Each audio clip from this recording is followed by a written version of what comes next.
We begin this broadcast by acknowledging the traditional custodians of the land on which this match will be played today and pay our respects to their elders past, present and emerging. We extend that respect to Aboriginal and Torres Strait Islander peoples listening.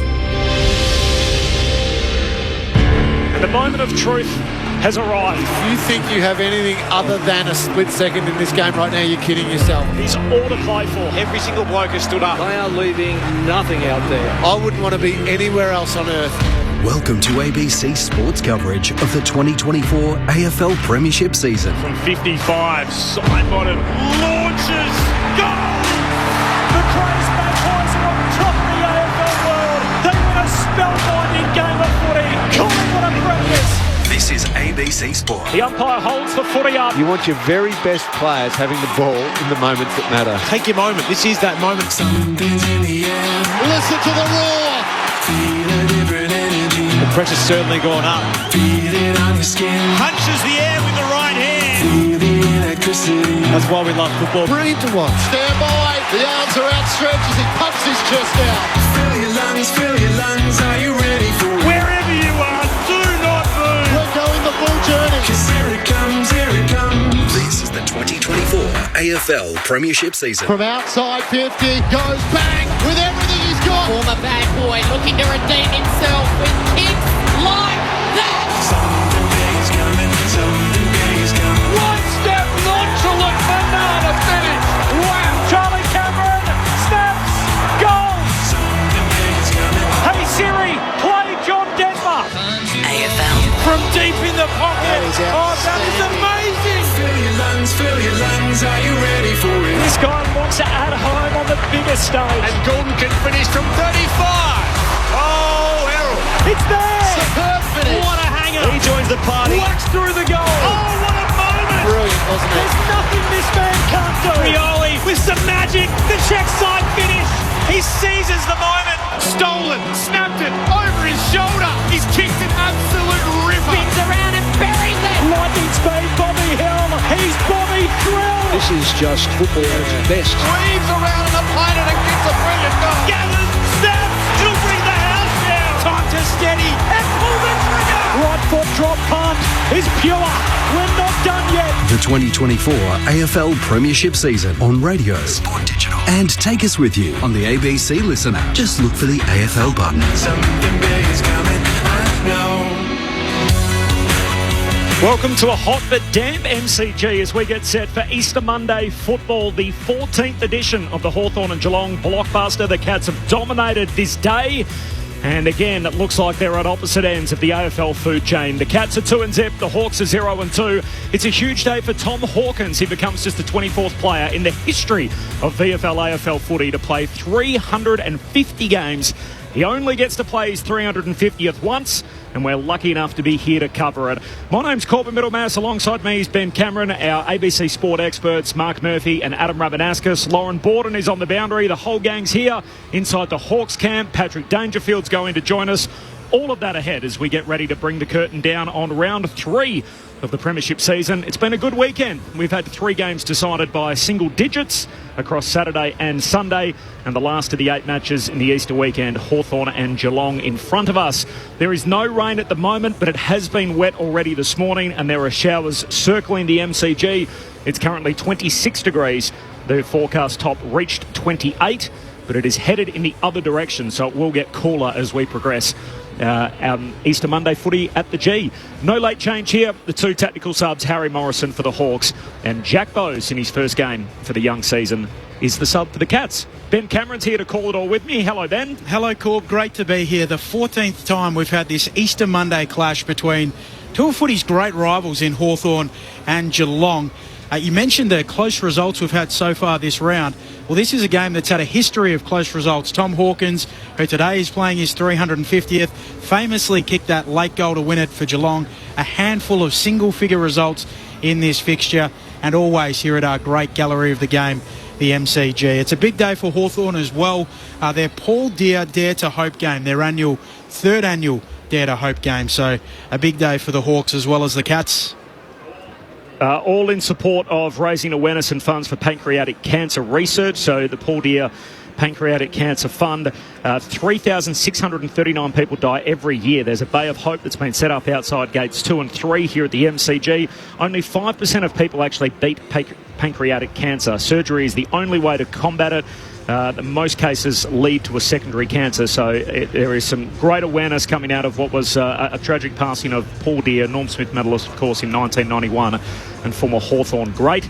To donate, you can log on to the website, which is daretohope.com.au, so daretohope.com.au. As I mentioned, our ABC Sport analysts are here for Easter Monday footy. First of all, the Carlton 300 game. A former captain, the man who the coaches voted as the premier player in the game back in 2011, Mark Murphy. Hello, Murph. G'day, Corbin, Ben and Rama. Good to be here at the G on Easter Monday. And the youngest Essendon premiership player on planet Earth, Adam Ramanauskas. Hello, Rama. Well, happy Easter to everybody out there. Good afternoon to you guys. My first Easter Monday game, being here live. So 14 editions of it. And finally made it. Yeah, finally made it. Finally, just the family holiday just cut it a bit short this time around. So got to the MCG. But it has been a little bit wet outside, and hopefully the showers stay away for this game. But yeah, it does look, Geelong, they've looked the goods in the opening couple of rounds, and Hawthorn have got a bit to work on still. Lots to work on. I mean, last week they took 53 marks in the first quarter, which is a lot of marks, and they went backwards, I think, more than just about any other team in Champion Data recorded history in any one quarter, and they did it in the opening term of the match, and really from that point on they never set themselves to bounce back. They've swung the axe at selection, so Jack Gunston, who's a 3-time premiership winner, found himself playing in the Magoos on Saturday afternoon, so he's out of the lineup, and they bring back Lloyd Meek, Harry Morrison and Henry Huswaite, who's been the fantasy football hype guy over the summer as this guy who comes in having played just 2 games previously, but I expect he'll get a role in the midfield at some stage today. Yeah, he's a midfield half forward, so a bit taller than others, so but beautifully skilled player. So I think it's another player that Hawthorn can be excited about. Just continue to blood these younger type players, but you know, he's that, as I mentioned, he's that taller type, so can kick a goal as well, likes a goal. So he's another Dandenong Stingray, which I'm happy about. What was really interesting for me during the week was hearing Sam Mitchell speak and really declare his own coaching malpractice. So he said, look, we try to figure out ways to win, and we got it wrong last week against Melbourne. One I got wrong. It was too much, and it didn't work, which was really interesting to hear a coach admit that and basically say, look, our young group wasn't ready for it. We'll go back to the way we know. Yeah, and sometimes, which you rarely hear, coaches, they come in with these plans and how they're going to pick apart the opposition. It's difficult when you've got such a young list trying to do that. So I think that's the one thing that Sam Mitchell would have certainly learned after last week was, okay, let's worry more about ourselves, and there'll be certain parts of the Geelong game style that we want to try and exploit and stop. But let's focus on us and what we want to do this year. And something they did a lot last year was just try and score. And they were, not that they were risk at all stakes, but you know, they only scored 38 points last week. They only had 13 scoring shots or something like that. So that's something that we haven't seen from Hawthorn the past couple of years. So I think that's what they'll try and come out to do today, is to try and exploit the Cats and do it with leg speed and run and dash. It's really interesting when Murph makes a terrific point. When you're a young team, there's sort of non-negotiables that you want to play with, how you want to play the game. And then you go and try to change a lot in a sort of a 5, 6, 7 day period to your next game. And simply players aren't ready for that. So I think this is where I think if Hawthorn become good again and Sam Mitchell is the coach when they become good, that's when you do that type of stuff. You're able to do that because you've got the experience in the team. They understand it. Like, if you put new ideas into a young player's head, it consumes them too much, and they overthink the game. And like you said, 53 marks in the first quarter. Yep. That is certainly not how Hawthorn want to play. 3 guys still yet to have their 20th birthday in the Hawthorn team, so they're a young side again today. Only 2 premiership players. One of them is Jack Ginnivan, who obviously crossed over last year, and there are 6 guys that are playing their first Easter Monday fixture, so it's the biggest home and away stage that the Hawks get the chance to play on, so we are a little bit removed now from the glory years of the Hawthorn Football Club.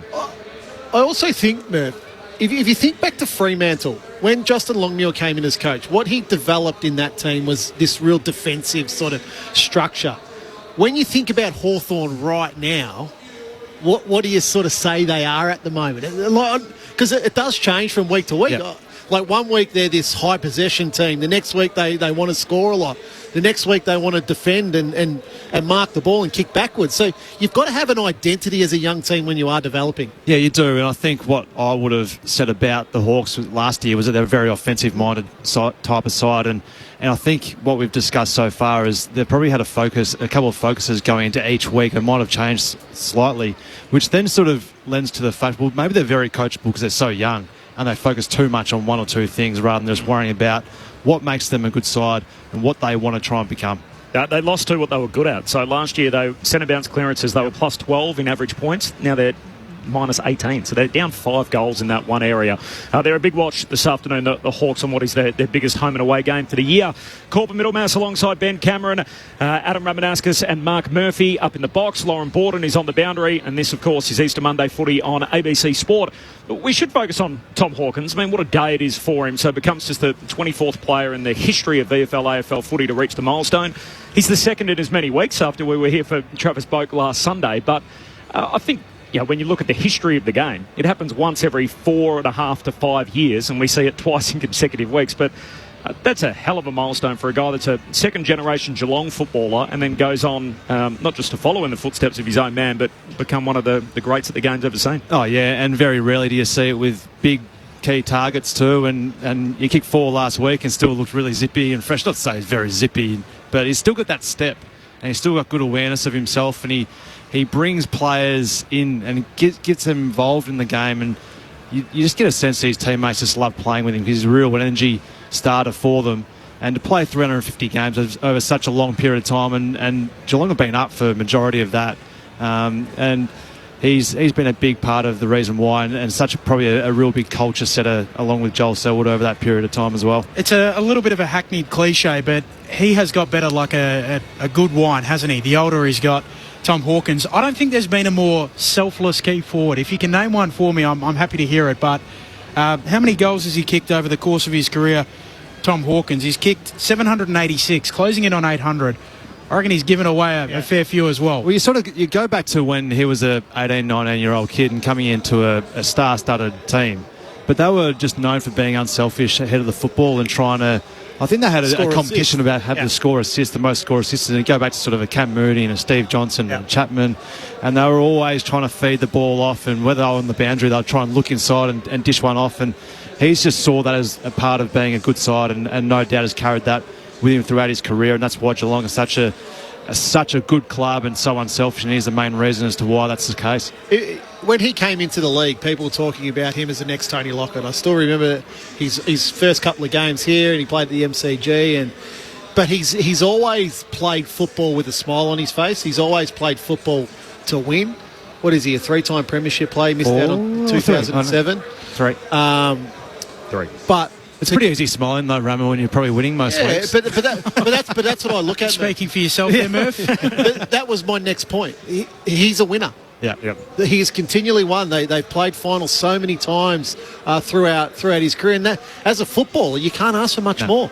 You put yourself in a position every single year to compete. The back of his baseball card, so 3 premierships, 5-time All-Australian, 11 times leading goal kicker, equal most with Doug Wade in the history of the Geelong Football Club. Also won a Coleman medal and a best and fairest, so plays his 14th Easter Monday clash today, more than any other player.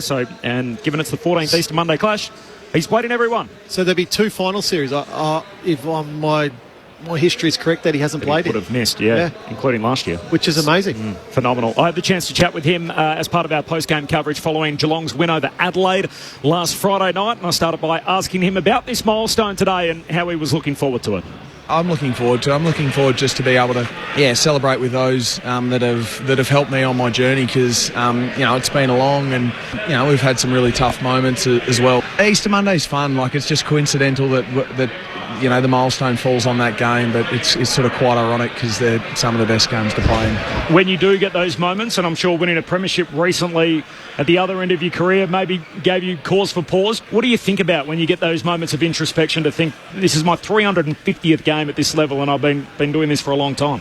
I think about how lucky I am. So I think that's first and foremost, and that's a lot of different things. Lucky to be able to come to club that I support as a kid, lucky for my journey and how it's played out with individually finding a way into the team and being supported by two wonderful coaches. Lucky that I've got a great family and great support network around me. So I think that's the overriding thing that I think about. But then, all the work that's gone into it. I never would have thought 10 years ago that I would be in a position where I was playing sort of game 349. I've carried let's call it 110, maybe 108 for around for 17 years. It's been a journey, but it's been a bloody fun one, and it's certainly not done yet. Tom Hawkins after his last game. It's certainly not done yet. So Chris Scott said during the week, I'm not looking forward to the time that he comes to me and says I'm done. Doesn't really seem to be showing any signs of slowing down. So he kicked 4 last week, but the 3 goals in particular that he kicked in that 4-goal run at the end of the third quarter, that's what decided the game, and he was a key part in all of that. Yeah, and it's moments. Like, as a key forward, we don't see the 80, 90, 100 goal kickers, but he's been a consistent 50 or 60 goal kicker for his entire career. But it's moments that he's able to take and inspire teammates and the like. I've admired him from afar as a footballer for a long time. I just think he does it the right way, and particularly, one, like I said, as a winner, but 2, as a teammate. The rest of the weekend, so Corbin Middlemass alongside Ben Cameron, Mark Murphy, Adam Ramanaskas and Lauren Borden on the boundary. This is Easter Monday footy at the MCG. We are, at 35 minutes away from the opening bounce. There is no late change. Harry Morrison is the sub for Hawthorn and Jack Bowes for Geelong. It was a fun weekend with 3 close games on across Saturday and Sunday. So Richmond yesterday, probably the biggest upset of the young season so far. Adam Muse opens his account with a 5-point victory over the Swans. We had Melbourne by 7 points over Port Adelaide and Essendon by 4, courtesy of a late goal for Jake Stringer. But it felt like the competition needed it a little bit. In the first 24 games of the season, only 4 of them were decided by under 15 points. And yet 3 of the last 4 games have been close now. So nice that it swung back the other way. Well, we actually watched the Essendon-St Kilda game together, Corb, and you turned to me and said, you know what, I think the start to the season has been sneaky bad in terms of the games we've seen. We haven't really had that many close finishes. All of a sudden, we've got 3 on the bounce to finally get some good footy together. Yeah, look, I've watched most games this weekend, and I think as the pace slows down over these early rounds, that's when games become closer. I think early doors, when the pace is right up in the season, teams are able to score really freely and quickly. But I just think now you can just start to see a little bit of fatigue setting in on a few players. So it just slows down slightly, Murph. Do you think the quality is less? Is that what you mean, or you mean just close games at the end where it's like decided by a kick or 2? I know we're talking about tight games over the last 3 games, which is a common misconception, isn't it? There's a difference between a really good game of footy and a close game. People often conflate the two. It doesn't matter if it's a close game. It's a good game to me. I agree. I think it's tension. But it's tension. Most people are just looking for the cheap thrill of the that's right. Finish. Spot on. You can withstand it if you think, we've seen an ordinary game, but we know that it's, you're on the edge of your seat time on in the last quarter. And we've been so blessed the last 2 years. It's been such a great competition where we've had so many close games. It feels like every weekend out of the 9 games, you can bank on more than half of them being close. And yet that hasn't been the start of the season. And as a supporter, that's what you want to go to the football to see, or watching at home. You want to be engaged to the end. It fits the any given Sunday mantra that the AFL want to live. And if you look through the ladder, like we're trying to work out early in the season, the early season hierarchy, where everyone belongs, you can probably go all the way down to, you can probably put a line through North, West Coast and Hawthorn, and then depending on where you've got Richmond, they play like they did yesterday, they're in the mix, but every other team you would think is in the chop up to make the 8. And then the premiership conversation too, Murph, it feels like it's wide open. We haven't got an early sort of front runner, and the Sydney Swans sort of came back to the pack yesterday. The Giants, the Giants have probably looked the best, I think, over the opening round. But again, they've played North and West Coast. So it's sort of... and Collingwood. And Collingwood, but they got Collingwood at the best time you could get them, at home in early March. You can only play who's in front of you. Yeah, absolutely. Murph's got an early flag favourite. No, I don't. What are you trying to allude to? The lid's still maybe the team that you used to play for? No, I played against the Giants. I reckon they're flag favourite at the moment. I know you're saying they only played 2 average sides and had a great win against Collingwood, but I love the way in which they went about it last year. They were so close here to knocking off Collingwood. It was so difficult to beat here last year. there's still, you could throw a towel over probably 6 of them, and who could win it? I think GWS look the most balanced across the 3 lines at the moment. It's a fun competition as we get towards the end of round 3, and we'll all gather in Adelaide on Thursday for round 4. The off-field story of the last couple of days follows Sam McClure's report on 9 Radio on Friday about 10 players from the Brisbane Lions that travelled to the USA in the off-season, where WhatsApp group messages were seen by loved ones back home. The Brisbane Lions have been adamant that it's false to suggest that it has had any bearing on their 0-3 start to the season. After the footy world's been discussing it for a couple of days, their footy boss Danny Daly has addressed it in a stand-up press conference a short time ago. As a football club, we were initially reluctant to speak on this because as a club we don't really comment on publicity of our players' personal lives and relationships. But now I feel the need to speak on behalf of the club and in support of our players when their partners and families were brought into this following some poor, insensitive and factually incorrect media reporting. The trip we're talking about took place back in October, November last year during the players' annual leave. I want to confirm that there was no crisis meetings over the weekend. I called our co-captains to confirm that there was no issues within the playing group, and both of them assured me that there weren't. I will again strongly say today there is no divide in our playing group, and our leaders have again confirmed this. And some of you people here today are around our football club enough, so I'd ask you the questions: have you seen anything that would suggest there is a divide amongst our playing group? The trip's also not the reason why we are at 0-3 at the minute. We produced an impressive pre-season campaign that ended with 2 pre-season game wins. We've had some strong performances in those games. We've had some good patches throughout the first 3 games of this year, and we've had some not so good performances in quarters throughout this year. And as a playing group, we just need to get our consistency up over a 4-quarter period. So the trip has nothing to do with our performance, and we'll be not using it as any type of excuse as such. As Fades mentioned in his press conference, we still have 20 games to go, and we are confident our playing group will find their best form. This group has been through a lot of highs together and a lot of adversities together, and we have full confidence in them. They will continue to stick together. I want to assure our members and fans, most importantly, that this group is fully united as a playing group and fully focused on turning our season around. We as a football club will not be commenting on this matter any further, and I ask that the privacy of our players, their partners and families be respected. So that was Danny Daly a short time ago, the footy boss of the Lions, reading from a written statement. I think that's all fair enough. Take that completely on face value. Yeah. Yep. It's all guesswork from the outside. Yeah. Look, and he's right. The trip is in October and November, so it's people will look for any reason to go, oh, this is why they're playing badly at the moment. Yeah. Like, come on. Yeah. Just move on, let it go. They play Friday afternoon or Friday evening, the second game of Gather Round at Norwood up against North Melbourne, trying to get their first win of the new season.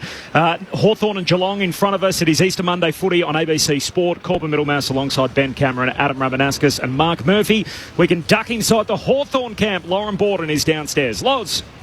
It's nice to be on the boundary here with Chankoth Jath, the Hawthorn defender, currently on the sidelines at the moment. We've also got beautiful day here for an occasion that is pretty special for Hawthorn, particularly in the last few years. It's Dare to Hope. Paul Deere, obviously a premiership player at Hawthorn. You're now playing with his son, Kelsha. Can you tell us about the meaning of this club? Yeah, it means a lot. I mean, it's a wonderful day to really shine a light on what, how bad of this disease it is and how can it affect other people. But today's just such a nice day to come together and really raise awareness for this disease.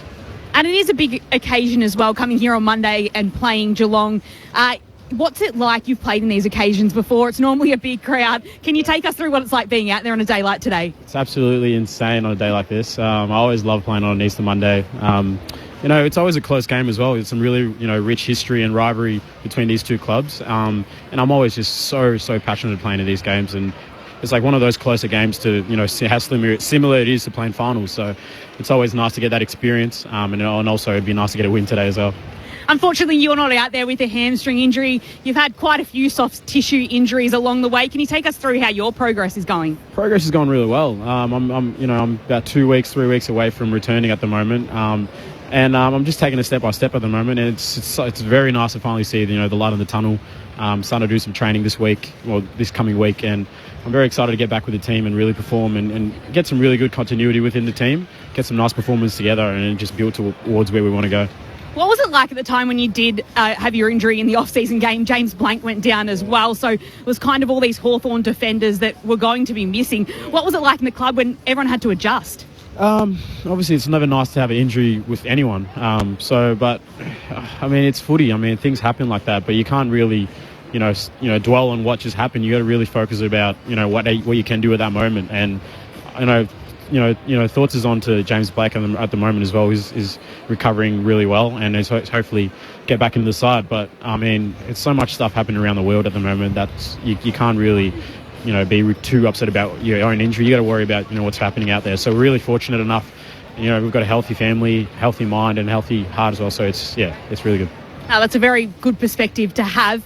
You did head over to Qatar to try and get your injuries right in the off-season. Can you tell us about what that process is like when you head over to another country to just try and get some expertise on helping you out with your injuries? Oh, man, it's absolutely unreal because the facilities they had there was just, top of the chart. We stayed in Aspetar in Qatar there, and the stuff we did was just insane. Like, you couldn't really do it along here because the equipment's cost so much money. But I'm just so happy to learn so much about my body, continue to do that till this day. And the exercises we did over there was just, one of the best. And I still do that to this day as well. We had guys like Edna King was one of the guys that helped us there, pretty much top of the art, physio and stuff like that. So I still learn a lot about my body, and I'll continue to do that. But I'm really excited to, get back out there and feeling good. Was it a bit frustrating then when you went down with injury in the off-season or in the pre-season, I guess, when you put in all that effort to get it right? Definitely. I mean, it was very frustrating. He asked a lot of questions, is like, why is this happening? But again, you go back and just think how fortunate enough you are. But at the end of the day, like, I'm just going to do the most I can to get my body right, and I continue to do that till this day. So I'm just looking forward to get back out there, get some wins on the board with the lads, and I'm very excited. Chankoth Jath, the Hawthorn defender, joining us on ABC Sport. It was 7 wins last season, yet to get a win so far for the Hawks. But where do you lie this year with your goals from Sam Mitchell? Yeah, well, our goals is to play finals. I mean, it's tough to see at the moment, but I feel like once we get, our continuity confidence back, I've said it before, footy is just such a mindset game. Like, you can just flick straight away. I mean, if we can just, start to believe in ourselves again, which is I reckon will happen today. Hopefully we get a W. That'd be nice. But I mean, I would just go back to the drawing board and just keep persisting at our craft and get where we want to be. It would be awesome. And you had the defensive marking game that we all saw last week. Maybe aims to get a few more shots on goals today. What can we expect from your game plan out there today against Geelong? Yeah, I mean, the whole focus is just getting back to our DNA and how we want to play. I mean, last year was, learning curve as well. I mean, it's always nice to have strings to the bow and play in a different type of way. But I feel like we're going to get back to our DNA today, play fast brand footy. I mean, watching from the side as a defender, winger, it's, us as a whole team, we want to play fast, so it's very frustrating. But it's always nice to have string to your bow, try to add different things to your game. But we'll get there today, get back to our DNA and start playing some really good footy. And what's your role today? Anything official, or do you just get to sit in the stands and watch? I just get to sit in the stands. I've had a few games where I sat in the box. It's not like me, really. I like to just watch a game. I mean, I still observe a lot from the sideline. I like to watch other defenders, other wingers as well. So I like to sit aside and just really observe other players. Well, thank you for your time today, Chankoth. Enjoy sitting in the stands and watching. Thank you very much. Thanks, Loz. Unfortunately, he won't be out there, Chankoth Jath. Hopefully he's back on the park before long. There's a guard of honour which is already assembled for Tom Hawkins. He's playing his 350th game. The Hawks banner goes up, congratulating Blake Hardwick, who plays his 150th. He's been a good player. Yeah, he has. Just on that guard of honour, so 30 kids from the Finley Football Club in the guard of honour. Tom Hawkins to run out with his kids, all 3 of them down on the ground with his wife Emma at the moment. Thoughts on their attire, Murph? Oh, I love it. They've all in the long sleeve, cream and navy blue hoops. Old school. They're about to make their way out. We'll be able to bring it all to you right here. Easter Monday footy on ABC Sport. No late change. The full preview in about 30 seconds from now. This is ABC Sports coverage of the 2024 AFL Premiership season. AFL. On your radio. On digital. And take us with you on the ABC Listener. Look for the AFL button. The 14th edition of the Easter Monday blockbuster right here on ABC Sport. It is the Cats and the Hawks, but it's all about Hawkins, who's the headline act. Tom Hawkins becoming just the 24th player in VFL AFL history to play 350 games. My name's Corbin Middlemass. It is a warm but overcast MCG. We had some showers this morning and we're in the middle of a bunch of showers sweeping across the metropolitan area. It is 26 degrees. There is no late change at the G. Harry Morrison is the sub for the Hawks and Jack Bowes is the sub for the Cats. The Hawks are 0-2, hoping to hit the reset button on their season, while Geelong have beaten a couple of top 8 contenders already with victories over the Saints at home and the Crows on the road. Ben Cameron's here to call the footy with me. Hello, Ben. Hello, Corbin. It's great to be here. It's a big day for Tom Hawkins. He's got the Guard of Honour ready to go. Joel Selwood, his great mate, who he's catching in terms of the game's record at the Cattery, addressed the team during the week, spoke about Tom Hawkins and what he means to this club. And as you mentioned, the Hawks, not to be confused with Tom Hawkins, they need to get their season going quick smart. Blake Hardwick playing his 150th game as that banner is pulled up for a second time, giving the members a good look at it. It's got a huge figure of Blake Hardwick on it. It says, congratulations, Blake Hardwick, 150 games. The 300-gamer from the Carlton Football Club, the man the coach has voted as the best player in the competition in 2011, Mark Murphy. Hello, Murph. Hey, Corbin, Ben, yeah, good to be here. Blake Hardwick, that's a great banner. Yeah. 150 games, he's actually a star, I reckon, Blakey Hardwick. He doesn't get much credit, but a real tough competitor. And obviously Tom Hawkins playing his 350th, two great servants of their footy clubs, and good to see a bit of the cream and navy blue hoops down there from Hawks kids waiting for their dad to come out of the race. So he becomes the 71st in Hawthorn's history to play 150 games for the club, and he's played the last 53 of them on the bounce, so he hasn't missed. He's been a good player for a long time, Blake Hardwick. The youngest Essendon Premiership player on planet Earth, Adam Ramanauskas. Ram, a big day for the Hawks. This is as big as it gets in the regular season, their biggest stage. Marquee fixture on Easter Monday, and they were pretty ordinary last week. Yeah, and I think you used a really good word, Corb, reset. They do need a bit of a reset after the opening 2 rounds. They played a certain way against Essendon, it didn't work. They tried to play a certain way against Melbourne, and it didn't work. Now they're coming up against a very good Geelong outfit, so really good. A couple of really good wins by, I think, Geelong over the opening couple of rounds of their season. So they're rolling along quite nicely, trying to transition a team as much as they can. And just a big congratulations to Tom Hawkins, 350 games. It's an amazing effort. And Blake Hardwick, the 71st Hawthorn player. That's again, it's an amazing. You don't realise that. Like only 71 Hawthorn players have played 150 games of football for that great club. And the most successful team of the last 50 years, correct. The Hawks. Murph, I'd ask you about what the moment's like, obviously playing in such a big milestone game, but your 300th was a weird game, obviously, given the COVID situation, so I can't imagine it would be anything like what Tom Hawkins is experiencing right now. No, unfortunately not, and thanks for bringing it up again, Corbin. Yeah, played the, hang on, you had a few other milestone games. Yeah, but I played the 300 and it was on the back end of COVID, so I played that at Adelaide Oval, and I was fortunate enough to have a crowd there, but the family weren't allowed to come over. So I had the old Zoom set up in the rooms after the game to acknowledge my family. But I spent about 4 or 5 hours in the cricket nets prior to the game because we had to fly over in the morning of the game. So it was a long build-up, Benny, and we got done by 100 points, so not a great afternoon. You did run out with Maxie at some stage, though, didn't you? What does it mean as a dad and to the whole entire family to run out with your kids on a milestone game? Yeah, it is pretty special. I think it's certainly an acknowledgement of your family and your friends and people who have been in your corner over that period of time who have always been there to support and encourage, and it's certainly a thank you to all your close inner circle, and it certainly is a special moment when you get to experience that with your children. We saw some great tributes this week and videos, and the latest thing that clubs have been doing on TikTok and the like is to basically say, hey, this player's playing their milestone, tell us one thing about them that we don't know. And they said that one of the players came forward and basically said, look, Tom Hawkins, he's a very calm, relaxed character, but the angriest we've ever seen him is that Ben Patton from St Kilda once called him a hobby farmer. That completely set him off. That is, you couldn't have said anything worse to him that would make him an angry man. He's still able to live on a bit of property. He's a farming background. He's got 3 beautiful kids that are out there in the old school long sleeve jumper. He was just having a chat to his good mate Joel Selwood on the TV broadcast. And the Cats are just about ready to roll in the white shorts with the blue and white hoops. Just repeating, there is no late change. Here at the MCG, it's 26 degrees. The Cats banner is up. The umpires are on their way out. Nick Foote, Lee Fisher, Brendan Hosking and Jacob Mollison. And as I said, no late change. Harry Morrison for the Hawks and Jack Bowes for the Cats. And we're hoping to head inside the Geelong camp as well. Patrick Dangerfield is going to join us for a little chat before the bounce. And the Cats are just waiting for they get a warning, or the ground manager comes out and says, yep, let's go, time to walk up the race. And there is Tom Hawkins now, who is going to lead his team out of the dressing room as they make their way up the narrow race. So they're closest to us on the broadcast wing here. They're what would we refer to those as? They would be the more eastern change room out of the two, so the east and the west.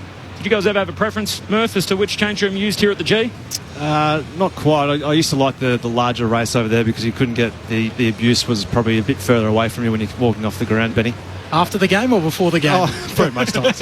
We're always on the other side of the ground. Let's listen in. Tom Hawkins leading the Cats out in his 350th game. A bit emotional. Already wiping away a tear. He's about to be met by his three kids. What a moment. All with the number 26 on their back, and they give Dad a hug. He's just the 24th player in the history of VFL AFL footy to reach the milestone. As Hawkins drops to his knees and hugs his kids, and the rest of his teammates are about to follow him out through the banner. Just the 16th out of the 24 to play all 350 games with the one club. We can go down to the Boundary. One man who knows him very well is Patrick Dangerfield. He's with our own Lauren Borden. Loz. Thanks, Corbin. Yes, we're right here just watching Tom Hawkins wave to the crowd and have his photos taken. Pat, just take me through this moment as you watch Tom Hawkins run through the banner for his 350th. Well, he's not out through the banner yet, Loz. He's taking his time getting there. I think Mitch had enough in the end and moved the boys forward. But it was a little bit emotional down in the rooms before. So the message was pretty simple from Mitch and the rest of the senior leaders. It was about the process first, because that's what's going to get it done for Tom in the back end. You had a little bit of a word to him when you got here. What did you say to him when he goes out? Is it to enjoy the moment? It's just to enjoy the moment and not to think too far ahead. He's done it 349 times. He doesn't need advice from me, but just congratulations and enjoy it. Enjoyment at the end of the day when it comes to footy does come from winning and losing. So it's winning for us today, and we're going to do it for Tom.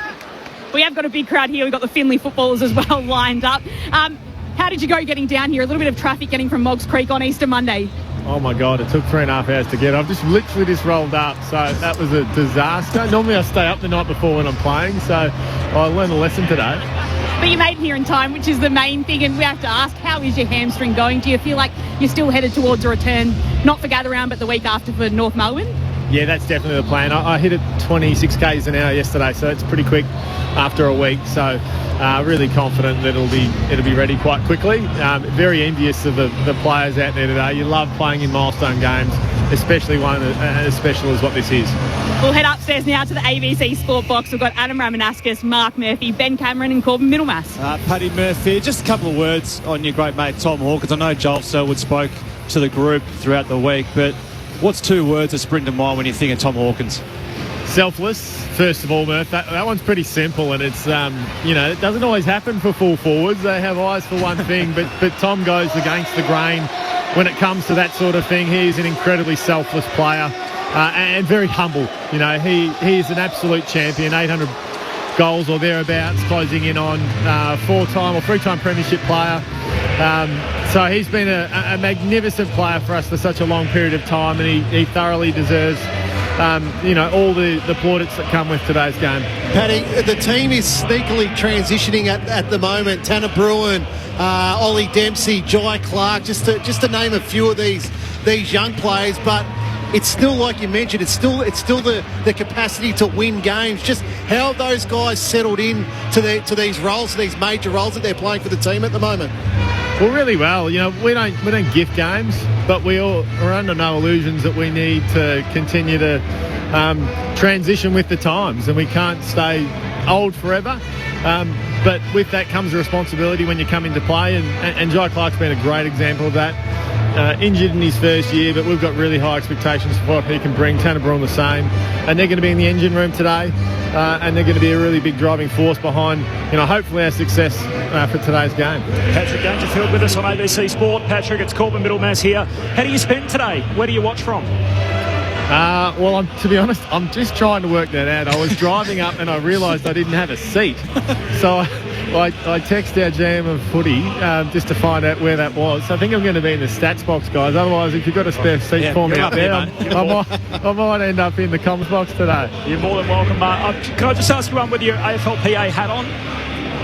Far away. Yeah, I know it's been a big week for you, obviously, with the illicit drugs policy front and centre. We've heard all week about the policy, and there's a lot of debate about it, about, suspicions players have had. We're not going to get into any of the weeds with that, on that with you. But just on the confidentiality that's around it, and we hear all the time that that's absolutely paramount. Does the current version of the illicit drugs policy work as the president of the Players Association? And if it does, how do you know that? And if it doesn't, how do you know that? Well, I wouldn't. Our staff definitely do. And I'm really confident in it. That, like anything, there are areas where it can be taken advantage of.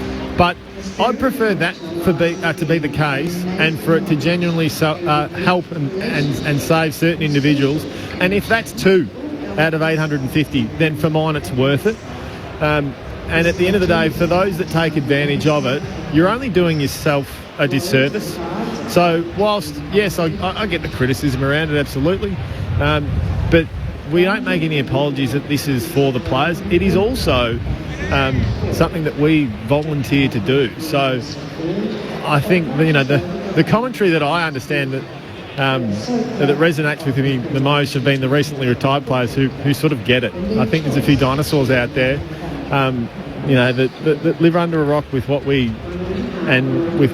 happens in modern day society. Regardless of whether you agree with it or disagree with it, that is how things, unfold, I suppose, in the public and general people arena. So, yes, we can improve it. We're always looking to do that with everything that we do, whether it's the IDP and other things that, are associated with the players. Well, I guess that was my follow-up, and it's the same with all societal issues, and the feedback we get, does it do enough? Does it go far enough? Same with other social issues like, racism and homophobia and everything else. And I get, as a Players Association, you must get those queries all the time. Yeah, we get it. Doesn't make it okay. But we also have to live in the land that is reality. So that comes back to constantly educating the players around the risks when it comes to taking drugs, when it comes to participating in elite sport, and the requirements around that. And that's a constant evolution. It has been since the start of competition sport, and it will continue to be. Patrick, really appreciate your time. Before you go, beautiful sort of knit that you're rolling with there. Can you talk us through what kind of jumper you're rocking? I actually constructed this myself, guys. Believe it or not. I can't see. I cut up a. Can you see me there? Oh, yeah, I've got you now. Very good. I cut up a polo and thought I'd just construct something myself. So you could have run out there with Hawks kids, I reckon. Homemade number. Well, that's why I went with it, because it feels a bit sort of like something Tom would wear. So homage to him.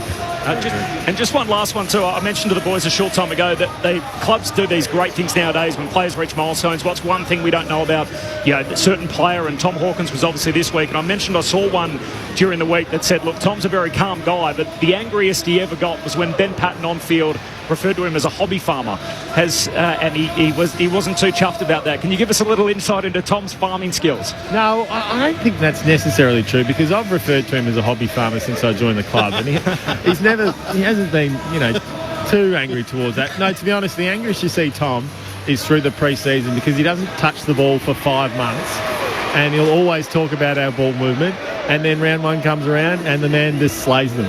But throughout the pre-season, everyone's always looking for perfection. You're never just taking the contest, really. So the pre-season for him is one of frustration, and then the season starts and it's like, okay, yep, he's the best forward again in the competition. Absolutely he is. Hopefully it's a good day for him and for your Cats, Patrick. Your time's always very much appreciated on the ABC. Enjoy the day. Thanks, guys. Thanks for having me. Patrick Dangerfield, the president of the Players Association, as well as being the injured Geelong superstar and captain, by the way, in his second season in charge. Was he taking the mickey about making his own jumper? That's pretty bizarre. It's very unique what he's wearing. Yeah. I think he might have actually made it himself, which is very interesting for the captain of the Geelong Cats to have made that. It's like a rugby jumper, isn't it? Yeah, that's probably the best way to describe it. Spare time down there at Moggs Creek. Do a bit of knitting. Just quick reactions. Obviously, we're very close to a game about to start. There's no late change. Harry Morrison is up for the Hawks and Jack Bowes for the Cats. But the illicit drugs policy, we've spoken about it all week. There's the perspective of the AFL Players Association president. And I think the most important part that Paddock spoke about there is the players volunteer to be involved in this drug policy. So it's another layer that they're happy to be tested for, as they should be, because ultimately they shouldn't have anything to hide in terms of testing. But he is right. It's about people and the general public understanding actually what the players sign up to do. And I know I've been tested when I played. Murph obviously was tested a lot. But I think the reality is what I always think, and particularly with what I do Monday to Friday, and I say this to the guys that I manage, if you want to go down that path, you're putting your career in jeopardy. And that's what you've got to consider. You've always got to consider that. And look, I hope not, because I've never been in that situation where a player's had to come to me and say that I have an issue, and I hope that never happens. And there's always going to be players who fall through the cracks. It's the program's about trying to identify those guys and try and educate, give them knowledge so they can make better choices going ahead. And it was quite funny to listen to Paddy talk about dinosaurs who have been a long time out of the game, making comments about it, and they don't understand it. It certainly is a new thing that young people are exposed to a lot when they do go out. So there is challenges in society, and the program's there to try and support and educate. Mark Murphy alongside Adam Ramanauskas, Corbin Middlemass and Ben Cameron calling the footy. Lauren Borden on the boundary. It is also the Dare to Hope game as well, so daretohope.com.au, raising money for pancreatic cancer, which unfortunately has a survival rate of only 5% from those that are diagnosed, and more often than not leads to a secondary cancer. Paul Deere sadly passed away, the 1991 Norm Smith medalist, just over a year ago. 3,639 people die every year as a result of pancreatic cancer. So there is a Bay of Hope that has been set up outside gates 2 and 3, and you'll notice the splash of purple around the MCG today if you are able to catch pictures of it. A last thought on the game in front of us, with Tom Hawkins playing 350 games. The changes from last week, Hawthorn were pretty ordinary against Melbourne, even without Lever and May in the second half. They kicked only 5 goals. They bring in Lloyd Meek, Harry Morrison and Henry Huswaite. McGuinness loses his place, as does the ruckman Ned Reeves, and Jack Gunston found himself in the reserves on Saturday.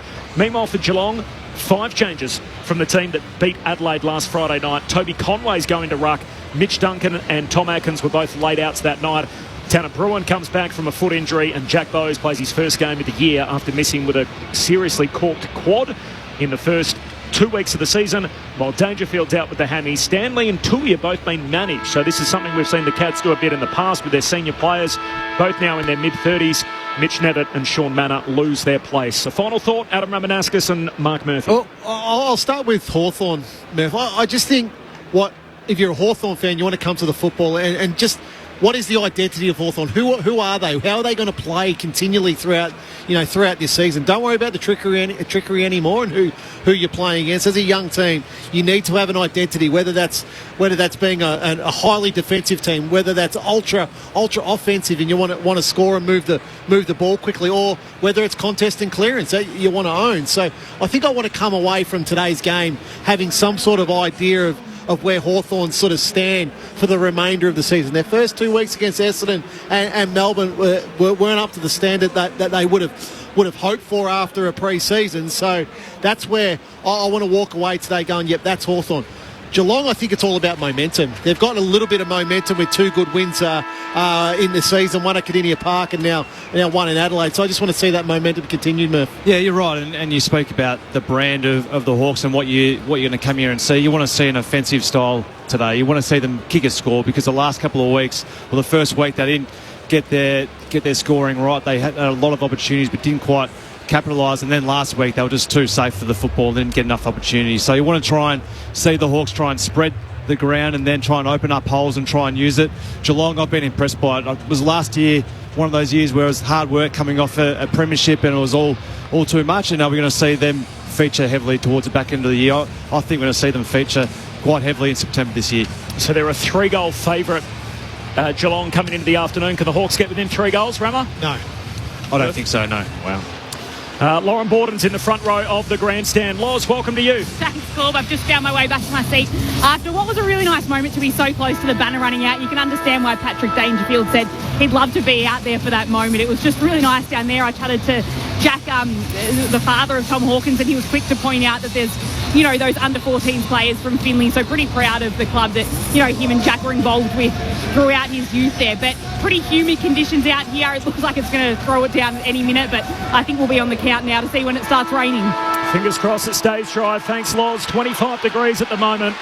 It is the Hawks versus Hawkins and his Cats on a milestone day for the Geelong champion. Hawthorn versus Geelong on Easter Monday on ABC Sport. You with Ben Cameron. Conway wins the tap down, straight to Braun, who's slung to ground in the Husway tackle. It spits out to Blitzarves. He loses it. Atkins goes in, shovels out a handball. It goes straight to Amon. Hawks back in possession. Meek shoved off his kick, dribbles it to the wing.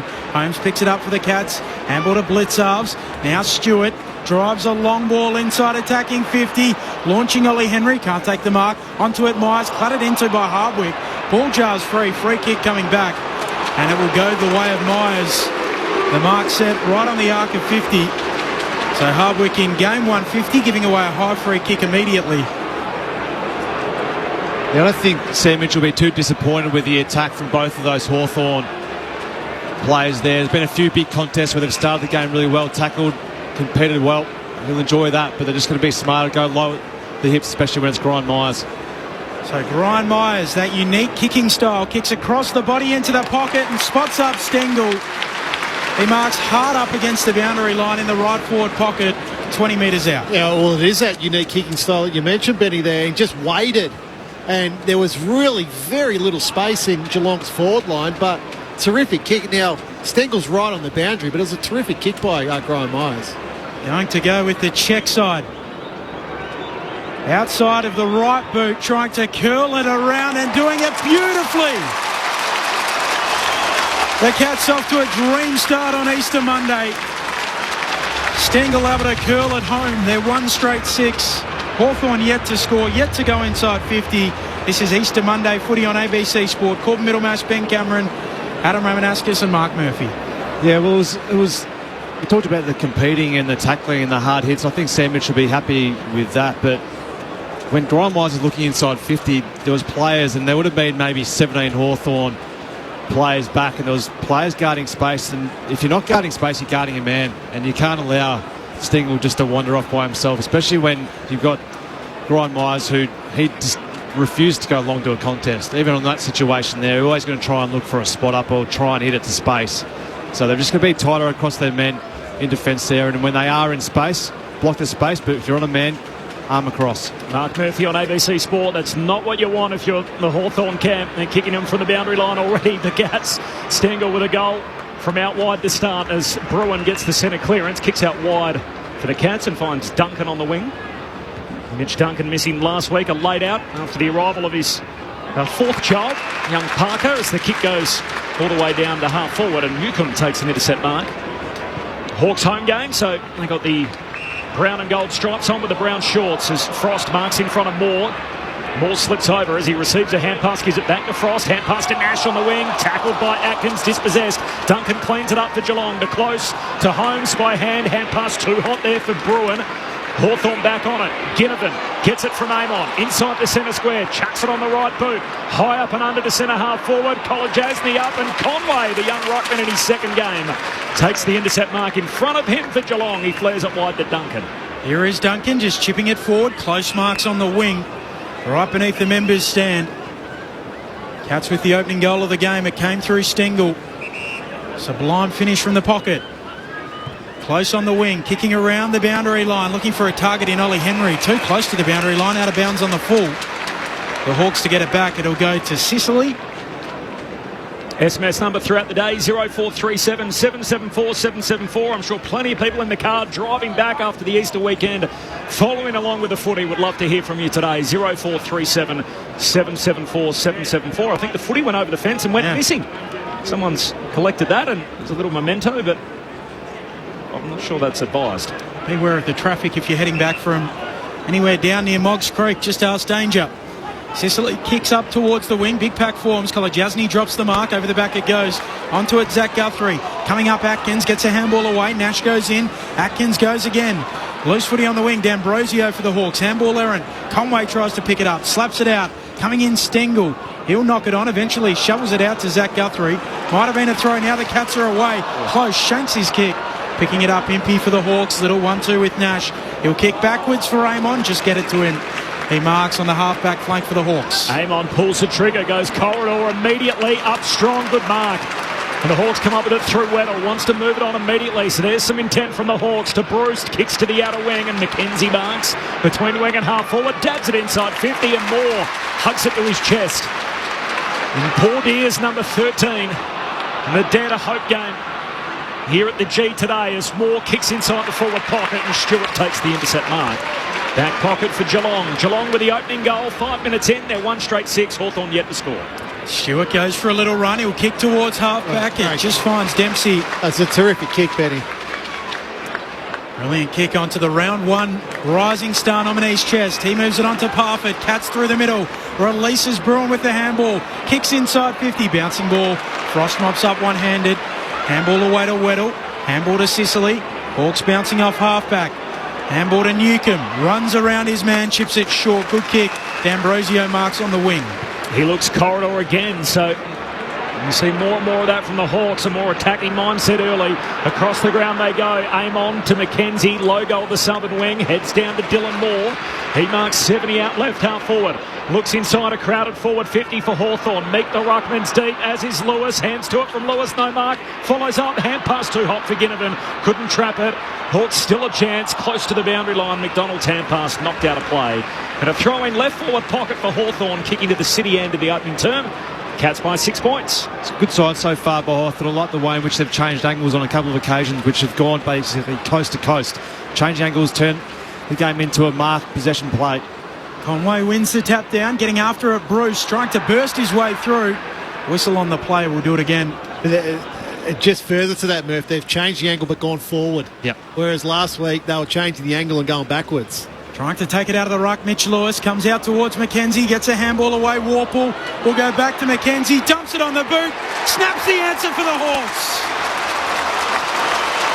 A quick response and it snuffs out the early Cats lead. 1 straight 6 apiece. We've played 7 minutes. Opening term Easter Monday footy on ABC Sport. There's a little game of cat and mouse going on at the moment with Tom Stewart. So Tom Stewart last week 10 intercept marks, which is I think was the equal record within the competition. He's starting up on a wing, and initially it was D'Ambrosio who is direct opponent. Now it's McKenzie. So McKenzie kicked that goal there out of the contest. So Stewart, what he does, he starts up on the wing, then he drops back into Geelong's defensive half of the ground. So whoever Stewart lines up on, they need to make an impact, Murph. Yeah. Right? Like whether that's possession with D'Ambrosio's kick, or in that case, McKenzie with the goal. Umpires going to restart play here. They took a long look at it in the arc, as they do, review every goal. The outstretched fingertips of Bruin, but didn't get a touch on it. Back in the middle, first clean possession for Bruin. Hand pass for Geelong, out to Duncan, kicks into space on the southern wing. Bouncing footy, trickles out of play. Ump says, spin it in. Corbin Middlemas, Ben Cameron, Adam Ramanauskas, Mark Murphy and Lauren Borden on the boundary. Easter Monday footy on ABC Sport. And I say that because you're a very game coach to leave Tom Stewart by himself. Well, we know how good he is as a footballer. And again now he's standing in Geelong's defence all on his own. Blitz ups, Rucking, palms it down. Nash close to the boundary line with O'Connor. O'Connor throws the boot at it, sockers it out of play. On the bounce, and a boundary throw in half forward for Geelong. They're kicking to the punt road end of the opening term.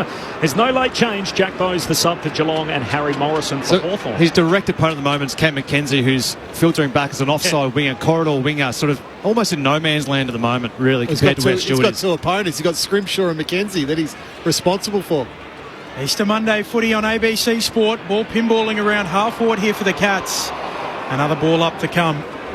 Goal apiece through the opening 9 minutes. Mention the text message number. Wade from Bendigo lost power 5 minutes before the bounce as the storm hit. Thank goodness for the ABC and the listen app. Wade from Bendigo.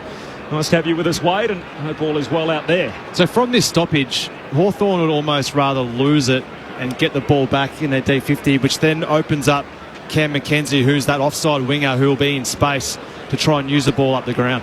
Jack Ginnivan is coming from the ground, a little bit of claret coming out of his nose, it looks like. Not quite as much as Sebastian Fundora and Tim Zhu yesterday, but a blood rule nevertheless. Good conditions for the long sleeve today. We all happy? I was about to ask Rama that because he's a long sleeve expert, but they're a bit tighter than where Rama wore them back in the day. But humid conditions. No way. No, not today. It's got to be under sort of 18 for me. Too humid. It's 25. Yeah. No, it's short sleeve day for sure. Corbin Middlemass was wearing a long sleeve jumper in the photo with Rama. We saw Murph too from years ago. Was trying to burst through D'Ambrosio. Nothing doing. Another ball up. Speed One kills. straight 6 apiece. Speed kills, the old sponsor on the front of the jersey. Before my ABC days, Murph. One straight 6 apiece. The early going. Easter Monday from the restart. Warple sends a hand pass forward to Moore. Sends it down the wing away to Lewis. Handball back inboard to Ward. Good fend off. Breaks the tackle. Turns it over. And Stewart takes the intercept. Again, the short pass away to Parfitt. Geelong. Defensive side of the wing. That's silly. Parfitt took the mark. Moore knocked it out of his hands and he unsaid that's 50. Yeah, there was just a brain fade there. Just raced across and knocked it out. Had 10 tackles last week, Brandon Parfitt. He lays it off by hand here to College Asney. Good user. Kicks inside the forward 50. And it's Hawkins on his milestone day. Takes the mark out wide at right half forward. He'll kick from 2 in for the boundary line. And Sam Mitch will be furious on that. So Mitch Duncan comes from behind Parfitt. Mitch Duncan, a beautiful kick of the football. Where's Mitch Duncan's direct opponent there? Tom Hawkins, rather, just loves when Mitch Duncan has the ball in his hand. What a moment this would be from out wide at right half forward, kicking to the punt road end. He skips in past the 50 from 45 metres out. The drop punt from Hawkins. He's on target. A second generation cat, but a generational player. In his 350th game, Tom Hawkins with a trademark goal from out wide to set the tone.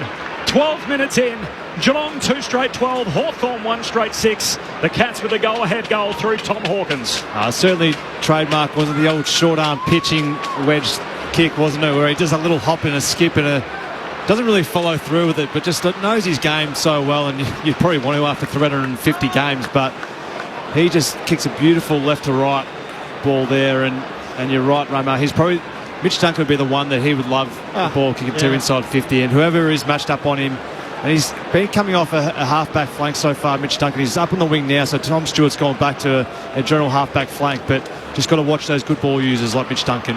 Might owe beer to Duncan post his career. Now to the middle goes Nash. High kick to half forward for the Hawks, getting back. Guthrie's able to take the defensive mark.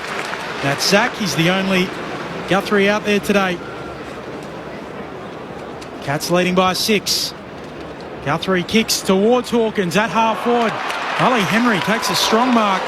Lost his man. Now at a mark at attacking edge of the square. Looks to full forward for the Cats. Punching it away, Scrimshaw. Loose footy close. Flicks it out. Might have been a throw. Umpire lets them play. In fact, there was a whistle. He's called high. A free kick is coming back, and Close is going to get it. I thought he'd called the throw. Have a look at the replay. It was a flick pass. And the free kick has gone the other way to Close. It's probably not there. Like he's gone to pick up the ball, and then his momentum's taking him into the Hawthorn defender. Close on the snap. He will bend it through, and the Cats are purring early. 3 straight 18. Hawthorn 1 straight 6. They lead by 12 points. 13-minute mark in the first term. Easter Monday footy on ABC Sport. Adam Ramanauskas and Mark Murphy. Just for our listeners, so the Close has gone to pick the ball up and slid, and his momentum, once he's given the ball off, has just gone straight into Scrimshaw. And he's basically standing there with nothing other to do than just stand there and cop contact. And he's standing up straight. Yeah. So Scrimshaw's standing up straight, and because Close has gone to ground, he's caused the high contact. So I think that's very, very unlucky. But it's more up the field where Sicily is outmarked quite easily by Ollie Henry, that the ball goes inside 50 again really quickly for the Cats. Geelong won this game by 82 points last year, but trailed by 9 at half-time. So big second half. Yeah, here they're playing from in front early as Conway grabs it out the ruck, kicks inside 50. Cameron forced to spoil, falls down in front of O'Connor, just knocked it on towards Nash. Now of the Hawks, hand pass to Ward, he's locked up. And a ball up half forward for Geelong. 3 straight to 1 straight. Cats by 12 points, 14 minutes in. Hawkins with an early goal in his 350th. Chol knocks it out from the stoppage for the Hawks. Aim on to Ward. Away to Huswaite. Hand pass finds Moore on the wing. Kicks Hawthorn down to half forward. Lewis and DeConing in a tangle. DeConing spoils out of play. Throw in half forward for the Hawks. There's a better look going forward there for Hawthorn because they had pairs. There wasn't Tom Stewart just sitting there in the hole, and what we've seen so far is there's been a few little scrubby kicks that Tom Stewart's got in the end of, but you'd like to look up forward when you're a Hawthorn player and seeing pairs rather than to see Tom Stewart sitting there in the hole. Trailed at every break this year so far, Hawthorn. Chol wins the tap down in front. Over at Parfitt, he's quickly wrapped up. We'll get another ball up. So haven't hit the front at any stage when Sam Mitchell has come to address them. Conway hooks it down onto it. Warple, half forward here for the Hawks. He's tackled quickly, taken high. Free kick going the way of Warple. And inside 50 coming up here for the Hawks. Spinning the Sherrin in his hands. He'll set it up into the pocket, looking for a marker. Lewis will launch in front. Zach Guthrie takes the defensive mark for the Cats. They lead by 2 goals midway through this opening term. Another good kick from the back pocket, right back pocket out to the left half-back flank, finds Holmes. Marks on his chest, goes short to Cameron. Kicks 7, got top Brownlow votes in this game last year. He kicks down to half forward. Dempsey the target, knocked away from him, falls to close. Hand pass back to Dempsey under pressure, turns it over. Here's Amon rather at half-back for Hawthorn, retreats into the defensive 50, finds Warple. And the Hawks can reload, so 3 goals to 1. Geelong by 12 points, 16 minutes into the opening term. Warm day at the MCG. It's 25 degrees and overcast in the middle of a break in all these showers that are sweeping across Melbourne, so hot and humid today. Yeah, a little sticky as Frost goes back to Ward. He kicks around the boundary line, a good kick. And now the Hawks are out through McDonald. He'll kick around the southern stand wing. Going back, Moore takes a strong mark. Closing pressure from Atkins. Gives it off to McDonald, running by. Cruises by Atkins, runs a long way. He'll chip it over the top too far. A little travel from McDonald. He hesitated on the kick 3 or 4 times. He was going to get away with it the last one, but then he hesitated again and umpire pinged him. So the Cats back in possession. Atkins gives it to a flying Zach Guthrie, kicks to half forward. Frost marks. Yeah, this is where they need to go quick here. So Frost has taken the mark on true half back, but he's gone back. It's slow. Frost retreats into the defensive arc with Scrimshaw. I think the really good teams now, if they do take that intercept mark across half back, it's a quick kick on or it's a handball and it's just the ball's moved. Short kick to Amon, hand pass back to Scrimshaw, kicks out wide, finds D'Ambrosio, the former Bomber. Chips it short to Ginnivan. A couple of lads both playing in their first Easter Monday game. 6 in their first fixture for Hawthorn, 5 for Geelong as Ginnivan puts it on the chest of Meek. He can't squeeze it, falls down towards Warple. Back into dispute. Warple can't take it clean. Here's Jai Clark. He's tackled, taken to ground, and the ball up. 0437 774 774 the SMS. Corporate middleman Ben Cameron, Adam Ramanauskas, Mark Murphy and Lauren Borden. Easter Monday footy on ABC Sport. When the ball up, it hits the ground again, basically in the middle of the MCG, over the top Nash. He's holding it in. We'll try again. Umpires Foot, Fisher, Hosking and Mollison in charge of it. Winning it down, Conway, straight to Huswaite, loses it under pressure. Coming up with it, Braun for the Cats, handball errant. Getting involved, Damon for the Hawks, he can't gather it. And now the Cats are there, Myers picks it up, away to Parfitt, to Holmes, a kick to half forward, and Close is out in the long sleeves, goes for a little run, half forward flank, Hawkins in the pocket, virtually the same spot as before. He marks 35 out, very tight angle, right forward pocket. Well, it's just great forward craft, just doubled back. Went back towards goal, Tom Hawkins, and then just saw the little space on the tick-up lead there, and that's just the way in which he loves them. But terrific ball use. But the one thing that they're getting caught out at the moment, the Hawks, is just the spread from stoppage. A few occasions where Hawks have had all the numbers in around the contest, and Geelong have had greater balance and been able to use the ball out of there by hand too easily. So to virtually run it back. Can he deliver a carbon copy of his earlier goal? Tom Hawkins, take 2, misses. To the right-hand side. First blemish for either side this afternoon. 3-1-19 the Cats, the Hawks 1 straight 6. Easter Monday footy on ABC Sport. 24th to 350 games in VFL AFL history, but just the 16th to do it with the one club. Tom Hawkins on his milestone day. Easter Monday footy as Amon drives the kick out to the wing, but Toby Conway takes another intercept mark. Set a couple early, got a centre clearance. Lays a hand pass off to Zach Guthrie. Kicks inside the forward arc. Sicily over the back spoils, but down to Dempsey. Close, clever. Palms it away to the advantage of Bruin. Hooks it back, top of the goal square. Just out of reach of Hawkins. Live footy. Hawkins still in play. Knocks it over towards Weddle, though, of the Hawks. Hand pass to Huswaite. He's drilled. And we'll have a ball up about 20 metres out from the Geelong goal at the punt right end. Cats by 13 points. Easter Monday footy on ABC Sport. Up it goes. Meek trying to knock it down. Onto it, Weddle. His kick smothered. Ricochets away. Warple will mop it up. He'll tumble a punt into the middle of the ground. Jack Henry drops it. Getting back though quickly. Speed. O'Sheen Mullen. Gee, was fast. Oh, terrific play. Works really well onto his left and spots up Blitzarves on the logo. O'Sheen Mullen showing us what he can do. Blitzarves gives it off to Stewart. Cruising by. Kick into the pocket. Looking for Ollie Henry. Sport away from him. Knocked out by Sicily. Throw in to come. Cats by 13. Just on O'Sheen Mullen, I had it described to me that he was like the Nick Dacos of Gaelic football in Ireland. Superstar over there. Yeah. Absolute superstar. And electing to come over and play our game. 13 points the Cats lead. 4:50 stoppage here for the Cats. Meek punches it to the front. Warple can't gather. Hawkins does. Handball to Atkins. Handball to Bruin. Steps his man. Left foot from the pocket. Kick smothered. Live footy inside 50 here for the Cats. Getting involved again, Impey. Handball to D'Ambrosio. Handball to Warple. Now Scrimshaw at fullback for the Hawks. Scrimshaw swings it to the back flank. Wanted Weddle, missed him. Ginnivan there to lend a hand. Look away, hand pass. Trying to get it to Weddle. Has to go back and collect. Hawthorn still have possession. Hand pass to Sicily. She tried to take on Ollie Henry. He's caught holding the ball. Sicily didn't take the first option or the second, and then Henry locked him up. You can't blame him for hesitating and trying to take the player on. Joel has to push up there, man. Yeah, at least just get up to Sam De Koning. So Marbiol Child was probably a good 80 metres away from where Sicily was, and had Sam De Koning just sitting 50 yards away in front, so there's no way he could just dump the kick out. So gets caught holding the ball. Ollie Henry, little milestone for him. His 50th as a Cat. The drop punt from 50 is bang on.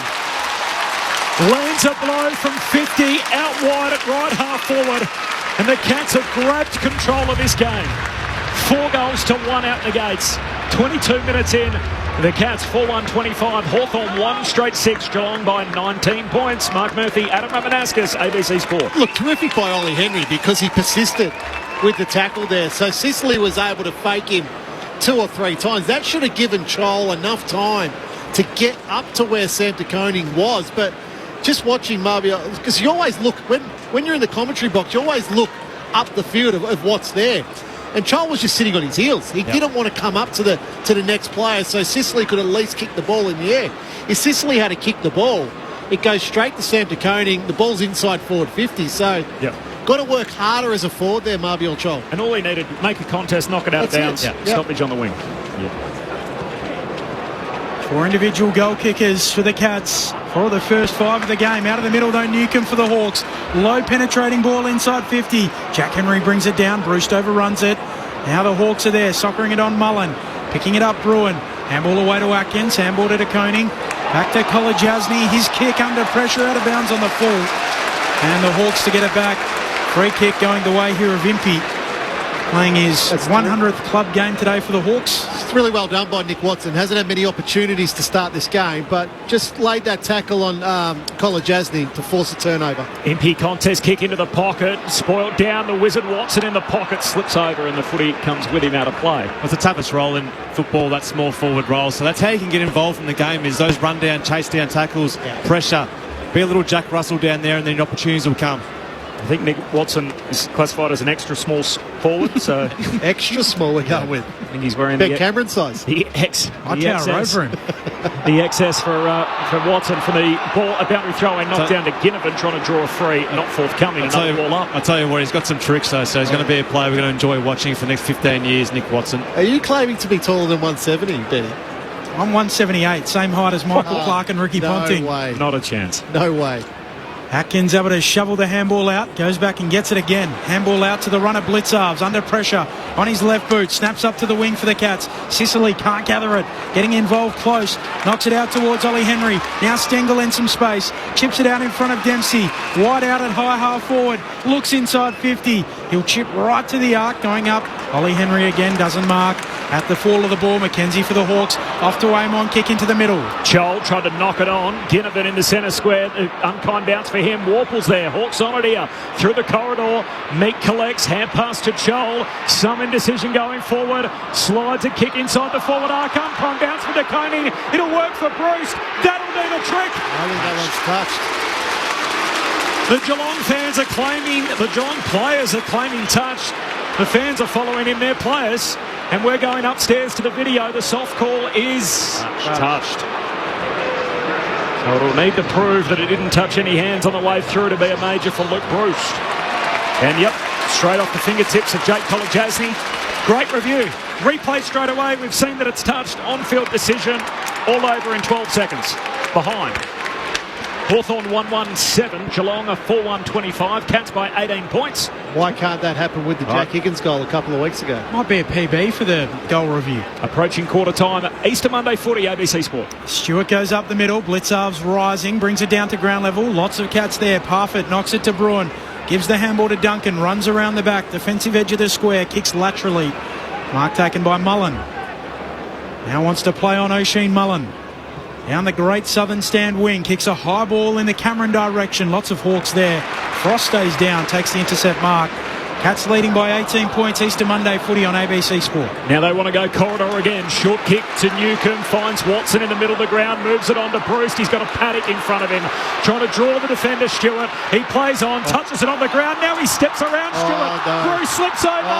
Oh, this is a calamity. Bruce is caught. He had the Joe the Goose from Lillis over the top. Bruce couldn't get it to him. And the Hawks have completely botched it.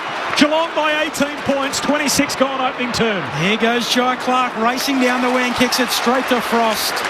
Reaches over the top of Myers to mark. That was outstanding by Tom Stewart. He just put Luke Bruce in two minds. Kick up towards the wing. Off hands. Down at ground level. Trying to come through.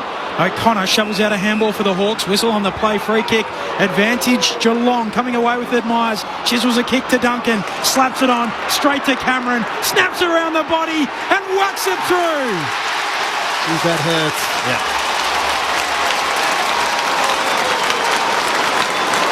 It's a 12-point swing in the game. 5-1-31 Geelong. Hawthorn 1-1-7. The Cats by 24.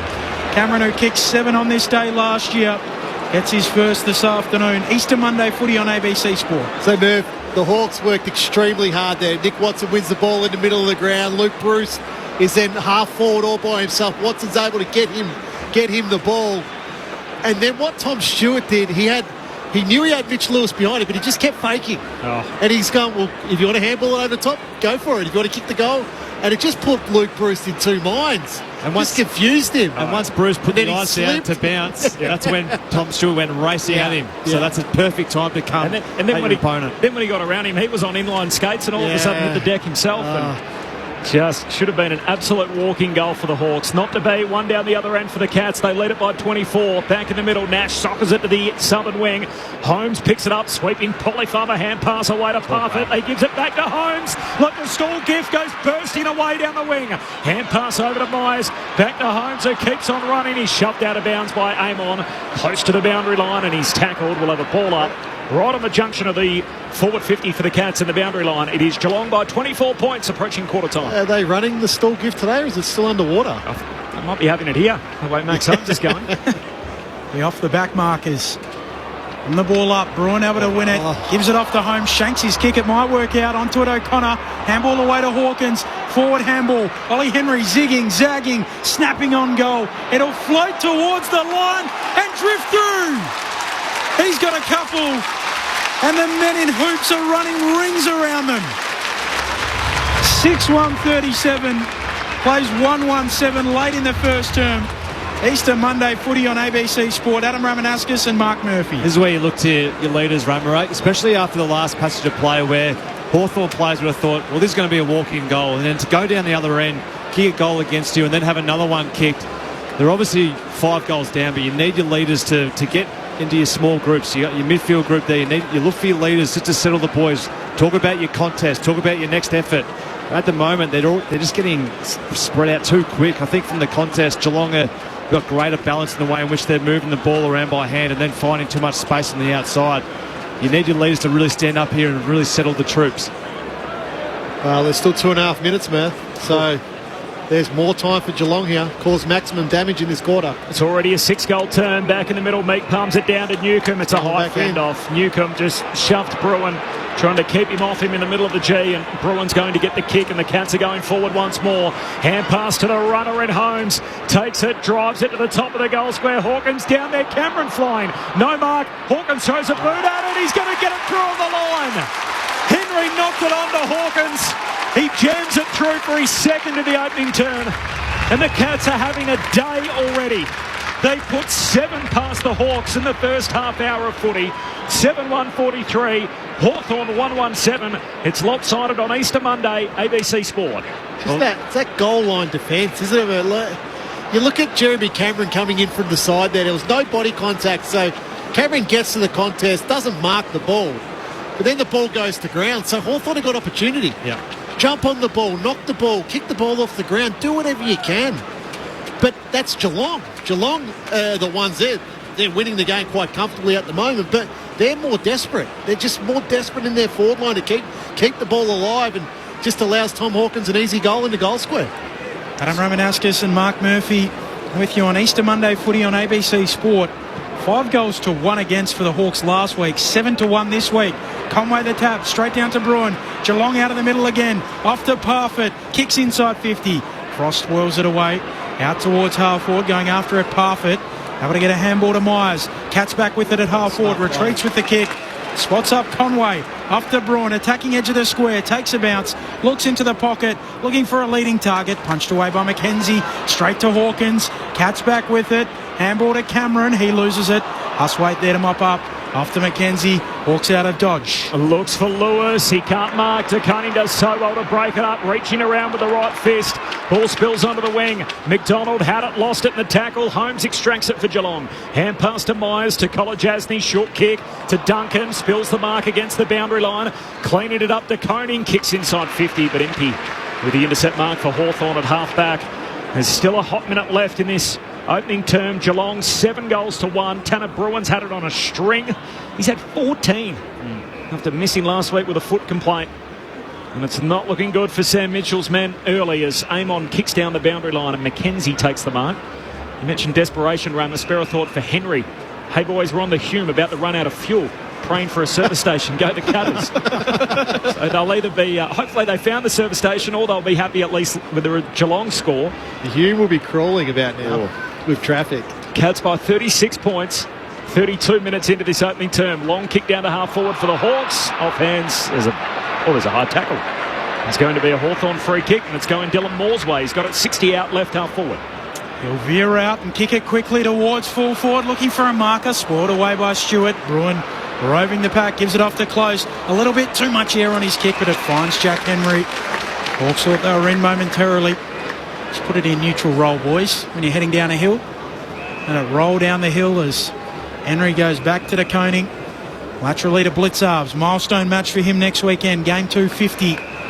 All things remaining equal, they work it up to the wing, the Cats, and Duncan able to mark beneath the great southern stand. And a 7-1 opening term the way of the Cats. Tom Hawkins on his day, his 350th game. He's got a couple. Ollie Henry in his 50th. He's also got 2 singles to Cameron, to Stengel, and also to Close. While for Hawthorn, McKenzie, their only goal kicker. It was 5-1 for Melbourne last week against Hawthorn. 7-1 this week. They've started slowly in consecutive weeks, the Hawks. Easter Monday footy on ABC Sport. It is Geelong leading by 36 at the first change. All eyes on Sam Mitchell as he makes his way out of the coach's box down to meet his team at quarter time. Lopsided in the marquee fixture. They lost this game by 82 points last year. They're down by 36 here at quarter time. Quick taste off the SMS 0437 774 774. Liz and David heading back to Perth after Easter in Geraldton with brother Chris. Just past any ABBA. Low scrub and big sky for miles and miles in every direction. Beautiful day. Thanks for the footy for our road trip. Thank you very much, Liz and David. Nice to hear from you. From Greg in Launceston, been enjoying all the calls over Easter. Blues going well. Can't wait for 2028. And your call of the very first Devils victory. 175,000 members and counting. Who says they're not Who says they're not proper members? A great marketing. Thanks, Greg. Appreciate that. Also, Brendan in Hobart says, Corbin, how good was the NBL yesterday? Go the Jackies. Good game. Outstanding game of basketball yesterday. And from Max, Hawkins is turning 36 in July, but looks durable enough to play for a few more years. He's got to be a chance for 400 games and 1,000 goals. He needs another 50 games and another 213 goals. Gee, that's a good rate if he goes at 4+ a game from here to get over the 400 mark and try to make it to 1,000. We'll get the thoughts of Adam Ramanauskas and Mark Murphy in just a moment to see what they thought of his opening term and the Cats all over the Hawks here on Easter Monday. It is Easter Monday footy. It's right here on ABC Sport. Hey, want to hear something really funny? Well, of course. The Melbourne International Comedy Festival is back. You ready for a big night of comedy, yeah? With the All-Stars Super Show on the ABC, Wednesday night, April 3rd. And if you missed the hilarious gala, catch it right now on ABC iView. Let that marinate there for a second. The Melbourne International Comedy Festival. Have a great festival, everybody. With the All-Stars Super Show, Wednesday night, April 3rd on ABC TV and streaming on ABC iView. This is ABC Sports coverage of the 2024 AFL season. Every match on the ABC Listen app. Look for the AFL button. Ryan Myers, that unique kicking style, kicks across the body into the pocket and spots up Stengel. Outside of the right boot, trying to curl it around and doing it beautifully. The Cats off to a dream start on Easter Monday. Colin Jasny, good user, kicks inside the full of 50, and it's Hawkins. On his milestone day, takes the mark out wide at right half forward. He skips in past the 50 from 45 metres out. The drop punt from Hawkins. He's on target. A second-generation Cat, but a generational player. And pass to Sicily. She tried to take on Ollie Henry. He's caught, holding the ball. Little milestone for him. His 50th as a Cat. The drop punt from 50 is bang on. Lands a blow from 50 out wide at right half forward. And the Cats have grabbed control of this game. Hand pass to the runner in Holmes. Takes it, drives it to the top of the goal square. Hawkins down there. Cameron flying. No mark. Hawkins throws a boot at it. He's going to get it through the line. Henry knocked it onto Hawkins. He jams it through for his second in the opening turn. The 2024 AFL Premiership season. On your radio. ABC Sport Digital. And on the ABC Listen app. 7 goals to 1. It has been all Geelong in this opening term. They lead by 36 points. Corbin Middlemass and Ben Cameron calling the footy. Lauren Borden on the boundary. And our ABC Sport experts, Adam Ramanauskas and Mark Murphy. Thanks to Stuart Baker, who's the best tech in the business, keeping it all sorted for us. That's Lynch, unbelievable. Come on, Corbs. You're better than that. What are you talking about? He's getting drinks served to you now. He was good enough to... He was going out anyway. He had to go to the bathroom. I said, look, Stuart, if you're out the back, is there any chance you can get me a... You don't want to see what he's like if they don't deliver it to him. Oh, please. Is he difficult, is he? Just some news from the Tigers. Tom Lynch will be sidelined for another significant period. Scans have revealed hamstring tendon damage. Expected to require surgery, so that's bad news for Richmond and for Tom Lynch and for the competition. One of the great forwards when he's up and going. Noah Bolter will miss the next 3 to 5 weeks with a medial, so no good at all. That's from the Tigers. Hasn't been good, Mark Murphy, for the Hawks. Quarter time here, Geelong by 36. Mark Murphy, Adam Ramanauskas. No, it hasn't been good, Corbin. That's probably an understatement if you're the Hawks here. They've got a long way to go in this game if they're going to try and wrestle anything back out of this, but I think Sam Mitchell will certainly just put it on his charges, probably to a man just to beat your one-on-one contest, because at the moment they're getting done in the contest and then they're getting done from the spread. And I just feel like they're ball watching a little bit, Rama, and when they're not trusting the tackler or they're not trusting the bloke who's going to try and win the ball for the Hawks, they're sort of all just trailing in and just watching the ball rather than trying to pick off a man, cover an outlet, get dangerous forward. I feel like a little bit they're reverting back a lot from the contest, the Hawks, and Geelong they look really well oiled. They've been terrific so far in their first early games, and they're just sort of patrolling the ground pretty easily at the moment. They've got such pace in their team as well with Mullen, who's dynamic off a half-back flank, and we got Max Holmes, who's shown us how quick he is on the outside, and Close is another one I really have enjoyed watching today. I like the look of Henry too. He looks bigger. So I'd love to see the weight speed still in the record, Rammer, so we could go back and see his progression over the first few years of his career. But he's had a few good one-on-one contests today as well, and he just looks like he's moving really well down there for the Cats. But I I think Sam Mitchell would have given him a fair rocket at quarter time. So Geelong have 15 inside 50s in that quarter for 7 goals, for 8 scoring shots. So it's really efficient when they are moving the ball forward. I think Hawthorn need to make a decision on one of Carl Amon, Jarman Impey or Josh Weddle. They can't have 3 of those blokes in their defensive half because they're 3 attacking type of players. So I'll say Carl Amon's had 10 possessions in that quarter, but he played a lot of that quarter on Brad Close, who had 8 possessions and kicked the goal and created a couple of more goals. So I think as a coach, you've got to make the decision. Are we going to attack from our defensive half of the ground and go forward quickly?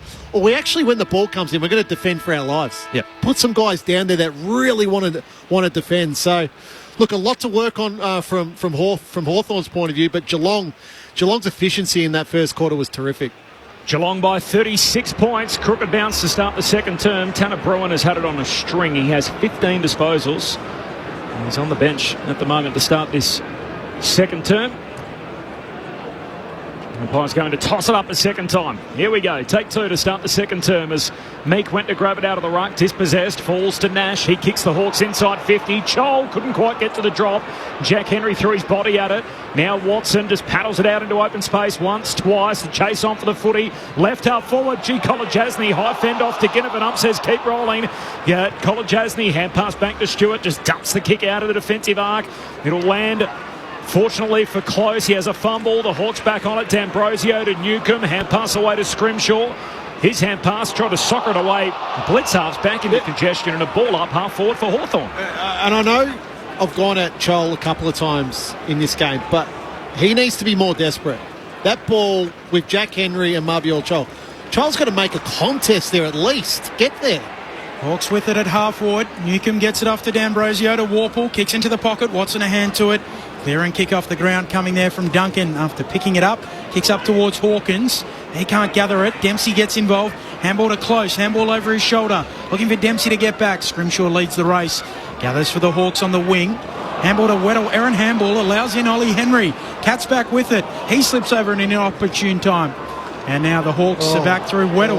Weddle, little 1-2 away to D'Ambrosio. Weddle, dangerous looping hand pass in the middle of the ground. Duncan gets rid of Newcomb. Stewart grabs the footy. Geelong with it. Hand pass to Clark. Slips through his hands. Regathers. Back to Stewart. Hand pass back into the corridor to no one in particular. Nash gathers. Shakes a would-be tackle from Duncan.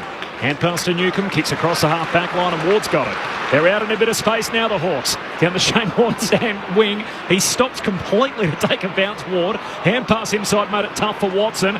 He's smooth with it, gives it to Newcomb. Hand pass away to Warple, kicks inside 50. McDonald hugs it to his chest. Just right of centre, he'll kick from 15 out. And the Hawks worked it out through the middle. Well, it was much better pressure by Hawthorn Corps, so Geelong win the ball on true centre wing, but then Hawthorn continue to push forward and press and lay a tackle or get an arm in so the ball spills out until they eventually win it. Connor Nash won that ball at true centre half back where he was able to brush the tackle of Mitch Duncan. Then it was the forward momentum.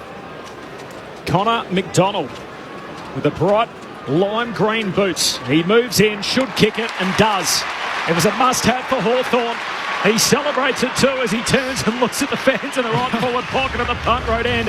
His team is still 5 goals behind. Geelong 7-1-43, Hawthorn 2-1-13. 3 minutes gone in the second term. Just before Adam Ramanauskas and Mark Murphy on ABC Sport. Off the SMS 0437 774 774. Hey guys, Paul here from Manifold Heights, who is currently oversowing Flemington Racetrack in the tractor, listening to ABC Radio before the rain comes. Go the Cats. He sent us a photo, so he's in the tractor listening to the ABC on the Flemington Straight, which is great to have you with us. I think he says we're the best call by the length of the Flemington Straight. I think so. But the one thing that they did really well there, Hawks, when they finally got possession of the football, they actually went forward, but then they went with some width. So they had a person on the outside holding good balance, able to have some good ball use from there. The Koning in the ruck for the Cats, wins the tap down. Clark out of the middle, bursting out, delivers a bullet to Cameron. He takes it 45 out directly in front. But that's just Russian roulette in the middle of the ground by Hawthorn. So, yep, okay, Geelong win the ball, but Jai Clark wins that clearance, wins that centre clearance with absolutely nobody near him. And just runs straight out the front door. Should never really do that out of a centre. It's just the old school sweeper, Murph. So as he typically does, squeezes the Sharon, comes in, the drop punt from 50, never looked like missing. And Geelong with the immediate reply to the Hawks goal. Back out to 36 points as it was at the first break. He's got a couple, Jezza. 8-1-49 plays 2-1-13. Corbin Middlemass, Ben Cameron, the Essendon Premiership player Adam Ramanauskas, and the 300-gamer Mark Murphy. Yeah, well, it kills you when you finally get a score on the board and you've worked so hard for it, then just to get basically a one-possession play straight out of the centre guts and then almost a training drill type of play there from the centre square bounce. Sam DeConnie in there at the ruck at the moment, competing really well, but they just open them up way too easily. No, they're just the old-fashioned sweeper, Rabbit. You talk about the sweeper who's holding the defensive element of that contest, just got completely sucked up to the contest, and just the ball was able to be put into space and on the run. Exactly where you want it if you're a Geelong midfielder. Restart back in the middle, back to 6 goals. The advantage for Geelong. Warple hand pass in front of Newcombe, knocks it away to Meek. His hand pass trying to link up with D'Ambrosio, who is under all sorts of pressure. Atkins grabs the footy. Hand pass back into the centre of the G. Nash has got it and he's tackled by Atkins. Ball up. Tony and Glenelg, the ABC footy call, is terrific. Thanks, Tony. Nice to hear from you. We like the good ones, don't we? They're the ones we love to read out. 0437 774 from the restart. Impey's kick smothered, spills to Stengel. Hand pass releases close in the long sleeves. Kicks inside the forward pocket. Bouncing footy. Sicily back there with Ollie Henry. Sicily thought about keeping it alive. He was in the end out of play, so a throw in forward pocket for Geelong. So Conway goes off the ground. Sam DeConey goes into the ruck. Centre bounce. Takes the centre bounce. Drops back into the defence. And then Mark Blitzarves goes into the ruck. Pretty handy, isn't it? How good is that from Geelong? 4:50 stoppage here for Geelong. Taking it out of the ruck, mate. Gets a little handball away. Bounces back to him. He'll give it to D'Ambrosio under pressure. Caught by Stengel, taken high. And here's the next part of it. So nobody is going anywhere near Sam DeConey, who's the loose in defence along with Tom Stewart. D'Ambrosio back to Sicily. Moves it on to Hardwick in the left back pocket now. He's moved it from the right back pocket to the left back pocket. Hardwick bites off a dangerous kick. Good enough to get it to Weddle. 30 out from his defensive goal. He'll send it out to right half back. Mark taken by Ward. Meek breaking down the wing. The big ruckman takes the mark. He's got it right on the centre line beneath the great southern stand wing. Cats by 36 points. Former Docker in his first game for the year turns it over. Cameron intercepts. Hand pass away to Mullen. Geelong now downhill. Gives it to Stengel between wing and half forward. Kicks inside 50. Sicily leading out takes the mark in front of Ollie Henry. And immediately moves it on. Bangs it into the middle of the ground. Throwing his body out at O'Connor. Knocks it down to Clark. Geelong back on the footy.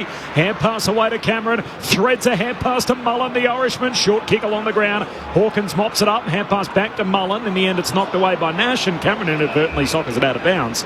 And after that weird passage of play, we got a boundary throw in half forward for Geelong. Cats by 36 points. 7 minutes gone in the second term. Tyson from Lake Grace. Hi, guys. Great listening to the Mighty Cats on the way back from Bremer Bay, chasing elusive salmon from Tyson. That's a nice little trip.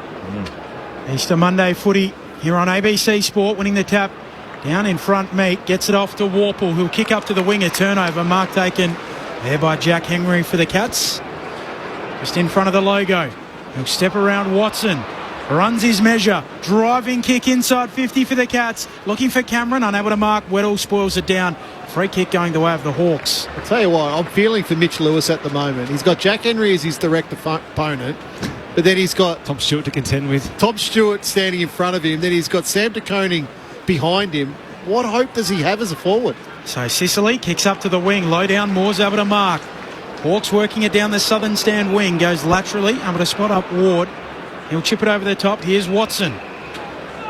Between wing and half forward. Comes infield with his kick. Back to Ward. Geelong leading by 36. Nearly 9 minutes played in this second term. Pick 7 in 2021, Josh Ward. The following year, pick 7 was Cam McKenzie. Now, teammates, obviously. And Jack Scrimshaw's also a pick 7 as well, as the kick goes inside 50 for whatever that's all worth. Colin Jasny takes the intercept mark, goes short to Clark, kicks out of the defensive 50, close to the target, spills the mark. Falls down. Oh, I was going to say Hawthorn's way, but close is getting it back. He had his jumper tugged by Scrimshaw after getting rid of it. So free kick to Geelong. Taken by hand, close to Colin Jasny, short kick to Dempsey. Round one, rising star on for his 3 goals. He kicks inside the forward 50. Cameron down there. Sicily, strong mark. Took the contested grab and then gets up and swings it out to Ward. Centre half back, hand pass to Warple. The Hawks away. Trying to find a way through. Here's Watson. Hooking a kick out to the wing. Running onto it more. Takes a little bounce running down the wing. Now drives it inside 50. Down there trying to mark Lewis. Brings it down in front. De Koning mops up for the Cats. Handball away to Jack Henry. Breaks the defensive arc. He'll kick up to the wing. Parfitt's there, a one-on-one with Warple. Parfitt soccers it out towards half forward. Bouncing ball for Frost. Gathers for Hawthorn. Handball back to Warple. Tackled by Parfitt. Dispossessed in the tackle. Umpire says advantage. And Frost will run away with it. Frosty the go-man. Off he goes. He kicks up to McDonald, who marks 60 out. Handball away to the runner more again. Driving ball towards full forward. Getting back to Koning. Punches it away. McKenzie in space. Gathers the footy. Pivots. Swivels. Snaps and goals. McKenzie second. And it's the Mac attack for the Hawks. Finally their third. They bring it back to 5 goals again. 8-1-49 plays 3-1-19. 10 minutes played in the second term. Easter Monday footy on ABC Sport. Well, it's good reward for effort. Yeah, they look a better team, though, Murph, when they want to move the ball. Like, take some risk with possession. Well, that's the thing, and we've talked about the defensive structure for Geelong so far with Tom Stewart and Sam De Koning and Henry down there, how they're basically playing 3v1 at times against Mitch Lewis. The only way the Hawks are going to try and navigate their way through is by changing angles and using the numbers when they are around, whether that's by hand or short kicks. And we saw that then when they actually had the numbers around, they used the numbers. You can't just afford just to keep on banging it in and hope for the best. And then you just have a small bloke down there in Cam McKenzie who kicks his second with just a bit of smarts. And every time he gets his hands on the football, you know there's something good's going to come of it. And Bio whacks it back in the middle of the ground, and away we go. 2-1 in the quarter for the Hawks. Clark pushed off the footy. Parfitt, hand pass away to Bruin. Gives a handball back to Parfitt. Parfitt spins around the tackle from Joel. Turns and kicks out to half forward, and Dempsey goes up strong. Can't take the mark. McKenzie, the goal kicker, right there with him. Dempsey keeps it alive. Paddles it back to Myers. Hand pass away to Clark. Handball back inboard. McKenzie grabs it. He's locked up, and we'll have a ball up on the wing. That's better harassment by the Hawks. They would have gone straight at the front door in the first quarter. So they're fighting their way through. Mark Murphy on ABC Sport. Joel manhandled in the ruck by Conway. He's getting a free kick, defensive side of the wing. Hawthorn have kicked 2 of the last 3, but it's Geelong's game. They're up by 30 points, 8-3 overall. 12 minutes into the second term. Joel chisels a kick up to half forward. Lewis bringing it to ground for the Hawks. Nash onto it. Handball to Bruce. Handball away towards a teammate here in Huswaite, who's wrapped up quickly. Caught holding the ball. Henry had nowhere to go. And Geelong will get it back through Tanner Bruin, who, boy, has been impressive today. 16 disposals, 5 clearances, and a 3rd tackle to go along with all of that. Lateral kick away to Myers. Defensive point of the square here for the Cats. Geelong leading by 30. Myers kicking around the southern stand wing. Chol in front, goes up, drops the mark. Hawkins into the action, whistle on the play, free kick. It'll come back and go to Mubby or Chol. So between halfback and the wing for the Hawks. Cats leading by 30. 12.5 played. Second term Easter Monday footy on ABC Sport. 6 Hawks in his first Easter Monday game. 5 for Geelong out there for the first time in this fixture. Biggest home and away game that the Hawks play every year. Short kick to Nash. Hand pass away to Scrimshaw. The kick heads down to half forward, but it's a turnover. Holmes is there for Geelong. He's off and running. The 1-2 with Myers. Holmes hand pass the second time. Finds Dempsey. Lifts it over to Hawkins. He's got Warple to contend with. Tackled, dispossessed. Ball hits the deck. Hawkins still fighting for it. Got it out. Stengel soccers it inside 50, but picked up by Frost. He just bangs it on the boot up to the southern wing, and it's all Geelong there as Parfitt takes the intercept mark. Easter Monday footy on ABC Sport. Corbin Middlemass and Ben Cameron. Lauren Borden on the boundary. Adam Ramanauskas and Mark Murphy. Geelong by 30 points, and now the switch is on out to Jack Henry on the member side. Running through the logo. He'll kick long in the Cameron direction. Up he goes. Weddle there with him. Weddle slaps it away. Onto it quickly. Mullen gets his right boot to it. Out of bounds on the full. Was buffeted by Ward as he kicked. What is happening down on the boundary? Lauren Borden's down there for us. Lois, hasn't been much activity down there. No, there hasn't. Everyone's in a clean bill of health. I think I was just watching Tom Hawkins really at quarter time change his jumper. So I think that's for merchandise reasons. I don't know if Murph might know if everyone just changes their jumpers 3 or 4 times. Yeah, he's very smart, Tom Hawkins. He's been around for a while, and I reckon he'd have 4 changes today. He needs to buy a couple of more cows for that farm, I think.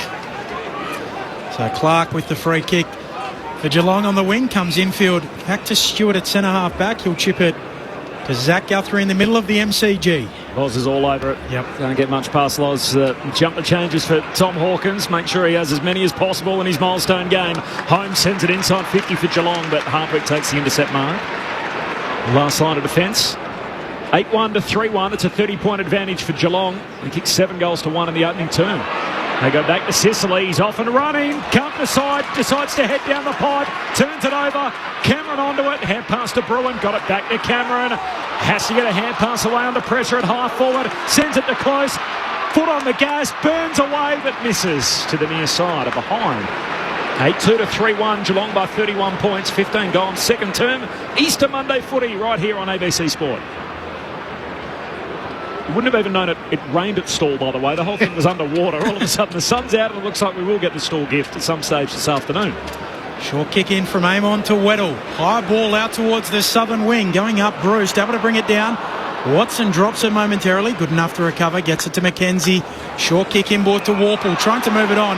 Might be 50. No, play on, says the umpire. Hawk still with it in the middle of the ground. Ward able to fire out a handball to Amon. Usually a dangerous kick. Looks for Guinea on the lead. Ginnivan marks just beyond the attacking arc at left half forward. Now he looks inside 50. Great kick. Spots up D'Ambrosio.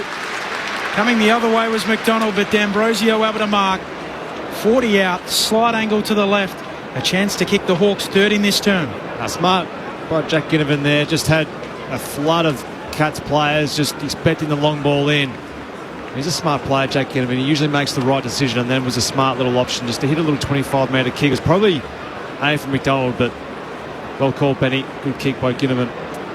Name Massimo in Italian means big. He comes in on his left boot and misses. Away left. Ever so narrowly. Ambrosio can't deliver on this occasion. Back to 29 points, the Cats' advantage though.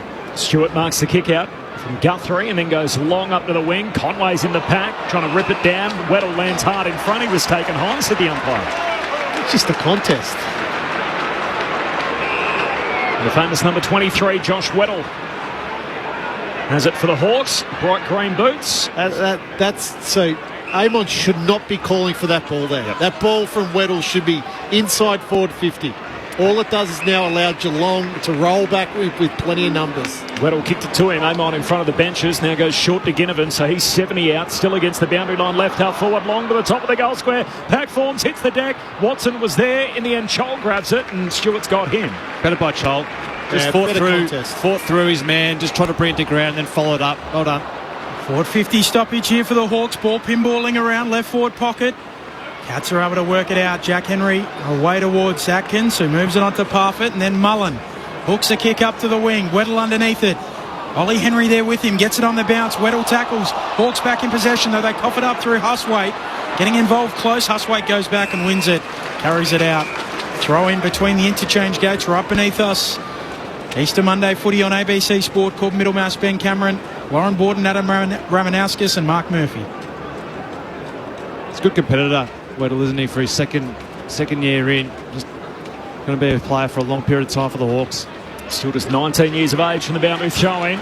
Meek, first clean possession, hand pass to Warple, kicks down to Ginnivan in a tangle with Guthrie, slips past both of them. Jack Henry, hand pass to Guthrie, kick smothered. That's the desperation you want from the Hawks. Dylan Moore with the smother and now a little melee. Yeah, nice. It's contagious. You see Chol down there just bringing the ball to ground. Weddle competing well at the back line. Dylan Moore getting involved. They just put on his backside too is the Wizard Watson. Thrown to ground in all of that. And after this we'll have a boundary throw-in, so it comes down Watson's way. Hand pass away to Ginnivan. G's out wide at left half forward, hooks it to the goal square. Taconi can't knock it through. Trying his best to get it there is Colin Jasny. Eventually knocks it over the line for a rush behind. Gee, it's all happening now. Hawthorn in the game. Geelong lead by 29 points. They're coming from a way back 19 minutes into the second term, Cats by 29. Easter Monday footy on ABC Sport. Lauren Borden on the boundary. Loz. Well, now something is happening on the boundary. It's always when you think it's a bit quiet, but it's actually Max Holmes who's come to the bench with a bit of a right ankle issue. So he had the brain trust around him. He's now getting it restruck and that ice spray sprayed on it so he can get back on the field.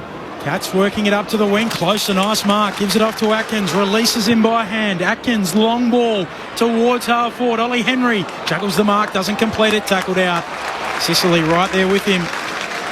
29 points the Cats' advantage. If you were wondering, that was Adam Ramanauskas that was saying nice to the little largy-bargy. Yeah. But the Essendon edge never leaves you, does it, Rama? But it's more from a Hawthorn point of view. Look, they're 29 points down, but you want to see a little bit of aggression, a little bit more aggression, a little bit more care.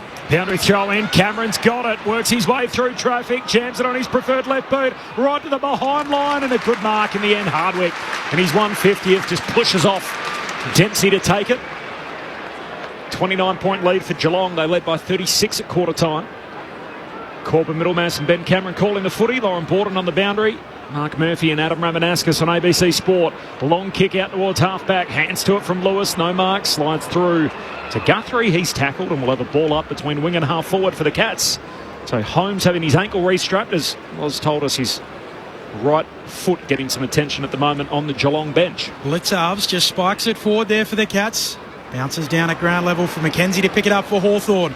He'll kick around the southern wing in the direction of Lewis. Through his hands it goes. They'll try and burst onto it through Bruce. Gets it back to Lewis. Gets around his man momentarily. Then he's corralled. Live footy picked up by McDonald. Close to the line. He wants the line. He's tackled out. And a throw in between wing and half forward here for the Hawks. Kicked 2 goals to 1 in this second term. Trail by 29 points. Easter Monday footy on ABC Sport. The other round will come around quickly. It starts next Thursday. Meek wins the tap down. Conway going after it there for the Cats. Getting involved Duncan. Warple fighting in. Ward shovels out a handball. Out of bounds it goes. And a throw in on the great southern stand wing. 29 points the Cats lead. Do my best to get to as many messages you've sent through as we can as we tick towards half time. People listening all over the country, which is great to be able to hear from you wherever you may be following the footy on this Easter Monday. From the boundary throw-in, comes down the Cats' way. Atkins, hand pass, feeds it forward. Hardwick is going to be the first one there, though, for the Hawks. He's tackled and helped out of bounds by Duncan. He's taken high. Free kick for Hardwick. Geelong by 29 points. Time on second turn. Easter Monday footy on ABC Sport, and Hardwick retreats. He goes back to Amon on the back flank and will just poke it further afield to Warple, who marks defensive side of the wing. Goes for a little run from behind the logo, kicks as long as he can and shallow inside 50. De Koning spoils it down. Bruce tracking after it, tries to soccer it to his advantage. Zach Guthrie takes it. Scholl tackles him, holding the ball. That's fantastic by Marbiel Scholl. They've been critical of his work rate and a little bit of effort, but that's an inside forward 50 tackle where he's just worked. Just staying involved. Yeah, saw the opportunity, Murph. Take it. And they're starting to get a few looks 1v1s now. Look, it's amazing what happens when you get the contest right. You start to get some opportunities ahead of the football, and that's what they're getting at the moment, the Hawks. And they just need to make the most of these shots. I think they've had 12 inside 50s in this second quarter, so they need to make the most of it with getting some reward on the scoreboard. Nonchalant in his approach. Slowly ambles in and sneaks it through. The Hawks are clawing their way back into this contest. They've kicked 3 of the last 4 majors, and it's back to just 23 points. 8-2-50 plays 4-3-27. Our experts, Essendon Premiership player Adam Ramanauskas and 300 gamer Mark Murphy.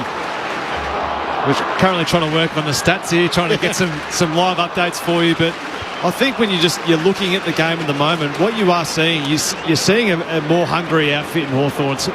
It's roles reversed almost from what you saw in the first quarter. They've now got a challenge on their hands, the Cats. I'm sure they're good enough to respond, but they've been in an arm wrestle in the past probably 10 minutes or so, and the Hawks are just starting to get their contest and balance much better around the ball, and they're starting to get some options ahead of the football, which aren't as obvious for the Cats to try and drop a number back and trying to get some run going off their half-back flank. They're starting to compete really well. Crooked bounce in the middle, and then the umpire has actually recalled it, umpire Mollison, so he's going to pay for a kick there for a ruck infringement. Ended up outside the circle. Blitz arms and Meek, so the ump says, let's do it again. He tosses it up. The former Docker Meek palms it down. Now there's a free. That's good by Huswaite. The first go comes in, attacks the ball as hard as he can, wins a free kick in the middle of the ground. Taken high, pick 37 in the 2022 draft. Played 2 games last year. He swings his kick here out towards the southern wing. The Hawks lifting. McKenzie wanting to move it on quick. Kicks into the man on the mark, Duncan. Ball ricochets away out to Newcomb. They still get it going forward. Kicks to Lewis! Great mark. Pack mark for Mitch Lewis. He was about 3 deep and he rips it down for the Hawks. Heavy landing, but he won't mind. He bounces back up to take his kick from 20 out. But it's the kick, Murph. Yeah. It's just at a dangerous spot. And then you look after the mark, you look at all the Geelong defenders. They're all sort of standing around looking at each other. Or should have I went, or should have you went? Who should have went? That is a grab. Mitch Lewis to finish off his work. Through it goes. And we've got a game on Easter Monday. The Hawks have come back in this second term. They've kicked 4 goals to 1 in the quarter. And the Cats lead is cut to 17. 25 gone in the second term. The Hawks are 5-3-33, playing the role of the underdog. Geelong 8-2-50. Adam Ramanauskas and Mark Murphy on ABC Sport. Well, there's 3 things, Ramo. It was the contest that you spoke about. A young bloke putting his head over the football, winning the hard ball. And then it was Newcomb who started the centre square bounce. And rather than just drift there, he just spread that hard to get out there and get some space. And then it was an offline kick where the Cats were expecting it just to be straight up and down, where some blokes just like to pop it in there and hope for the best. That wasn't hoping for the best. That's putting it to the direction of your teammate and letting Mitch Lewis run and jump at the football at his highest point. And why wouldn't you when you can jump at it like that? Got out to 36, Geelong's lead. It's back to just 17. In the middle, Meek trying to hook it down. Blitzarves gets it though. Dribbles a kick to half forward. Impey gathers. Will turn and kick the Hawks back to half forward. Bouncing ball. Lewis knocks it to Ginnivan. Ginnivan, little shoulder roll. High free kick not paid. Going in more. He doesn't get one either. Getting a handball away. Out to Lewis again, who will hook on goal. Chol's in the goal square. Getting back Stewart. Chol brings it down. Watson's there. Misses. He misses the unmissable. And he misses the lot. He was 2 metres out. The goal beckoning. And he sprayed it. It would have been easy to score. It was actually, I was about to say, it was harder kicking it there. Yeah. That's incredible. He was 2 metres out, slightly left of the goalpost, and put it out of bounds on the fall on the opposite side of the sticks. So score remains the same. Geelong by 17, 26 and a half gone second term, but this game has gone up a notch. And the Hawks, who were late to arrive, they conceded 7 of the first 8 goals, fell behind by as many as 36 points. They're back in it. They've kicked the last 3 of the match. Frost chops it off at high half forward. Heads inside 50. Ginnivan can't complete the mark. Falls to ground. Watson under pressure. Hand pass back into dispute. Ginnivan has a second go. Jack Henry wins it though. Got a hand pass out for the Cats. Picked off by Nash. Hawks back the other way. Still at half forward. Huswaite to Moore. Handball to Empty. Tackled by Dempsey. Dempsey just rips the footy from him. Kicks into the middle of the G. And at the drop is Sicily takes the mark. Final minute and change before half time. Geelong by 17. Can they get one more late, the Hawks? Long kick. Chol goes up. Off hands. It'll come down in the pocket. The Hawks are there. Cruel bounce for D'Ambrosio. Free kick going to the Cats. Chol standing kind of like the emoji with his hands out saying, what for? I think it was a Mitch Lewis. Yeah, I think it was a Mitch Lewis jump and just jumped straight in the back. Really didn't compete for the football. O'Connor, yeah, so Mark O'Connor to take the kick. Good pick up, Mark Murphy. O'Connor in the back pocket. Will kick up to the wing. Cameron in the contest. He doesn't get there in the end. Goes to ground through the hands of Frost. Out the back, Sicily. Just dumps it on the boot. High kick towards the attacking arc. Lewis goes up. Down at ground level, Nash. Runs straight into Stewart. Tackled to ground. Ball up to come. This has certainly gone up a notch. And momentum wearing brown and gold at the moment. 38 seconds before half-time. From the ball up, Meek had a play on it. Still no clean touch. Spills away to Scrimshaw. Kicks hurriedly inside the forward 50. They all miss it. Chol's out the back. Chol trying to break the tackle. Kicks the goal through it anyway. Chol's kicked 2 of the last 3. And the Hawks have 4 on the bounce. Geelong's lead whittled down to 11 points. And again, there's a melee behind the goal umpire as they press up in front of the Hawthorn cheer squad. And perhaps not in the melee, but in the game, they are landing punches, these Hawks. It's 6-3-39, Geelong 8-2-50. Sorry, Murph, 29 gone second term. Mark Murphy, Adam Ramanauskas. Well, they are, and it's just the contest. And again, from a ball up, it was just getting yardage, getting the ball forward and giving their forwards an opportunity. And Charles lifted, I think it might have been the Ramanauskas bake. Yes. It might have just got a bit of blood boiling from Mabior Chol, but he's been very impressive in this second quarter. His half contest, he's won his own contest, and he's kicked 2 of himself. 19 inside 50s for Hawthorn in this quarter. I think he mouthed, how do you like that, Rammer, after kicking the goal? Back in the middle. Restart, trying to shovel it out, Hawthorn. Nothing doing initially. You know Go what? again. Whatever motivates you, Benny. Whatever you need as a footballer to motivate you, use it. Now, fashionably late, the Hawks, but they're here now. Kicked the last 4 goals in this game. Nash knocks it out. Clear and kick from Holmes for the Cats.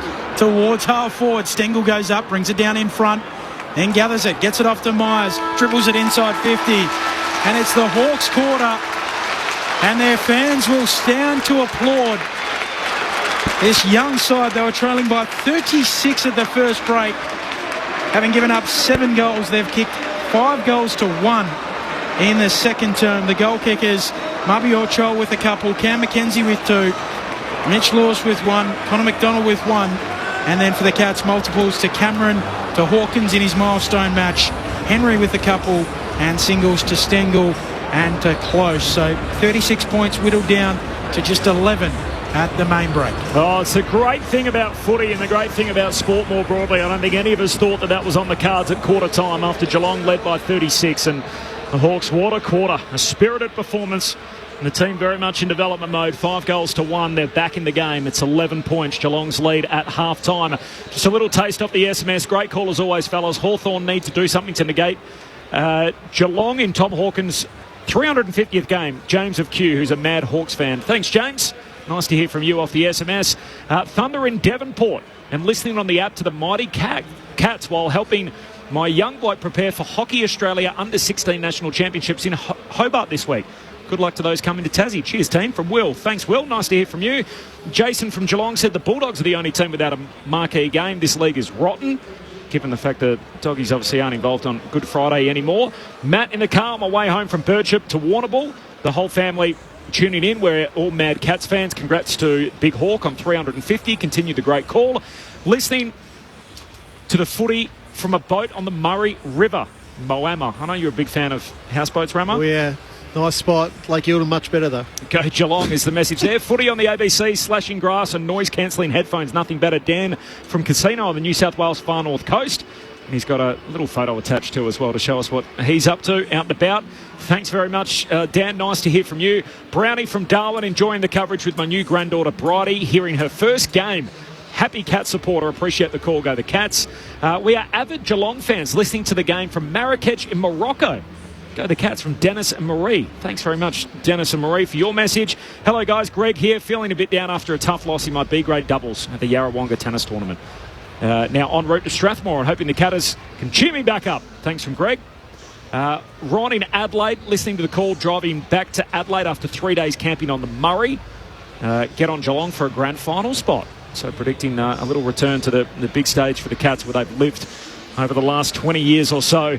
Some MRO news coming up, but before that, the thoughts of our ABC Sport analysts, Mark Murphy and Adam Ramanauskas. It's half-time in the Easter Monday blockbuster, Geelong by 11. Oh, well, much better quarter by the Hawks, and I just thought it was, one, their intent, their aggression, and then their ball movement. Yep. And it's really simple. If you're a young developing team, find out. Murph and I spoke about this before the game. Find out what they're good at. And then you've sort of got to almost coach around it initially. And I think in that quarter, I think Sam Mitchell released the shackles on a few of those players and said, go for it. Their midfield started to win a lot more possession. Warple was good. Ward was good. Sicily is a really interesting one for me. He's had the 7 possessions in that quarter. He was matched up to Henry and Cameron. He looks much better when he's got a direct matchup. He's got somebody that is responsible for. He was able to outmark those guys on a couple of occasions and then really impact. I thought Cam McKenzie had a terrific first half. Yep. As a Hawthorn. He played up on a wing a little bit and moved around there, but he was able to impact the scoreboard with 2 goals. Geelong, on the other hand, they do this quite often. They get out to this big lead and then they can't score. They go through just this whole period where they can't score and the ball doesn't go forward. They start to slow it down. So, what was a 36-point lead now turns into an 11-point lead at half-time. So we've certainly got a game on our hands, but I want to see it again from Hawthorn now. Don't stop this. Like, when you play against Geelong, the more you separate, the more you make the field wide, the more you make Geelong defend. And there's no doubt after half-time we're going to see a Geelong outfit come out and really compete hard, because they wouldn't be happy about what happened in that second quarter. I think Hawthorn will go into the third quarter pretty excited about what they were able to do in that second quarter. They were able to work really hard at the contest. Their compete was really strong, but their spread and their balance was much better than what we saw in that first quarter. And it's amazing what happens when you're hungry and you're fighting tooth and nail, because you start to get things start to turn your way. You start to get some more free kicks. It start to spread. And we talked about Marby Chol there in that second quarter, Rama. But he, in that first quarter, like a lot of his other teammates, probably weren't going hard enough at the contest. Wasn't working hard enough. They weren't thinking, and their work rate wasn't there. Someone sparked them. I can't remember who it was, but it spreads contagious when you actually put your head over the football and you either get a smother or you get a big hit or you tackle or you get a great ball win. It starts to spread, and we start to see that in that second quarter. And as what we've seen in this first part of the season, AFL, momentum's such a big part of this game now, and the Hawks had momentum in that second quarter and they made the most of it and actually got some reward in the scoreboard. Thoughts of Adam Ramanauskas and Mark Murphy to half-time. It's what we hoped for as neutrals watching this after Geelong led by as many as 36 points at the 10-minute mark of that second term. The Hawks have rattled off the next 4 goals. Couple more off the SMS. Liam says, hey boys, great call. Complacent Cats and hungry Hawks. ABC, great call of the footy. What's the latest with the stall gift? That's from Michael. Well, we can tell you that Riley Bryce beat Peter Bowl in the 1,000-metre invitational handicap. Bowl came from a long way back and was able to get right there at the finish, so well done to Riley Bryce. The gift finals are only just happening after the thunderstorm delay. Really, there was a whole layer, a couple of centimetres of water over the entire track, but that has cleared. Chloe Mannix Power has won the women's 100 dash. So Chloe Mannix Power, congratulations to her, and the men's final isn't far away, so we'll keep you updated with what happens at the stall gift. Kate says, loving the footy on the radio as we drive back in heavy traffic from Mount Hotham. Go the Cats. And Caroline, Corey and Kate, a couple of Hawk supporters listening from a motel room in Edinburgh, Scotland. 6:30am in the morning, so people all over the world tuned in to hear the end of round 3 in this Easter Monday blockbuster. Great to have you with us on 0437 774 774. This is Easter Monday footy on ABC Sport. The second half only moments away, but first, the latest from the ABC Newsroom.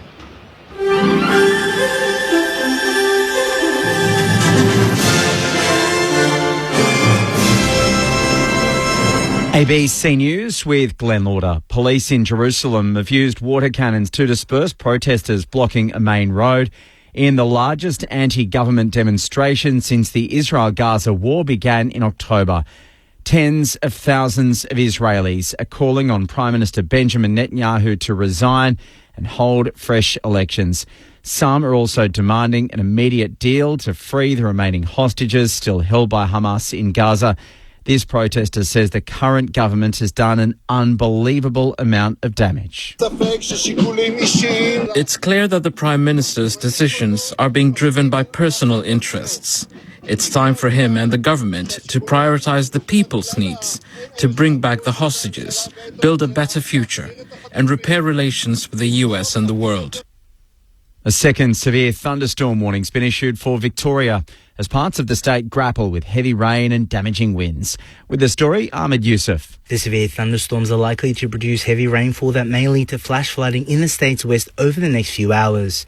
The Weather Bureau says the locations that may be affected include Murrayville, Rainbow, Horsham, Stawell, Warwick-Nabil and Eden Hope. It's led to the famous running race in Stawell being delayed following the major storms in Western Victoria. The running track for the annual Stawell Gift has been submerged in water. A separate severe weather warning for heavy rainfall and damaging winds is also current for central and northeast parts of the state. The Northern Territory Chief Minister's invited legal challenges to the youth curfew in Alice Springs. Here's Lillian Rangier. On Wednesday last week, the Northern Territory government declared an emergency situation in Alice Springs in response to fighting in the streets. The declaration gives police powers to impose a curfew and take children from the CBD home or to a safe place. While children's advocacy organisations have raised concerns, no official legal challenges have been launched. When asked, Chief Minister Eva Lawler says they acted on sound advice. Bring it on. I'm more than happy to have a legal challenge around that. The curfew is set to end in the middle of next week. The New South Wales government's considering every option to attract new investment around Sydney's new international airport. Western Sydney business leaders say there's mounting concern development of the new city around the airport is falling behind schedule, with flights due to begin in 2026. The Premier, Chris Minns, says the government understands developers and investors need planning certainty and an overhaul of current planning rules is possible. I'm not prepared to rule out anything at the moment. What I can say is that the arrangements that we've got in place at the moment aren't working. So if we can get an arrangement in place that cuts through some of the red tape while delivering the infrastructure at homes, we're considering it. A father and grandfather have drowned while rescuing a toddler from a hotel pool on the Gold Coast.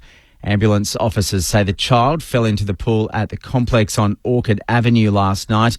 Mitchell Ware from Queensland Ambulance Service says it was an extremely distressing situation. The young child, believed to be aged 2, was playing in the pool, on the side of the pool, prior to the incident occurring. That child has lost their footing, causing them to fall into a deeper part of the pool. The 2 male patients have then entered the pool in an attempt to rescue that child. The Northern Territory is hopeful that Defence Housing Australia's Lee Point development will go ahead unimpeded following the dismissal of a Larrakia emergency application for cultural heritage protection. The Federal Environment Minister, Tanya Plibersek, dismissed the application last week, which had stalled land clearing in the 800-home project. And the Northern Territory's government now says the project is necessary to meet housing demand in the top end. Heading overseas now, and gunmen in Ecuador have reportedly shot dead 9 people in the coastal city of Guayaquil as the country suffers a renewed surge in gang-related violence. Last week, 5 tourists were killed in an apparent case of mistaken identity. Ecuador now has one of the highest murder rates in Latin America.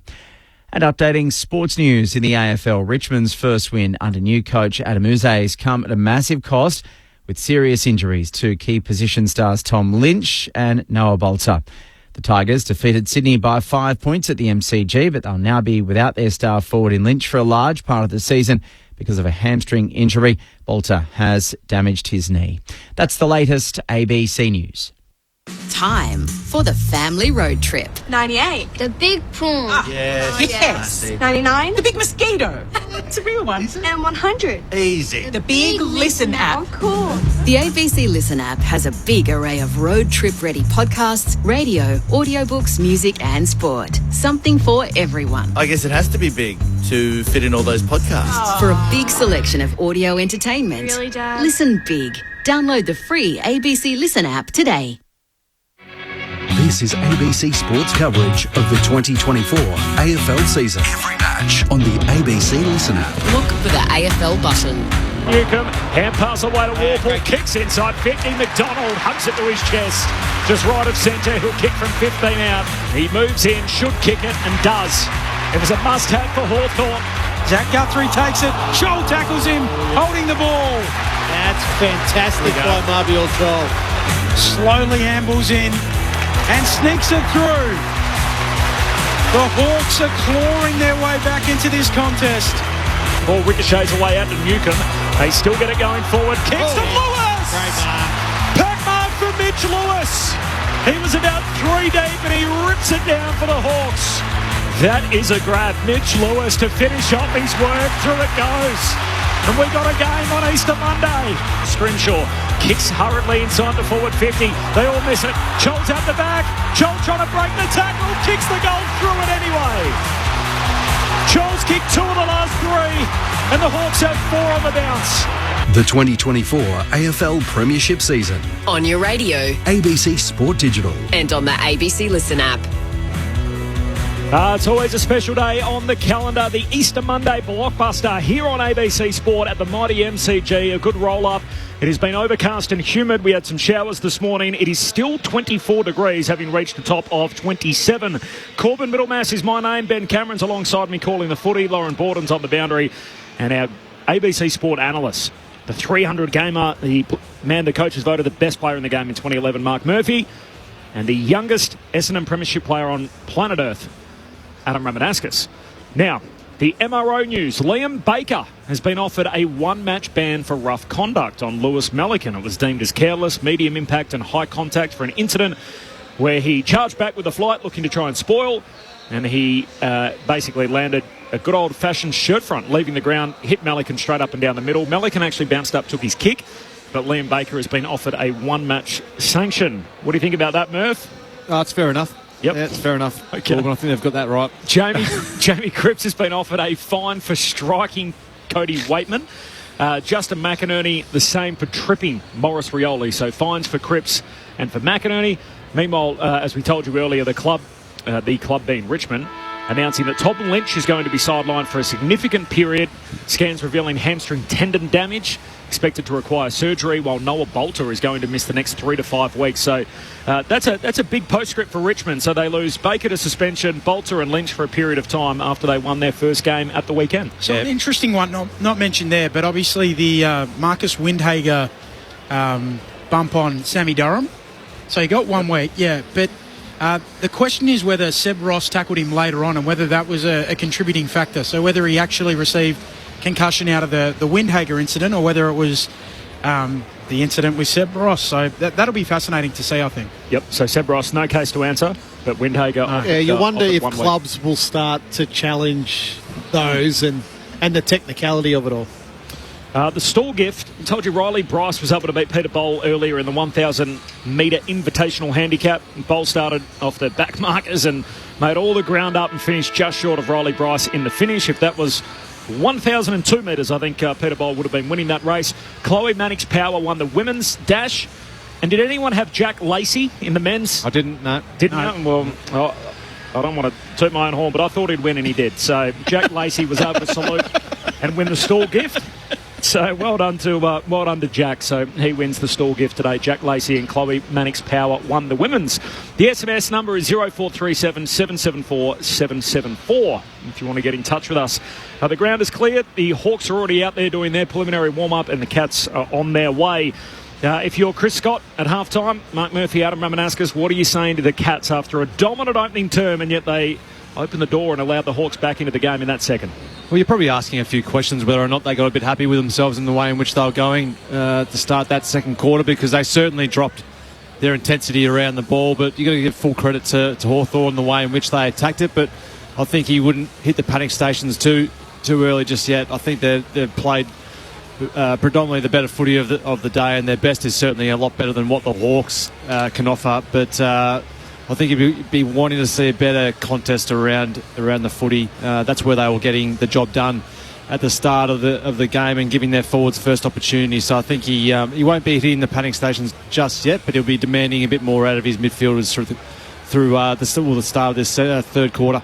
I think Geelong and Chris Scott and his coaching team would want his players to wake back up, because late in that quarter there was passages of play from Hawthorn where you saw him running past a Geelong player, or you saw a Mitch Lewis mark where the Geelong defenders are all looking at each other going, well, you should have spoiled or you should have spoiled. So I think it would be, hey, boys, wake up, because now what was looking like an easy afternoon for us with a 6-goal lead is now turned into a tight second half with only 11-point advantage. So that's the challenge, and I've always found that with Geelong always to be their challenge when they do get those leads early in the game, is do they actually go in for the kill and go and win by 70 or 80 points at times. So, and I think Hawthorn's, and then I think on the other side of it, Hawthorn's challenge is to keep the intensity, they've got to try to outrun Geelong.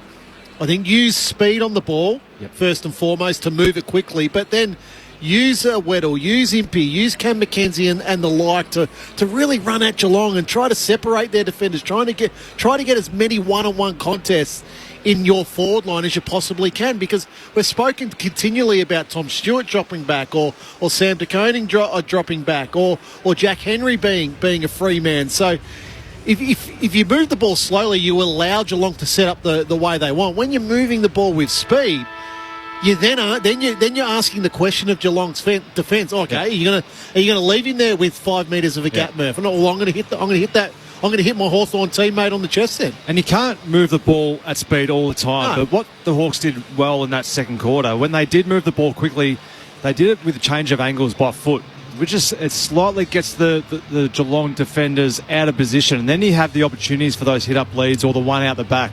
It's if you're just prepared to go quick all the time, that's when you cause yourself a few issues. So just having that balance of when to move the ball quick by hand, when to change the angles, use the ball by foot, get that uncontested mark game going, and then just work your way up the ground. They did that at times through the second quarter then, Hawthorn, and were able to pick the Geelong defenders apart. So the challenge for them is now Geelong, they know the Cats will come out and respond in this third quarter. They need to keep the foot on the gas here, the Hawks. Geelong by 11 points. Hawthorn have kicked the last 4 goals in the game and 5 of the last 6. Second half upon us, third term about to get underway. Geelong by 11 points on ABC Sport. You're with Ben Cameron. Underway, Easter Monday footy on ABC Sport. Meek winning the tap down, follows up at ground level. Blitzarves gets involved, can't get a handball away. We'll go again on the outer of the 2 circles, the bullseye in the middle of the G. Umpire puts it up. Meek takes it out of the ruck, quickly tackled, bracketed by Conway and also Blitzarves. Try once more. Up it goes. Both rucks with hands on it. Onto it Newcomb for the Hawks. He'll snap around the body. High ball towards half forward. They stand underneath it, knocking it down Zach Guthrie. Loose footy on the wing. D'Ambrosio picks it up for the Hawks. Handball to Nash. Handball to Newcomb. Don't argue on Conway. Handball away to Meek. Meek gives it back to Newcomb. In a little bit of a cul-de-sac. He'll kick across the body towards McDonald. He marks. Plays on quickly. Gives it off to Ginnivan. Goes with the snap and misses right.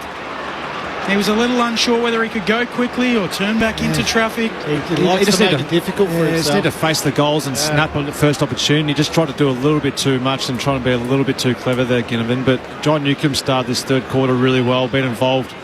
Just some smart body use around the contest against Blitzards, who's not an easy man to move. Max Holmes on the kick out, goes long up to the wing. Off hands, it spills down. D'Ambrosio had it, lost it in dispute. Conway extracts it for Geelong. Hand pass away to Dempsey. Turns and kicks beyond the wing. Hawkins and Frost running back with a flight. Cameron takes the mark, plays on, runs straight into Frost, caught holding the ball. Almost like he had the blinkers on there. Yes. Jeremy Cameron. Just didn't see Frost out the corner of his eye. Just ran straight into a tackle. Cats by 10 points. Mark Murphy alongside Adam Ramanaskas, Corbin Middlemass and Ben Cameron. Lauren Borden on the boundary. 2 minutes into the third term. Geelong by 10. Frost up towards Joel. Good leap. Doesn't bring down the mark. Getting involved Warple. They pile on top. So a ball up between wing and half forward for the Hawks. Like that from Cholt. Just straight into the back of Guthrie. If you're going to stand there, expect some contact. Conway and Meek again. Conway wins the tap. Onto it Nash for Hawthorn. Handball to D'Ambrosio. Chisels a kick into the middle of the ground. Spots up Ward. Oh, give that. Feigned to give it to Weddle. Didn't in the end, so kicks long in the Chol direction. Mabior Chol stands tall and marks. 12 metres out directly in front. He'll go back and kick for goal. Well, found a bit of confidence, hasn't he? Here, Mabior Chol, just the big grab and the stand there. And how do you like that for a grab when your direct opponent's sitting on the deck? But his last contest, just I spoke about it before, jumping into Guthrie. Let's set your corner. Playing with presence. So to pick up right where they left off. Chol comes in directly in front, 15 out, and just sneaks it through. He nearly missed it. He's got 3. And Hawthorn have come storming back into this match. It's just 4 points. 8-2-50 plays 7-4-46. Easter Monday footy on ABC Sport. They've kicked the last 5. Adam Ramanaskas and Mark Murphy. Well, it was a terrific kick by D'Ambrosio into the middle. And you would hear me say, give that. Because Weddle's going past at speed, and you want to keep the ball moving, so you go into Chol and to Mitch Lewis one-on-one. It was just luckily that when he didn't give that ball, Ward, he kicked it straight in there, so it didn't allow the Geelong defenders to get back. But Chol started this quarter really well, a big contest and a big mark. We saw him practicing set shots from that point on the ground pre-game, didn't we? Yes, yes. Doesn't get much momentum through the kick, does he? No. Bill, but he's kicking them straight. Straight enough. 3 for him, all after quarter time. All of a sudden, it's just a 4-point game. Hawks win it at the coalface again. Warple hand pass to D'Ambrosio. The 1-2 with Nash. D'Ambrosio kicks inside the forward arc. In the box seat to Coney. He outmarks Lewis. Wins the one-on-one. Geelong by 4. Easter Monday footy on ABC Sport. The Cats led this game by 36 on a couple of occasions. Goes back to Stewart, kicks to centre-half back for Guthrie. Hand pass to Duncan, he comes wide to Dempsey. Short pass down the wing and finds Close in front of the benches. Geelong by 4 points, 4.5 minutes into the third quarter. Close comes infield. How about a spot up Duncan? Thought of the logo here for the Cats. Stabs it short. Zach Guthrie marks. Thinks about giving it back to Duncan. Decides better of it. Zach Guthrie looks inside 50 for the Cats. Sets it up towards the hot spot. Cameron, take your pick. Conway! How about to juggle it down? Pinched it from Cameron in front of him. And the big ruckman in what is just his second game of AFL footy. Cameron had a little bit of hands on it as well, but Conway will go back and kick for goal. I like that from Conway because his direct opponent, I think it's Reeves, is it a Reeves or... No, it's Lloyd Meeks, sorry, who drifted down there, and then Conway drifted down also to make it a one-on-one contest. And you know, if you only in second game, if the big ruckman could take contested marks like that, he's worth their weight in gold. The Cats need a steadier. Conway looking for his first goal in AFL footy. He's got it. They'll get around the big man. And Geelong just settle a little bit. Back out to 10 points. 9-2-56 plays 7-4-46. 5.5 into the second half. Easter Monday footy on ABC Sport. Well, settler it is, Murph. It starts with Sam DeConing taking a contested intercept mark in deep in Geelong's defence, and then it's just a switch of play. It's switch of play to Stewart, who then goes through the middle of the ground to Duncan, and they just move the ball surgically up this wing in front of us until they find the one-on-one inside forward 50, and Conway good enough to take that contested mark. Yeah, they didn't rush themselves, did they? They were just smart. It was Mitch Duncan, just the work rate from the half-back flank, just to create that extra number, and then just pin the ball up the ground a little bit, and then just big Conway's done some nice things today there. Big ruckman. Geelong by 10 points after leading by as many as 36 on a couple of occasions. In the middle, Newcomb got it out on the wing in the end. Hand pass away to Nash. Hand pass to Scrimshaw. Back over his shoulder to Huswaite. Good handball finds Meek. Offloads to Impey. A little too hot for him. Clark can't pick it up either. Hardwick is clean. His hand pass though charged down. Jack Henry just knocks it in the attacking direction for the Cats. Finds Myers. Kicks to blitz ups. Mike centre half forward. They're on the overlap, and Hawkins diving forward takes the sprawling mark. True centre half forward. He'll kick from 40 out. Yeah, just a skill error again by the Hawks. They had all these numbers through the corridor. They just probably overused one of those handballs to a player and a bit of pressure, and then it was just smart by Geelong, who on the counter-attack, rather than just drifting into no man's land, get back towards goal and find some space. And this bloke's been doing a fair bit of that throughout his career, just understanding where the space is, where to lead. Big Tom Hawkins. Haven't kicked back-to-back goals since quarter number 1 when they strung 6 in a row together. Tom Hawkins. In his 350th game, he miskicks this. Hits the behind post. It's out on the foot. Very uncharacteristic. Geelong by 10 points. No change to that score. 7.5 gone in the third term. Easter Monday footy on ABC Sport. Frost receives the kick from Hardwick. Gives it back to him. Hardwick will kick up to the wing. Trying to find McDonald. Spoiled away from him by Mullen. And a throw in on the members' side of the ground. Shout out to Dane in Bassendean, listening in the garden, and Peter in Tasmania, who's got the pictures synced up with the radio. And Diggers in South Perth has some feedback for you, Ben. He says he's off to Bali listening in the cab, but if you're 178 centimetres and I'm under 100 kilos, he says. From the ball up. Knocked down by Meek, going after it, Nash. There too, Parfitt wins it for the Cats, gives it off the Blitzarves. Left foot kick inside 50, over the back of the pack it goes. Inadvertently socket away out of bounds for a throw-in. Oh, wow.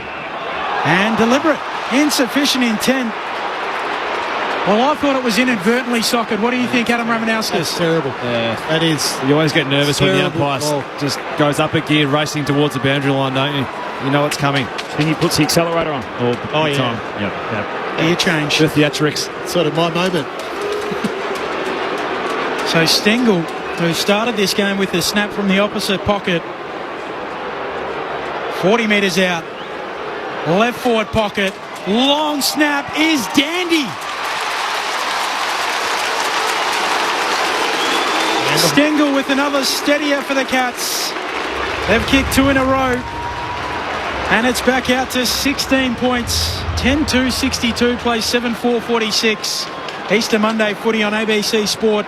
Adam Ramanauskas, Mark Murphy. And the Hawks supporters should be booing that call because it was the wrong call. There was 2 boots thrown at that by Geelong and Hawthorn, and it's just ricocheted 25 metres to the boundary. But it's a swing in the game, man. It's so important. It can kill you when you're out there and you get that momentum shift, and you can feel it as a player too when you get something that just goes against you and you worked your way back into the game. That's why the next couple of minutes are crucial for Hawthorn. They can get the game back into the contest and get the ball forward and try and get another score on the ball, because they're a young group. They need to make sure they're still feeling good about themselves. 16 points, Geelong's lead. They did get up by as many as 36 on 2 different occasions, and Hawthorn got back within 4, but the Cats have steadied. Back in the middle of the ground, Conway won it down. Hand pass from Parfitt back into dispute. Conway taps it on a second time to Atkins. Hand pass to his premiership teammate. Parfitt kicks inside 50. Ollie Henry leaping up, leading out of the goal square, hugs it to his chest. He'll kick from 20 out. Well, look, Atkins' work rate there in the middle of the ground to keep that ball going forward, but I've got my eye on James Sicily here. He needs to react a lot quicker than that. So Atkins, great work rate, gets the handball to Parfitt, and Sicily just caught on his heels. Henry in his 50th. He's got 3 to show for it. The former Pie come Geelong forward. And all of a sudden the Cats have absorbed some punches and are starting to land a few of their own again. They've kicked 3 on the bounce. 11-2-68 Geelong. Hawthorn 7-4-46. The Cats pull away by 22. 11 gone in the third. Easter Monday footy on ABC Sport. Adam Ramanauskas and Mark Murphy. Well, you're right there on Sicily. It goes back to the contest around the middle of the ground, and it was just, again, Hawthorn who they tend to sometimes just get caught ball watching. There's probably 3 or 4 of them all in the one little space, and Atkins, who I'm not sure it was too much of a work rate. Probably more just smarts, just thinking, well, I may as well sit out in the space here, because what's the point of adding an extra number in amongst a group of about 9 other players all huddled around a small little contest? I may as well sit out in space, and it was just smart awareness from Conway to whack the ball forward into Atkins' space, and that just set up the overlap. Well, my reckoning as well, 15 goals at the punt road end of the ground, only 3 at the city end so far today. Barely a breeze to speak of, nothing like that, but just the way it's been. Secondary ball up in the middle. Umpire puts it up. Chol in the ruck. Gets his hands to it. Lays it down. Soft drop, and quickly held up his Warple. We'll do it again. Up it goes. Conway able to flick it down. Trying to get onto it. Parfitt just soccers it inside 50 for the Cats. Frost the first responder. Rabbit him up for the Hawks. Right back pocket. He'll kick long out towards the wing. Going up, McDonald drops the mark. Out the back it goes. Parfitt there for the Cats again. On the wing, sells some candy. Onto his left. Kicks the Cats to half forward. Going up, Myers brings it down. Zooming past Stengel. Gathers the footy. Hooks it long in the Hawkins direction. Out bodies Frost to mark. 15 out. Slight angle to the left-hand side. He'll probably play on quick here, but just smart awareness from Stengel. We'll see the space. Tomahawk wheels around and swings it through. He's got 3 and he's having himself a day on his 350th. And this is much like the opening term. Cats back out by 28. 12-2-74, plays 7-4-46. 13 minutes into the third. Was a backman there. Frost just had had no opportunity there to make any sort of play on the football. Hawkins had him exactly where he wanted him in single, just analyse the space between the goal and where Hawkins was and just put it there, and there's no opportunity for Frost to do anything there, when especially playing against a bloke who's 110 kilos and knows his way around the forward line pretty well, Rama. We go back probably three goals, and it goes back to that free kick, doesn't it, where the momentum just shifted straight away. And a lot of people ask, how do you shift momentum in a game? Well, the easiest way is kick a goal. 16 of the 19 goals in the match have been kicked to the punt road end. And that's where Geelong are attacking at the moment. Back out by 28 points. Bruin rides the contact, fights through the tackle, got it to Clark, kicks deep inside the forward 50. Frost and Sicily marks, but there's a free kick going Geelong's way. Sicily cannot believe it. He has to hand the footy over to Wally Henry. And Henry included, as did every other player in the vicinity, looked at the umpire when the whistle went. And even Henry was surprised he was getting it. Yeah, it was touchy. There was basically a push on the jumper, and the jumper sort of stretched, and that's what caught the eye of the umpire there. It's against Sicily. Henry, not a tough kick for him. 20 out, just left of centre. He misses to the near side. Is that Moz on him? 29 points, Geelong's lead, but danger signs here for Hawthorn after getting themselves right back in the game. It's slipping away again. 15 gone in the third term. Geelong by 29. Easter Monday footy on ABC Sport. Can stop the best of them, Corb. Short kick in. Aim on to Warple. Sends it out wide. Mark taken out there by McDonald.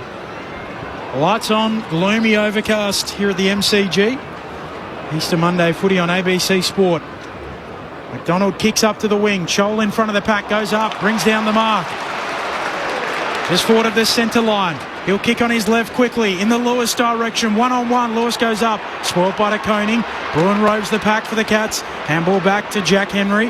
Handball to De Koning. Little wide of him under pressure. Turns it over. D'Ambrosio floats a kick inside 50 for the Hawks. Watson able to gather it. Back feeds a handball to Warple, who will run to the arc. Either goals. Thump it long. Needs a shepherd. Gets it. Warple goes whack. And maybe inches the Hawks back into it. We'll check at the arc. Before touched. He was nowhere near it, Jack Henry, was he? No. It was either a free kick or a goal. They're checking at the source, so the kick nearby, there was a Cats player. There's a gap easily there. Yeah. Soft calls a goal. So it's officially a goal. A much needed one for Hawthorn. Back inside, 4 goals goes the margin. They're 8th of the afternoon, 12-3-75, plays 8-4-52. 23 points, Adam Ramanauskas, Mark Murphy. Easter Monday footy on ABC Sport. He's been pretty good, Warple. He's Hawthorn's leading possession winner on the day. He's up to 17 now, and he's kicked the goal. He's had 7 tackles and 4 inside 50. So he's probably been the Hawthorn midfielder that's winning, I think. Whereas it's sort of then after Warple, Newcomb hasn't had a big influence on the game. Connor Nash hasn't had a big influence on the game. So they need probably a little bit more out of Newcomb and Nash. Particularly now we're halfway through this second quarter. If they want to get back into it and really push Geelong to the line. 17 gone, third term. Adam Ramanauskas and Mark Murphy, our experts. Corbin Middlemass and Ben Cameron calling the footy. Lauren Borden on the boundary. Easter Monday footy on ABC Sports. 17 gone in the third. Geelong by 23. Restart back in the middle. No clean touch as yet. Warple grabs it. Holmes has got him and a ball up. Shout out to Sue and Steve. Loving the call on our way from Perth to gather round. Go Freo. So nice to hear from you guys. Starting the long drive from the west over to Adelaide, where we'll be next week. Round 4 of the premiership season. Accounts from the stoppage. Holmes hand pass to Duncan. Tumbles a kick out to half forward, but it's coming back. Sicily kicks the Hawks to the wing. Big Meek takes the mark, and then hand pass in the same motion to Warple. Cuts through the middle of the G. Not a good kick. It favours Jack Henry. He comes out to meet it. Takes the intercept mark at centre half back for Geelong. Cats by 23. 18 travelled in the third. Gives it off to De Koning. He'll wheel and kick up to the wing. Blitzarves able to bring it down, but Sicily there for the Hawks. Handball away to Moore. Tries to get past his man, just gets a handball away. Knocking it on. There is Nash. Getting involved. Warple again picking it up. Dempsey for the Cats. Gives to Bruin. Gives it off to Zach Guthrie, running through the middle of the ground. Waits a kick for Duncan. Marks attacking edge of the square. Has time to size up the options. Likes the vacant goal square. And boots it through on the bounce. The Cats have all of the answers. And they're back out by 29 points. 13-3-81. Plays 8-4-52. 18 and a half into the third. I know he's kicked the goal himself there, Mitch Duncan, but you can't underestimate the kick beforehand, which was a 15-20 metre kick. It was just the smarts to see a few Geelong players who just made space. So rather than just bang the ball in long and hope for the best, you take the next one and then you get one out the back. And there was just forwards who were working their way back towards goal, back up the leg. There was options aplenty, and Mitch Duncan decided to take the grass himself and kick the goal. Lauren Borden is on the boundary, Loz. A quick swap here on the Hawthorn bench. Harry Morrison has just run onto the wing for his first minutes for Hawthorn. It was a straight swap with Henry Huswaite, and a little bit of rain starting to come down now. All the ponchos are coming on. People are hurrying away, trying to get some cover. It's not good news, Loz. I think it's too wet down there. A 29-point lead for Geelong, 19 gone in the third term. Back in the middle, Warple just taps it to his own advantage. Eventually collects, sells the dummy around Holmes, kicks inside 50, slips straight through the hands of Moore. Had it at centre-half forward, not to be. Lands in the lap of Kolajasny, kicks in the middle of the G, slick hands, Duncan to Blitzarps, to Close. Hand pass on to Atkins, already the greasy footy, tough to contain. Got it out to O'Connor. Geelong down to half forward. Holmes now with it, receives the hand pass, looks for Hawkins, and it's knocked out of bounds. Frost spoils it into the second row. Boundary throwing, 50 out from the Geelong goal. Jack Bowes is the sub for the Cats, unused at this stage. As we tick into time on in the third quarter, Cats by 29 points. So just a tactical change there for the Hawks. From the throw-in, Meek brings it back down boundary side, onto it Newcomb. Handball away, Errant. Straight to Bruin. Cats back with the footy. Handball to Clark. Set up on though by the Hawks. Ginnivan's tackled him. Ball up to come.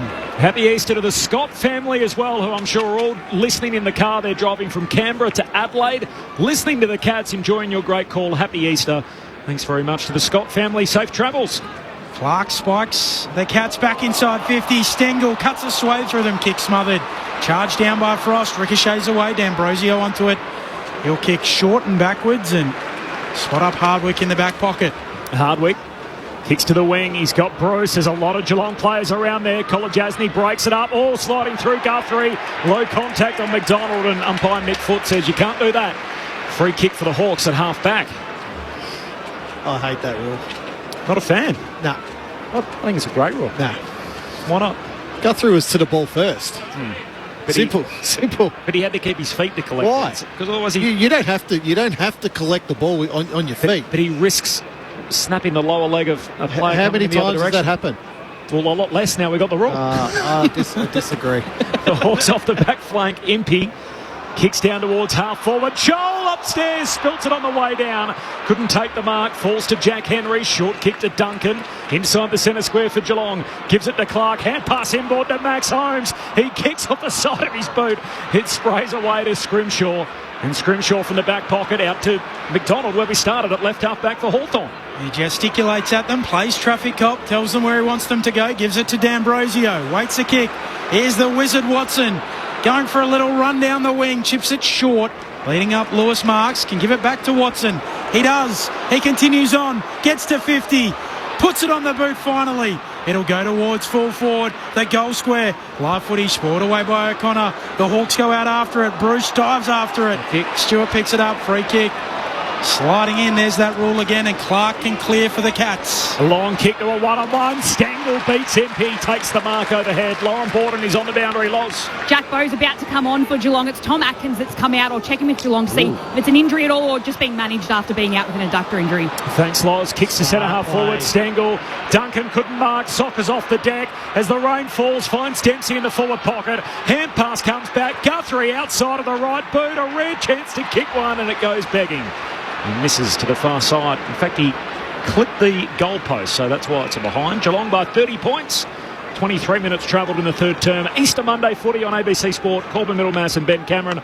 Lauren Borden, as you heard downstairs, and Adam Ramanaskas and Mark Murphy, our ABC Sport experts. Cats by 5 goals. 23 travelled in the third quarter. Abior Chol put a fair old knee in the back of Tom Stewart's head too, so just keep an eye on that. Loz, if he comes to the bench, punched away the kick to the wing. Get a throw in. Tom Stewart right in front of you, Loz. What are you seeing? He's been brought straight down into the room. So a physio and a doctor talking now, and they've just sent him down. So straight down into the rooms. We probably won't see him before after three-quarter time.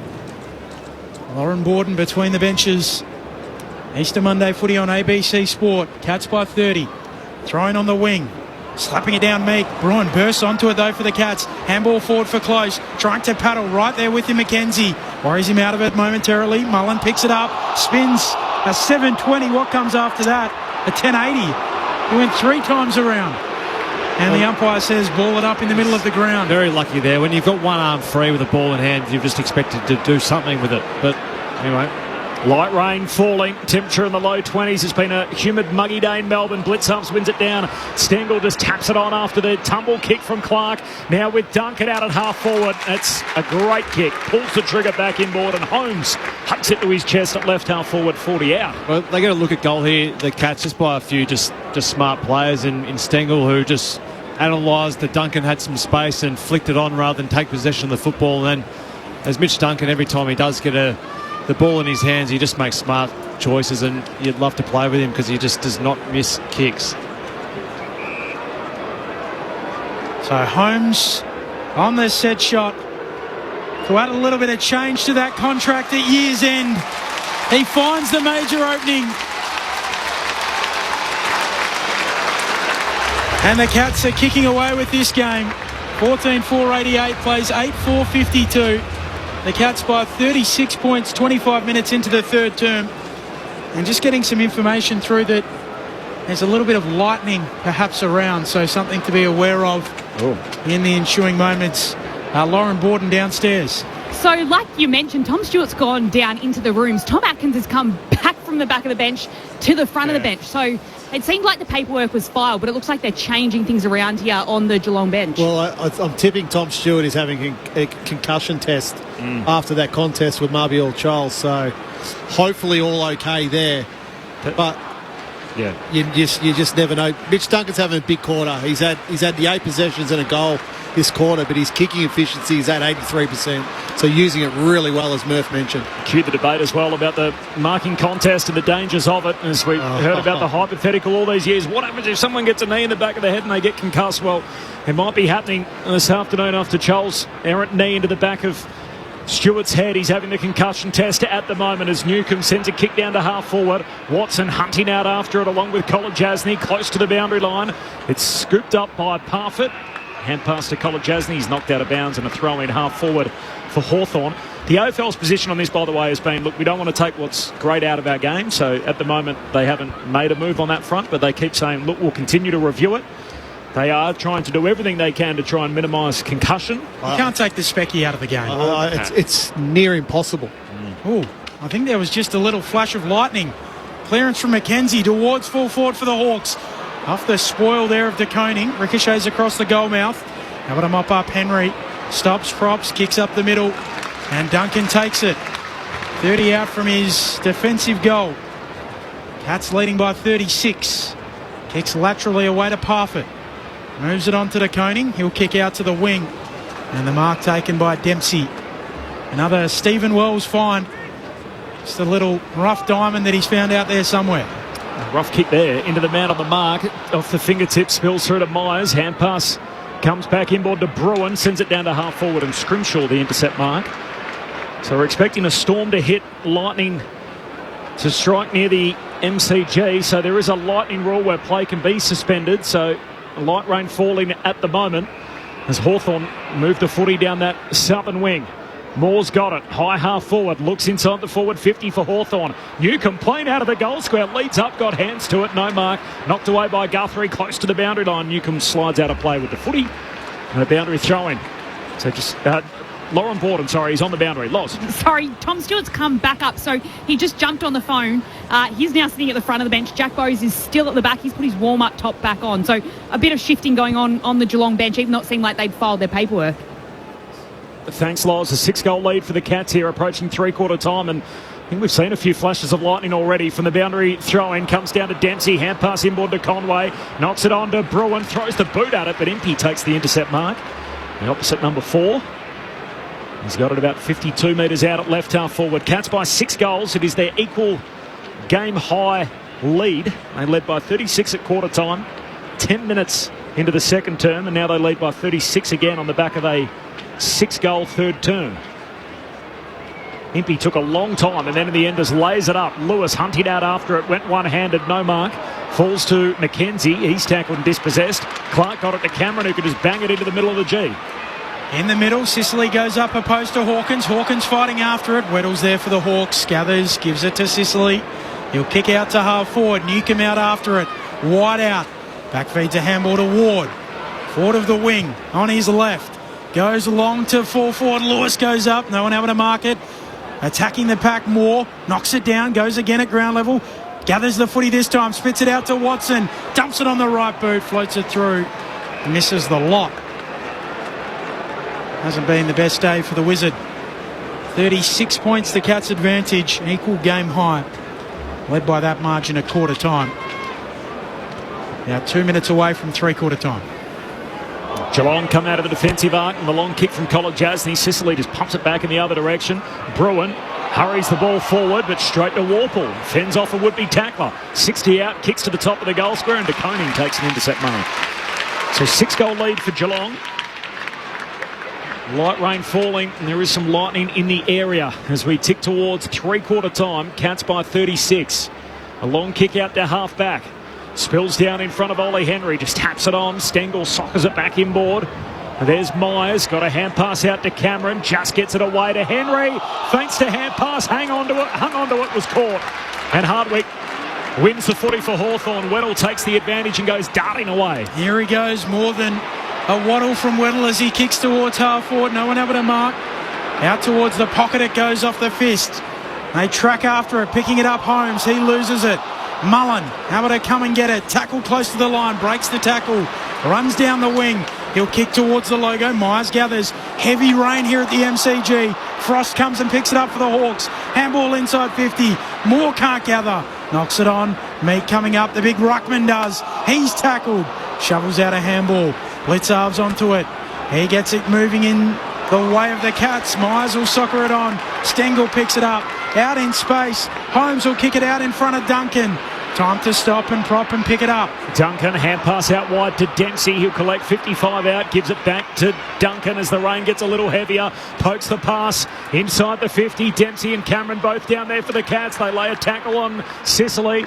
Ball spits out from the pack and taken by Amon. Hand pass away to Nash. Short kick to Frost. The waning moments of the third quarter. Hand pass away to Amon, who's off and running. And that'll do us as he sends a kick down to half forward to Bruce. It is three-quarter time at the MCG. Geelong by 36 points, a game high. They kicked 6 goals to 2 in that third term after Hawthorn drew within 4 points at the 3-minute mark of that third quarter. Geelong 14-4-88, Hawthorn 8-4-52. And Cats by 36 points, three-quarter time on Easter Monday. Now the goal kickers. Tom Hawkins in his 350th game, he's got 3. Ollie Henry has 3, 2 for Tyson Stengel, and then 1 for Cameron, Conway, Holmes, Duncan and Close. Meanwhile for Hawthorn, Nabil Chol has 3, 2 for Cam McKenzie, and then singles for Lewis and for Warple. The lightning rule, Ben, what do you got for us? Yeah, so essentially halftime and beyond is what Rule 11.1.2c tells us. If the halftime interval has been reached and the match is unable to proceed at any time, the team shall leave the arena, or in the case of halftime, not return to the arena. That's obviously null and void. If the match is unable to recommence within a 30-minute period, the scores of the teams at the time the match was interrupted shall be deemed to be the final score of the match. But they are saying that there's a 60-minute period. Thank you. The laws of the game state. So we'll have 60 minutes from when we go off. Yeah. So that's the official rule. Basically, to cut it all down is if they go off at any stage, they'll have 60 minutes to get it back underway. Yeah. The official rule states that they'll call a break if there's a lightning threat within 10 kilometres of the ground. So if there's a lightning threat within 10 kilometres of where we are, they will break. They can go off for a maximum of 60 minutes. If it goes past 60 minutes, the result from now will stand. So Geelong are 36 points ahead at three-quarter time. Just repeating the news from the MRO that Liam Baker has been offered a one-match ban earlier today after his shirt front at the marking contest on Lewis Melican yesterday. Tom Lynch is going to be sidelined for a significant period with hamstring tendon damage, and Noah Bolts is going to miss 3 to 5 weeks with a medial. So that's the postscript out of the Easter Sunday game here at the G. The game in front of us, Geelong by 6 goals at three-quarter time. The thoughts of Rama and Murph next. Easter Sunday footy on ABC Sport. For all those yearnings for truly outstanding entertainment, I have an idea of what might cheer you up. you'll find a trove of Academy Award winning and nominated films on ABC iView. Let's play. Like Imitation Game, It's beautiful. American Sniper, Her, and Spotlight. There's a story here, and I think it's an important story. Brooklyn, Carol, and so many more. Bon appetit. Always free, always outstanding on ABC iView. This is ABC Sports coverage of the 2024 AFL season. Every match on the ABC Listen app. Look for the AFL button. Parfitt kicks inside 50. Ollie Henry leaping up, leading out of the goal square, hunts it to his chest. Henry in his 50th. He's got 3 to show for it. Myers brings it down, zooming past Stengel, gathers the footy, hooks it long in the Hawkins direction. Now bodies Froster mark.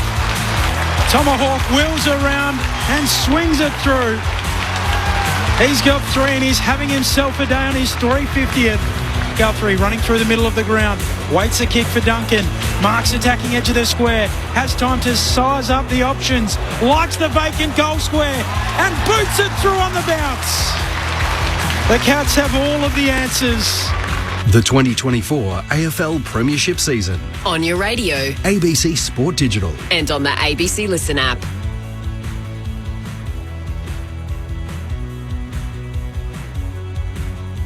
Sounds there from the third quarter. 14-4-88 Geelong. Hawthorn 8-4-52. The Cats by 36 points. Corbin Middlemass alongside Ben Cameron, Lauren Borden on the boundary. Adam Ramanauskas and Mark Murphy. Easter Monday footy on ABC Sport. It is the Cats at three-quarter time by 36, Rama. Well, there wasn't a pause in transmission there. That was just Corbin eating his 10th Easter egg for the broadcast. So it was a full mouth of chocolate. We only get 30 seconds in between the breaks, and it's not enough time for 2 Easter eggs. Can you taste it when you just swallow it whole? He's in unbelievable Easter egg eating form, isn't he? Oh, I was off the back markers at the stall gift, but I reckon I've chased down the field. Yeah, well, looking at the stats, Rama, and there wasn't a lot in it in that third quarter.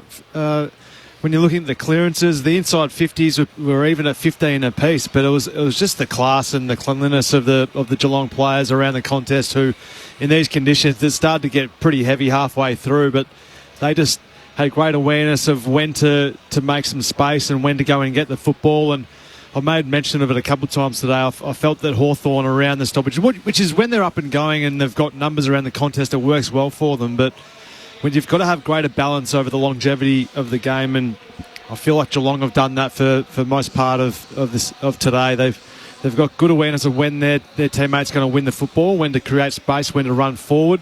And we spoke about Mitch Duncan, how he'd love to have the ball in his hands.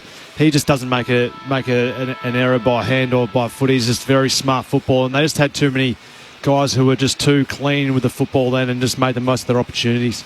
it was that shorter kick to centre half forward that Geelong really used in that quarter, rather than going deep inside their forward 50. It was lowering the eyes a little bit and just then forcing the Hawthorn defenders to come up and then going to the next kick. So they picked them apart, yeah, didn't they? did. It was simply like we talk about 15 inside 50s apiece, but it's Geelong's efficiency to use the ball better when they're forward or centre.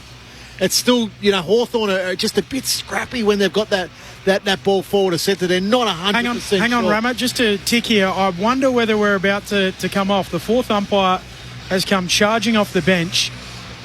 We might be able to go down to Lauren Borden in a moment. The umpires look like they're about to say that we might need to come off. There are a lot of clipboards out and about. What can you say, Loz? So I can see that the umpire that's normally on the official bench is chatting to the umpire in the middle. They've got the headpieces on. The umpire right in front of me on the officials bench. He's now going over to the Geelong bench as well. So they're having a conversation now. And then he's going back. Well, he's making his way onto the field now, which doesn't happen all the time. Obviously, now the field umpire's pointing towards the sky. But it looks like he's getting off. They're sending the players off, Loz. Wow. So the umpire out in the middle, Nick Foote, has pointed to the change rooms and the players are being sent from the field. So mark the time down right now, 5:29. We will have until 6:29 to resume this game if we are to. So the big screen just flashes up severe weather warning. So severe weather is approaching the MCG. Please seek shelter immediately. Just recapping the AFL lightning rule. The official rule is that they'll call a break if there's a lightning threat within 10 kilometres of the ground.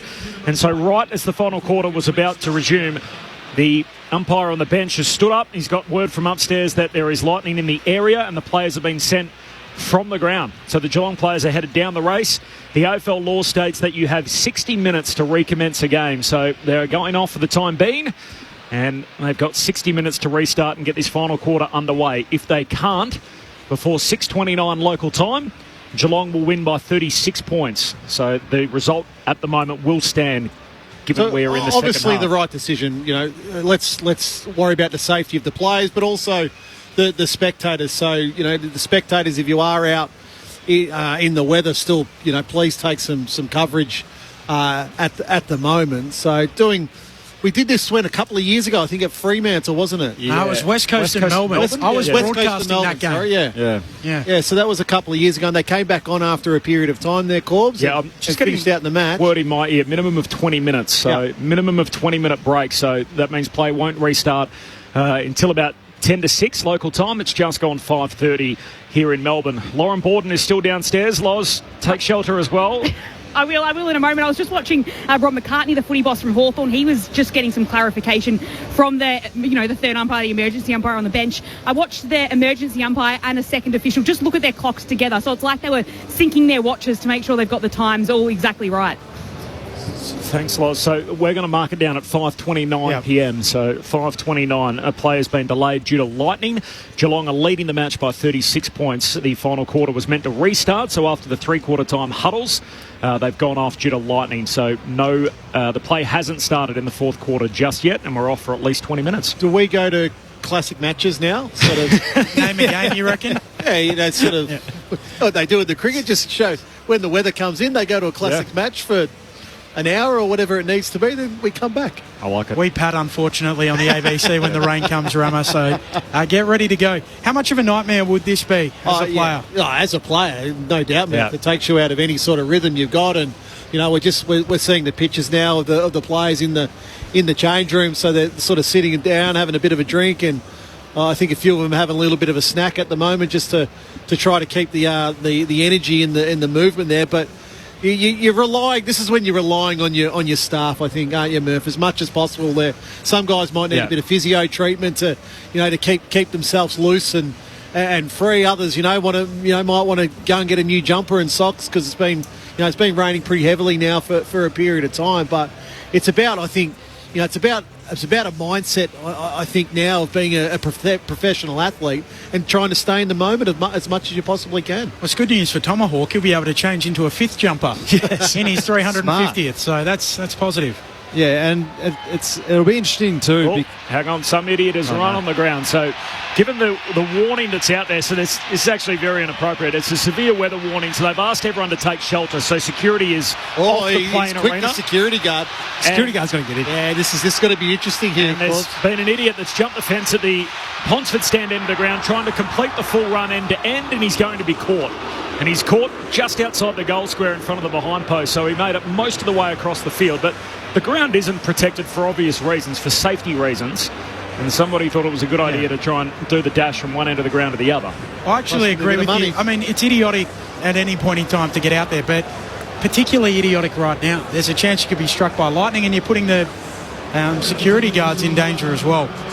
As we get the reinforcement on this screen, so do not enter the arena. Fines of up to $11,539. So $11,539 is the exact figure that you can be fined. I know we're probably getting a bit off topic, but did you see that the Super Bowl?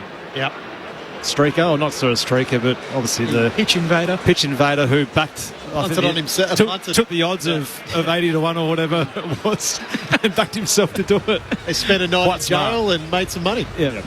Not that we're encouraging that, but...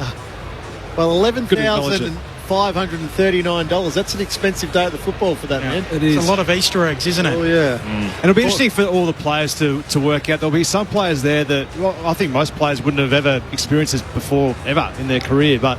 How do you go about it? Do you try and stay switched on, or do you just acknowledge there's going to be a minimum of a 20-minute break and just switch off completely and just take time just to focus on something completely outside of football and then refocus once you get back into it? Would you just treat it as another half-time? The same way that you would Pretty much. Yeah, knowing that it's a minimum 20 minutes.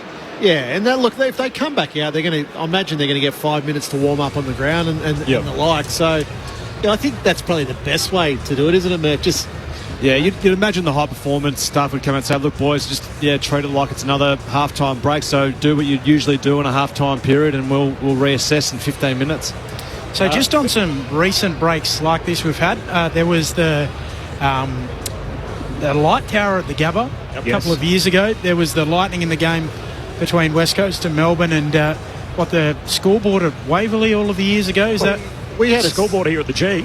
We had a situation here a couple of years ago when the fire alarm was going off. We did. That's right. I reckon that was round 1 or 2. So very early in the season. That was actually bizarre. quite scary. Yeah, I was a little bit worried. The evacuation alarm was going off, and we're all. It was just after COVID, so we all come back together. There was a fire in one of the canteens on I think on level 4 in the end, but it was what's going on here? Yeah, the Collingwood Adelaide game. I think so. Initially, we were broadcasting to people what was happening. Then we thought, hang on, do we actually need to get out of here as well? Is this something structurally going to happen or has happened? But, there's a few of the more recent breaks in play. If you've just flicked the radio on and you're wondering what's happened and what we're talking about 6 minutes ago, the fourth quarter was about to begin before the umpire on the bench jumped up, had word from upstairs that there is lightning within a 10-kilometre area of the MCG, so they have gone off due to the lightning rule. And what that rule means is that play can break for up to 60 minutes. If they can't restart, the score at the moment will stand, which is Geelong 14-4-88 leading Hawthorn 8-4-52. So the Cats by 36 points. They have to be off for a minimum of 20 minutes, so there won't be footy for at least the next 15 minutes. Hopeful that they can restart at 10-6, but they can wait as many as 60 minutes before we restart. Some other news from the day. So Liam Baker has been offered a one-match ban for rough conduct on Lewis Melican. It's been a pretty brutal postscript for the Tigers after their first win under new coach Adam Uze. So Tom Lynch has been sidelined due to hamstring tendon damage, expected to require surgery, while Noah Bolter will miss the next 3 to 5 weeks with a medial. And some news from the AFLW world that Port Adelaide recruit Lauren Young, who many deem to be the next big thing in AFLW circles, has done an ACL in this Sandford W today. She was the SANFL W MVP last year and South Australia's under-19s Nationals MVP at just 15. So unfortunately for Lauren Young, she has a stint on the sideline ahead of her, having done her ACL. Off the SMS, Dave, who's in Mandurah, says, "Hey guys, enjoying the call whilst digging up my backyard to install new sprinklers." That does not seem like a fun job, does it? Nah, that's a good job. You reckon? Yeah. Jeez. Nah, that's a good job. Good job. Steph off the SMS. Love the big man Mountain Tomahawk. Great effort on 350 on my way to Adelaide with my boys to watch the Cats at Gather Round next weekend. Tuning in as we pass through Horsham at the moment. Thanks for the great call. Thanks very much, Steph. And safe travels across to Adelaide with the family. It's going to be good fun next week. Can't wait to get there. All the footy all weekend on ABC Sport. So severe weather in the area, play has been delayed. Just a quick one. When I did that game between West Coast and Melbourne where the lightning came, the Eagles were well behind in the game. I think they were about 40 points down, 15 minutes left, and they kicked about 6 goals. So there can be one team that might handle this break better than the other, and if it's Hawthorn, well, this game isn't necessarily done at 6 goals as it stands at the moment. So Geelong 14-4-88, Hawthorn 8-4-52. If they get back out there, it might be a path back into the game for the Hawks. Well, we saw something similar at the Gabba, didn't we, when they had that fire up at the light tower? Was it Melbourne, Brisbane playing in that? Yes. I think it was, yeah. Melbourne had been through it twice. Yeah, and they had a huge deficit and they almost came back and snatched it. So you've got to be just aware of where you're going in mentally in these situations, because it's very different for everyone. So the side who can just take their time over this little 15-20 minute period, hopefully it's only that, if they can just take a bit of time to reassess and get themselves ready to go physically when the ball is bounced yet again. Great shout out to Jarvis and Jack, loving the game as we drive Glen Maggie to Melbourne. Go the Mighty Hawks. Nice to hear from you guys. And from Derek, we had a night game delayed as the Royal Adelaide Hospital helicopter landed at centre half forward to transfer patients from an ambulance. Being a night game in the country, it was easy for the chopper to land on the oval. From Derek. So they're talking about unusual reasons why games have been delayed. Corbin Middlemouse alongside Ben Cameron, Lauren Borden on the boundary. The good news is Loz is undercover, so Loz is sheltering as the patrons have been asked to do due to the severe weather warning. There is lightning in the area. Mark Murphy and Adam Ramanauskas with us on ABC Sport. The Easter Monday match delayed due to lightning. Three-quarter time, the Cats by 36 points. We might just reset momentarily from the MCG. We will be back. We'll have a chat about some other issues. And we'll get an update from what's happening here at the MCG. It is the Cats by 36 points. Easter Monday footy on ABC Sport. Do you often feel overwhelmed by the daily news cycle? Too many headlines with too little context? Well, join me, Sam Hawley, for ABC News Daily. You know, there's middlemen involved and you have to make sure that the farmers are getting a good deal. A podcast that walks you through one story per episode to help you with a deeper understanding of the issues affecting your world, all delivered in a comprehensive yet easy to digest 15 minutes. So join me for ABC News Daily. Hear it now on the ABC Listen app. This is ABC Sports coverage of the 2024 AFL Premiership season. AFL. On your radio. On digital. And take us with you on the ABC Listen app. Look for the AFL button. An unusual moment at the MCG. Severe weather is approaching the ground, and as a result, they've asked patrons to take shelter, and the players and umpires along with the security guards. So everybody is off the playing arena. The play was meant to restart in this final quarter at 5:29 p.m. local time. That was almost 12 minutes ago. They went off due to the lightning rule. The latest word from the AFL is that we expect that we might be roughly 30 minutes here before the lightning clears. We will try and give the clubs 15 minutes notice. If break goes under 40 minutes, we will have a 5-minute warm-up. If it's over 40 minutes, there will be an 8-minute warm-up. So either way, it looks like they're going to be off the ground for about 30 minutes, which from the original time at, 29 minutes past 5 means it's going to take us to almost 10 to 6 before play restarts. There will be a warm-up that will have to be conducted from that point. And I think we'll be flat out starting the footy here until close to 6 p.m, which is about 20 minutes from now. Just had some visuals in both of the rooms. So the Hawks were sort of walking slow laps. Someone else is here running goes on the again. ground. So we've already had one. Is he going to snap a goal this bloke? And we're going to have a second. So someone's brought their own footy in from the right forward pocket. He's hit the post and slipped over. What a goose. And the security guards, who, as we've already mentioned, are not guarding the ground. They're taking shelter as they've been instructed to do. And the bloke's continuing on his path at the moment, and now the security guards are having to come out and try and tackle the bloke who's invaded the pitch at the punt road end. So he's been apprehended next to the boundary line. Geelong lead the game by 36. It is three-quarter time, and we've been delayed due to lightning. Lauren Borden is under shelter downstairs. Well, I hope no one around you is about to make a break for it on the ground. But what can you tell us from down there? No, I think everyone seems a bit calm down here. Most people have headed off to the bar or to get some food. But I am down here with Kate Keane. I've been able to find someone who was here, like you mentioned, when the MCG scoreboard went on fire, but also was at Waverley during the mid-90s when play had to be stopped because of the lights. So, Kate, what's it like? I mean, you're one of the few people in this ground that would know what it's like sitting here during a stoppage. It's just, I've seen it before and I'll probably see it again. You always think nothing will happen, but for some reason I'm always at a game where something happens. Yeah. I know that it's quite strange that you've been here for all those moments. Watching the MCG scoreboard be alight must have been amazing to watch. It was a bit scary, but they really got it under control straight away. But I thought, here I am again watching this. And the time at Waverley, that was just surreal. That was really amazing. The whole place just went to darkness. And we're all sort of walking around after trying to find our cars. But anyway, we all got home safely in the end. It's hard enough finding your car at Waverley from what I've heard as it was. So car park complete darkness as well? Yeah, it was just amazing because all they used to have was poles with lights and you just had to try and remember which gate or which area that you went into. But yeah, good luck if you forgot good luck. Yeah. So of all the three you've been involved in, this is kind of sounding like it's the most, not as dramatic. Nah, this is just mine and this one. And then you got all the people now running onto the ground, so it's keeping the crowd happy. Yeah. So what's your advice if you're sitting here, we're sitting here maybe for another 20 minutes, how would you say to pass the time? Oh, just watch the crowd, listen to the music. It's pretty mild, even though it's raining. We're fine, we're dry. All's good. That's footy. That's Melbourne. We love it. Well, thank you, Kate. We'll probably see you sometime when the next stopping play comes in a few years' time. No doubt. I'll be here. Bye.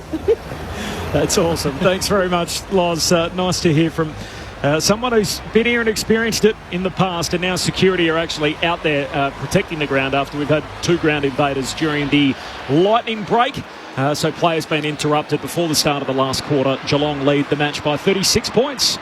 This is Easter Sunday footy on ABC Sport. We're off due to the lightning rule. Corbin Middlemass alongside Ben Cameron, Lauren Borden on the boundary, under shelter. Taking shelter, I must add, Adam Ramanauskas and Mark Murphy. They've got the second ground invader just standing there at the moment, held up by a couple of security guards, and I just wonder whether it's at this moment he's thinking, I maybe could have spent that 12 grand a little better. Yeah, absolutely. People can't read the scoreboard. $11,539. I know Murph and I could think of some pretty good things to do with that type of money. Yeah. You guys have been... Index fund sort of compounding annually. Well, you don't run out there with a football and then have a snap and hit the behind post and then slip. That's the most embarrassing part, isn't it? It's had a mare. Yeah. And it cost them 12 grand for the privilege. The Cats are just walking around in their rooms, as are the Hawks. There's a couple of footies out, the players waiting for further instruction, but severe weather has halted play at the MCG. What we usually do on a Monday, we have Corbin and Ben on ABC Sport. My name's Corbin. Ben is sitting across from me, and we're usually on this time on ABC Sport Digital, and every Monday we have our Mad Mondays with Murph, and that's you, Murph.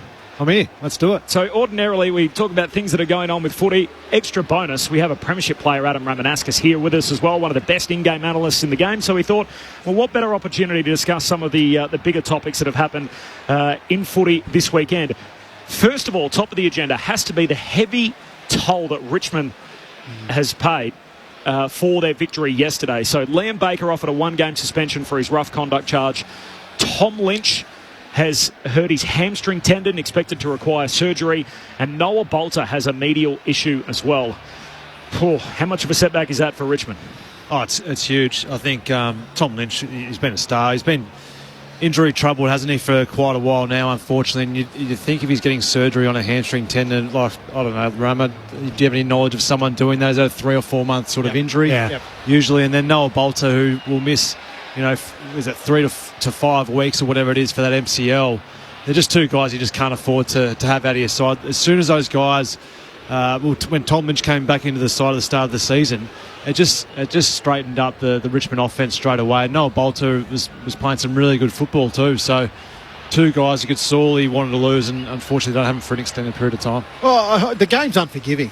It's...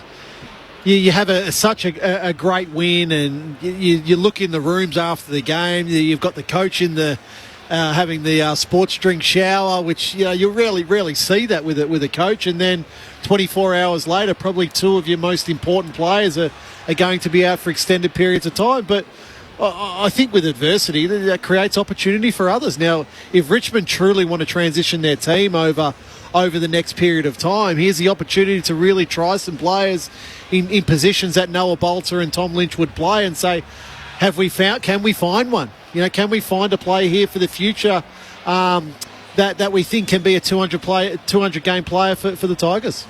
There is just a little Mexican wave going around the ground at the moment. So if you're hearing the cheers and then the boos, they're generally booing when it gets to the members and they're not participating. But Geelong by 36 points with the lightning rule in effect. But it's we forget it's Gipkus also. Yep. And then you've got Tom Lynch, and then you've got Noah Bolter, and they're 3 of their key position players. So, look, irreplaceable, but can it be an opportunity? The other team yesterday, so Sydney missed the opportunity to go top of the tree with a loss. A story which has really slipped under the radar was that involving Sam Wicks. So Sam Wicks was told he wouldn't play at any level this weekend due to rising tensions between he and other Sydney players. Now, it stems from inappropriate behaviour towards the ex-girlfriend of a teammate, which allegedly was aired on a night out. Now, the club investigated the allegations and found them to be false, but decided to remove him from the side to take the heat out of the situation. which is just an extraordinary turn of events. So not only did Sam Wicks not play AFL footy, he was also held out of the VFL, and Sydney basically have given him time away from the club, despite the fact they did their own investigation and it came back as false to the allegations that were put forward. I think reading between the lines of that, Murph, is there is a little bit of tension in the locker room. If you're having to remove a player completely from that situation. So, yeah, look, I never like speculating on these things when they become sort of personal off-field issues and the like. So, but that's when it enters the football realm, though, when you have to miss games, isn't it? But that's what I'm saying. If it clearly there was some tension, angst amongst it. So let's diffuse the situation as quickly as we can and try to deal with it that way. It's funny because Brisbane have basically there's been no one missed games or nothing. Yeah, there's nothing to see here. But yet they're obviously not winning games of football, so then the spotlight comes and the heat comes, whereas Sydney, up until playing Richmond the other day, were 2-0 and all before them, and there's an off-field issue, but it sort of just goes missing. So it sort of highlights the importance of winning games of football, and then also the Sydney bubble that you can sort of just hide away a little bit. That's what I was about to say. I feel like they're a shutters down footy club. You spoke previously about the West Coast Eagles being that. The Swans are as well. So sort of nothing to see here and move on. It's interesting. They dropped the game. He's away from the club at some stage. That they're going to have to welcome him back in. Some more off-field news. Obviously, Sam McClure's story from Friday on 9 Radio, speaking about 10 players that travelled to the United States in the off-season, 10 Brisbane players, and that WhatsApp group messages were seen by loved ones back home. Now, the Lions are adamant that it's false to suggest that it had any bearing on their 0-3 start. After it was reported on Friday, it's been discussed on numerous footy shows over the last 24 to 48 hours, and as a result, Danny Daly did some media earlier today. He mentioned that he rung both the co-captains. They didn't think that it was worth addressing, but the fact it had been discussed so publicly in the footy world, they felt like coming out today and having a statement. Daly spoke for about 2 minutes, in which he read a prepared statement.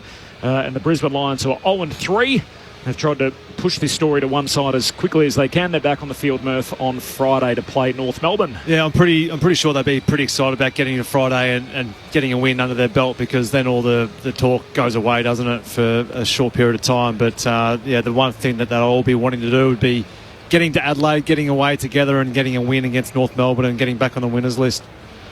There's no big deal. Nothing else to see here. Well, if Danny Daly's spoken to the two captains of the football club and they've both said there's nothing to see here, you've got to take that on face value. Do you have an issue with the story, Rama? Like the salacious nature of it? Well, I just don't understand why it needs to be in the public domain. That's my point. It's not an on-field issue. Why does it need to be? For mine, it's guesswork and speculation, and they've dragged players' names into it because they've been involved in photos on an online or overseas trip online. So it's easy to see who they're talking about, and now names become public interest for something that someone's just decided to bring up because they're zipping 3. That's right. That's all. If Brisbane are 3 and zip, it's not even in the public. Yeah. It's not even there. Just repeating, players being suspended here at the MCG at 5:29 local time, which is 23 minutes ago. So they've got until 6:29 local time to resume. We are off due to the lightning rule. So there is lightning within 10 kilometres of the MCG, and the fourth quarter was set to begin. Instead, they never got there before the umpire was to throw the ball up in the middle.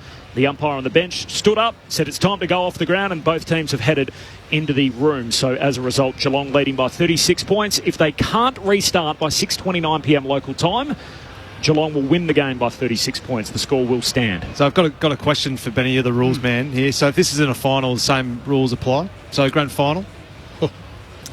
Did someone text you asking that? Because I got a text from one of my friends saying, what happens if this was grand final day? Well, I assume the same thing. We're in the second half. So if the result stands. If it was in the first half, we would replay the game. There is absolutely no way known that they would stop a AFL grand final at three-quarter time. There's no way. So that you're saying they would forgo safety protocols? No. They might take... If it takes 2 hours in the rooms to get the match restarted, I can guarantee you the AFL grand final is getting restarted. Maybe they need to write that into the rules then. Asterix, Romanascus decides that it's actually... Well, you think of it like this, Berth. If you're playing in the grand final, Carlton, and you're 12 points behind, okay, at three-quarter time, and then you get called off, yeah. How long are you prepared to sit in the change rooms for? You'll be sitting there for as long as you need to. Players being delayed due to lightning. Geelong lead by 36 points. Play has to restart at some stage before 6:29 p.m. Australian Eastern Daylight Time. It is currently 6 minutes to 6 o'clock here in Melbourne. Corbin Middlemass alongside Ben Cameron, Mark Murphy, Adam Ramanascus and Lauren Borden with you on ABC Sport. Easter Monday footy, we are reviewing the weekend and some of the key issues out of it. The West Coast Eagles. Where do we begin? So 3 goals for the Eagles. They kicked just 1 after quarter time and another heavy defeat. 76 points at Docklands yesterday. What do we do with the Eagles? Your boys, Murph? My boys. Yeah, well, they've had a 65-point loss the week before into another drubbing. It's just how long can it keep going for, Benny, before players lose hope and staff and coaches? They wouldn't want too many more of these in the next few weeks. It's too important just to keep on just being beaten by 10+ goals week in, week out. I say that because Murph once had a West Coast Eagles scarf on at the grand final. Yeah. Oh, that's okay. Hey, but look, I look at it like this, okay? So they've been flogged in disposal. There are 110 more disposals for the Bulldogs. Inside 50s, 51 apiece. Okay? Clearances, they've won by 9. Okay? Contested football, they've lost by 6. So the basics of the game is there, but there's something missing. So usually that's pressure. So that's them pressure around the source. Are you forcing the opposition into kick the ball high? Force them into error. So I think that's probably the one area that West Coast need to go to work on in this next little period of time. So tackle count 61 to the Bulldogs, 53 to West Coast on Saturday or Sunday. Sorry. Yep. So again, I make the same point as I've made with Hawthorn. If you are a young developing team, what do you want to stand for? What is it? Do you want to be ultra attacking, ultra defensive, or do you want to be a contest and clearance? We'll get back to the Eagles in a moment. Just confirmed 6:03 warm-up. So that's 7 minutes from now. 6:03 will be the warm-up and 6:11 is the start time. So play will resume at 11 minutes past 6, which is 15 minutes from now. Corbin Middlemass, Ben Cameron, Mark Murphy, Adam Ramanascus and Lauren Borden. Easter Monday footy on ABC Sport. Geelong by 36. We're off due to the lightning rule. Just on the Eagles, I mean, I did that game and I was overwhelmed by how much vitriol there was from West Coast Eagles fans. Lack of effort, lack of structure, lack of game plan. They were infuriated and they were baying for blood, Rama, which, I had a look at, I was told by a text message to look at their Facebook page and, yeah, there was a lot of disharmony. Yeah, and that's a scoreboard result. That's the way I look at that. So people have just looked at the scoreboard, 60+ point loss. Okay, let's air our grievances, put them in the public domain. But like I said, no one expected West Coast to be out of the bottom 3. No, but they said they were going to be more competitive. Yeah, but that's my point that I'm getting at. So when you watch West Coast right now, what do you say they're trying to do? What are they as a football club? It's unclear because what they are is anti-competitive. So, but that's where it needs to change. So you either become ultra aggressive with your ball movement and you try to score 100, 120 points a game, or you go ultra defensive and you try keep a team to 50 or 60 points a game. Like you got to actually stand for something as a football club when you're. Now the time's changed again, Corpse. 6:11 play will resume. So 6:11 local time. I mean, really, if you think about it, the only games you're likely to tip West Coast in, it is probably like Hawthorn or North Melbourne, and they haven't played at Perth Stadium. Yeah, and you look at the games they've played. They've played Port Adelaide over there. Yep. Been done by 50. They've had the Giants, who are everyone's saying a premiership favourites, been done by 65. And the Bulldogs, who are a pretty good footy side. Yeah, they should be a top 6 side, really. Yeah. Their percentage is 42 at the moment, the Eagles. I mean, Fitzroy's historically bad percentage was 44. Yeah, so it's easy for us to sit up here and say there's no effort or there's no structure, there's no aggression. But that's where I think if I'm a club that's developing, I'm coming out and I'm oversharing. I'm almost going, well, this is what we're actually trying to do at the moment. It's a good point. Which hasn't been how West Coast has done it historically. No. It's put the shutters down. Yep.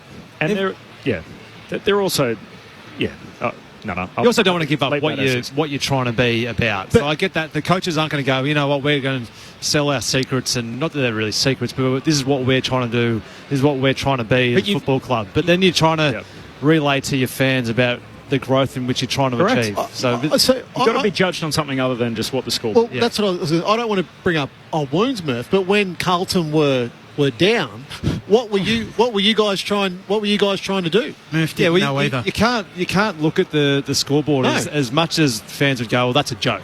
Yeah. But I remember going into meetings and it would be like, you know what, we're going to remove the scoreboard here. These are what we're going to focus on, and we'll judge you on that. Yeah. And then the scoreboard will look after itself. It'll be what it'll be. But we're going to focus on whether that's contested football and tackling, and then covering outlets is like your work rate thing. And you're judged on that, which is then your uncontested marks differential. So that's how simple it can be for football clubs going through a rebuild. Gather Round starts on Thursday. Every game all weekend covered through the ABC Listen app. Just look out for the AFL button. So all of us will be there. Can't wait. Second edition of Gather Round for the AFL starts on Thursday night. Adelaide up against Melbourne. Just a quick word on the Demons before we bring it back to the here and now. The teams will be back out at about 3 minutes from now, and then at 11 past play will resume, so they'll have 8 minutes to warm back up. We've been off due to the lightning rule, so the fourth quarter never got underway. Geelong by 36 points, and we've had about a half an hour, 40-minute delay.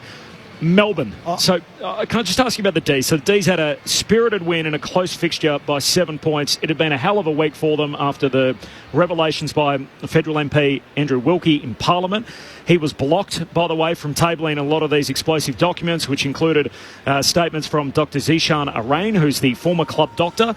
He then did a subsequent interview with Chip Legrand in The Age, saying he didn't want to blow up the league's drug policy. I wanted to expose the cultural problems, not the off-the-book testing. He went on to say the illicit drugs policy is one of the better things in the AFL. If this becomes a strict name and shame policy and I've contributed to that, I will feel very remorseful to the players. Now, Max Gorn was tremendous in the aftermath. Not only played well, came out and said, it doesn't faze me. All this stuff is 5 or 6 years ago. I'm working with this group.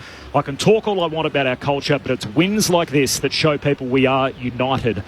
Does something like this have the potential to really galvanise a group, even though it's a big thing off field, but it actually can help internally? No doubt.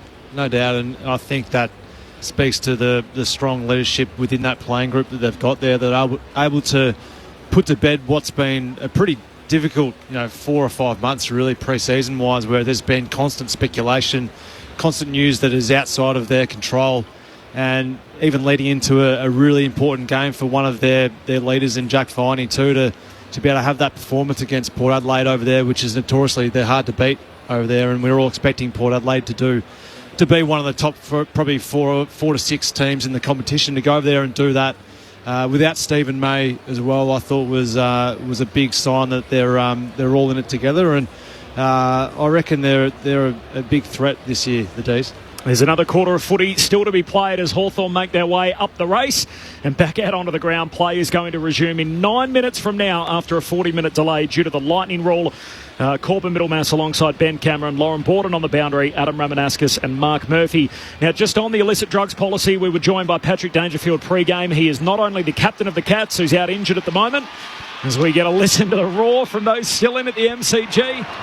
As the Hawks make their way back out onto the G, they'll have an 8-minute warm-up before play resumes. They're chasing the game, Geelong by 36 points. Patrick Dangerfield is also the president of the AFL Players Association. We spoke with him pre-game and asked him about the illicit drugs policy. Like anything, there are areas where it can be taken advantage of, but I'd prefer that to be the case and for it to genuinely help and save certain individuals. And if that's 2 out of 850, then for mine it's worth it. And at the end of the day, for those that take advantage of it, you're only doing yourself a disservice.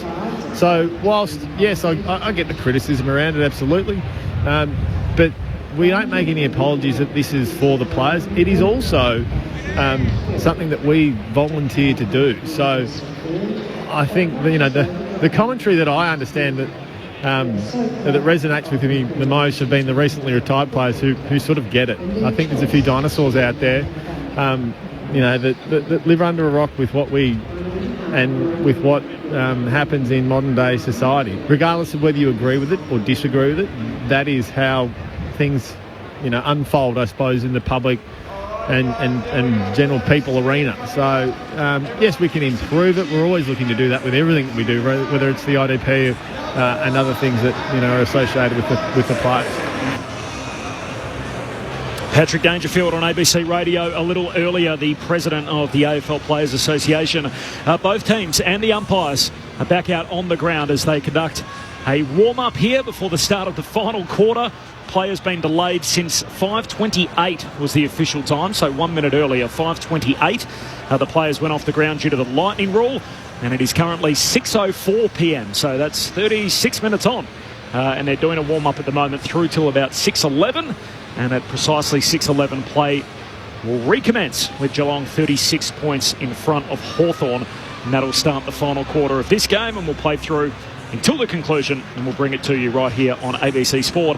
Now, Hawthorn's head of footy, Rob McCartney, spoke with the host broadcaster, Channel 7, James Brayshaw, and Luke Hodge a short time ago about the situation. Rob, we normally have this situation in the summer when we're off and the covers go on, but it's an unusual thing in footy. How are you boys coping with it all? Yeah, look, realistically, you're probably more or less going to get this in Brisbane or one of the northern states, not used to getting it here, but... we knew the ruling. Actually, Max Bailey today, before we started the game, mentioned the chance of rain and then obviously lightning. And Max must be Nostradamus. He's got us working through that even before the game. So we knew that we'd come off. We knew that there'd be a delay of at least 30 minutes, of which we're now getting to the maximum of. But we also knew that they'd give us 15 minutes lead-in time to come back on the ground. So we're aware of that. What messages have you been giving to the players? Because it's not a senior group that you've got there. You've got a lot of young players. From coaches, what have you been passing down? Yeah, so initially when they come in the rooms, the line coaches sat with their line groups. We've actually just given them a bit of time to rest and recharge, really. What has happened is a couple of the senior players have gone in with Sam and Brett Ratton and talked a little bit about the tactics that we might bring in the 30 minutes of footy that we've still got left. We'll start to then build the boys up in readiness to come back out on the ground. We've been told they'll get a 5-minute warm-up once they're out on the ground. If it goes over 40 minutes, though, it'll be an 8-minute warm-up. How big a concern are injuries in this situation? I think the greatest concern, obviously, if we're talking about the Lightning, is player health and safety. But in terms of playing in wet weather footy, it's part of the game. It's a winter sport. I think we're really lucky to play on the fields that we play on now. So I think it's just a matter of play on and get into it. All right, Rob, we appreciate that. Thanks for giving us a couple of minutes. No worries at all. So that was Rob McCartney a short time ago, the Hawthorn head of footy. Both teams are back out there now as the warm-ups continuing, and play is going to start in about 5 minutes from now.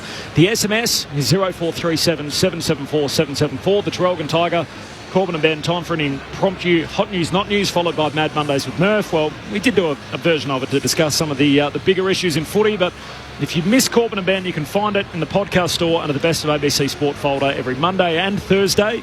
Today's a little different, given we're here at the footy, but you'll find us again on Thursday, 5 p.m, Sport Digital, ABC Sport Digital, but you can also catch up in the podcast store under the Best of ABC Sport folder.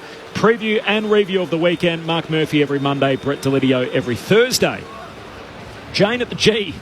If play is abandoned, Tom Hawkins, is he allowed to come back out and be acknowledged for his 350th game? The good news is, Jane, as we now know, that play is going to resume. So Tom Hawkins is one of the Cats that he's out there warming back up at the moment. So we will get a chance to salute Big Tomahawk. Jono in Canberra, if scores were level in this situation and in final, would they have come back on? Absolutely, no matter how long it takes, from Jono. Thanks, Jono. I think that's a popular sentiment expressed up here in our box as well on ABC Sport. Lauren Borden is on the boundary. Loz. I was just chatting to the media managers for both clubs just to see what the players did when they were down in the rooms. For Hawthorn, just a bit of chatting, regrouping. They were pretty relaxed. And so was Geelong. So obviously they went off for their, 50-minute delay when Buddy Franklin kicked his 1,000th goal. So they kind of just treated it like that. It was just another break for them. So it seems like both clubs just stayed as chill as they could, basically, and got ready to warm up and come back out again. Murph, you were there that day, weren't you? You were out on the ground when Buddy kicked his 100th goal? Not his 1,000th. That was the 100th goal. 100th goal. Not the 1,000th. Not the. I know you weren't there in Sydney, but you were out there for a little delay on that day. I was. And I had a few mates just jumped over the fence and came and said good day and just had a bit of a debrief for about 5 or 6 minutes, and that was about it. Couldn't get it to Fev to get. And then we tried to get to Fev, but Alistair Clarkson just backed the truck up and just put numbers in the D50 and just refused to let him get the 100 stranded on 99. I had Fev 2 with Lloydie. So Lloydie kicked 100 in 2000 and 2001, and we just got around him, said well done. Then few of us just made our way to the bench and just sat on the bench until the crowd cleared out and just left him out there pretty much by himself. Chris in Geelong off the SMS regarding the Eagles. One factor you haven't touched on is that there are far too many teams in the expanded VFL.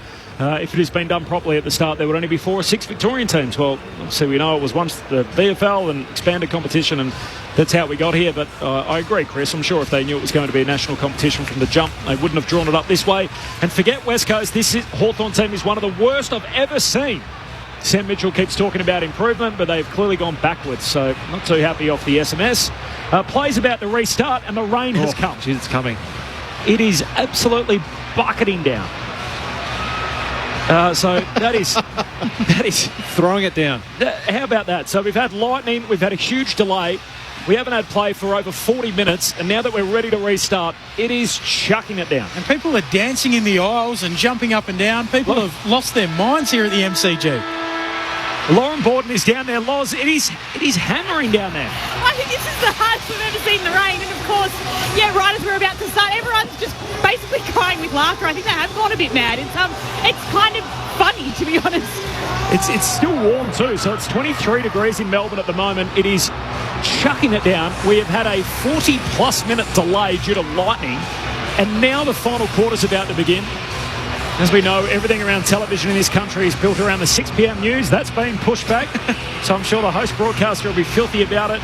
And the players, after having a 40-minute break between quarters 3 and 4, are ready to go. It's great to still have you with us on ABC Sport. This is Easter Monday footy, Hawthorn and Geelong. Corbin Middlemass, Ben Cameron, Adam Ramanauskas, Mark Murphy and Lauren Borden. The Cats by 36 points.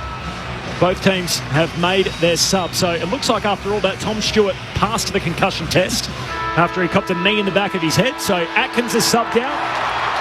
Bose is in, while Huswaite is out and Morrison is in. We're back underway. Ben Cameron on ABC Sport. Finally, the final quarter underway. Slapped on by the Hawks. Big Conway throws a boot at it.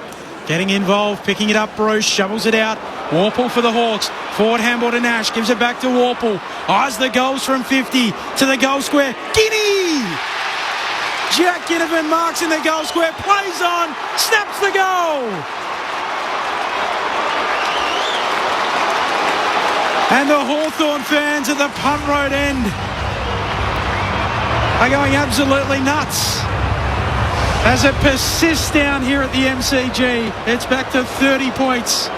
14-4-88, plays 9-4-58. We've played 45 seconds in this final term. Yeah, well, it was Warple again.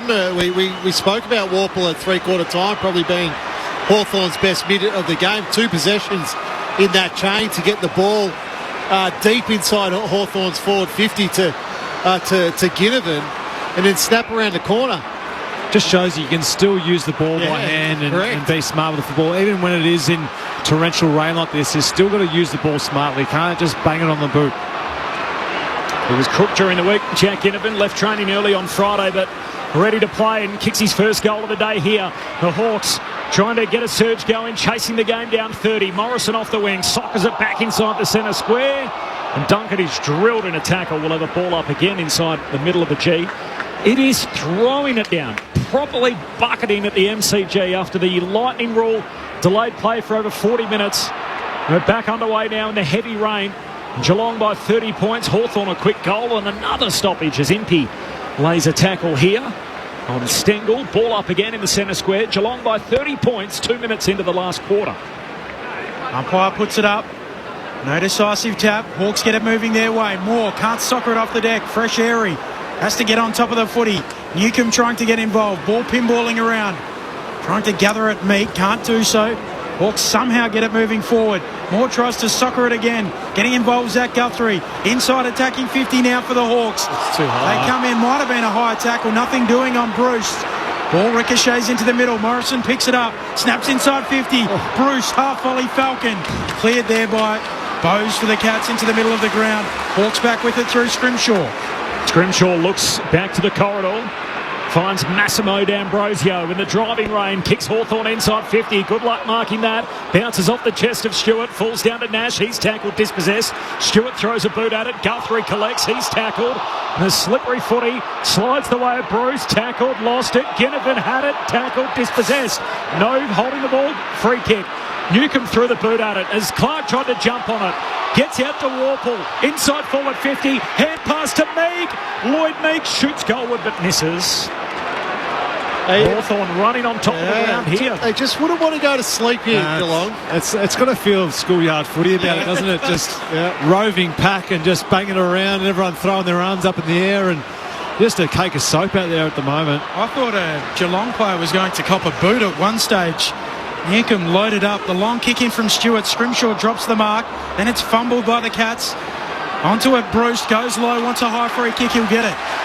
53 out from goal. Puddles forming on the edge of the surface. Heavy rain at the MCG. 29 points. The Cats' advantage. Bruce sets it up. Shoulder run and jump. Spoiled away by Zach Guthrie. Off his knuckles, it skids out of play. Throw in a left forward pocket. Ginnivan with the only goal of the fourth. We had an extended break, lightning in the area. Play back underway for the final term. 43 minutes was the delay in total. Hawthorn with a bit of momentum here early in the last after the restart. Control down to Nash, hand pass to Warple, snaps goalward, misses to the other side, out to the right. So Geelong by 28 points, but momentum with the Hawks early in the last. 6 inside 50s to 0 now for the Hawks. Adam Ramanauskas and Mark Murphy, Corbin Middlemaz, Ben Cameron, Lauren Borden, Easter Monday footy on ABC Sport. Zach Guthrie with the kick in. Off the hands, it hits the decks again, as you'd expect. Trying to shovel it out, D'Ambrosio. Gets out to Bruin, he puts it on the boot, dribbles a kick forward. Two Hawks collide together at Weddle. Handball to Morrison, he loses it. The Cats come up with it. Hawkins in his 350th, gets it on the boot. High ball to half forward, Newcomb's back there, gets a Shepherd. Time to gather at halfback, tries to spiral. Off the side of the boot, out to the wing it goes. Out after it, Ward, he paddles towards the boundary. Tries to pick it up. Should release McDonald with the handball. McDonald against the boundary line, hooks a kick down the wing. Ginnivan's there but outnumbered. Ginnivan tackles Stewart to the ground. He tried to fight through the tackle. The umpire, they just don't pay holding the ball. Comes out Hawthorn's way. Warple, hand pass away. The kick jammed inside the forward 50. Soccering it, Big Conway. Finds Duncan, who's been superb. Jams it on the boot down to half forward. Stengel the target. Fist comes in from Frost. It caught Stengel high. Free kick for Geelong between wing and half forward.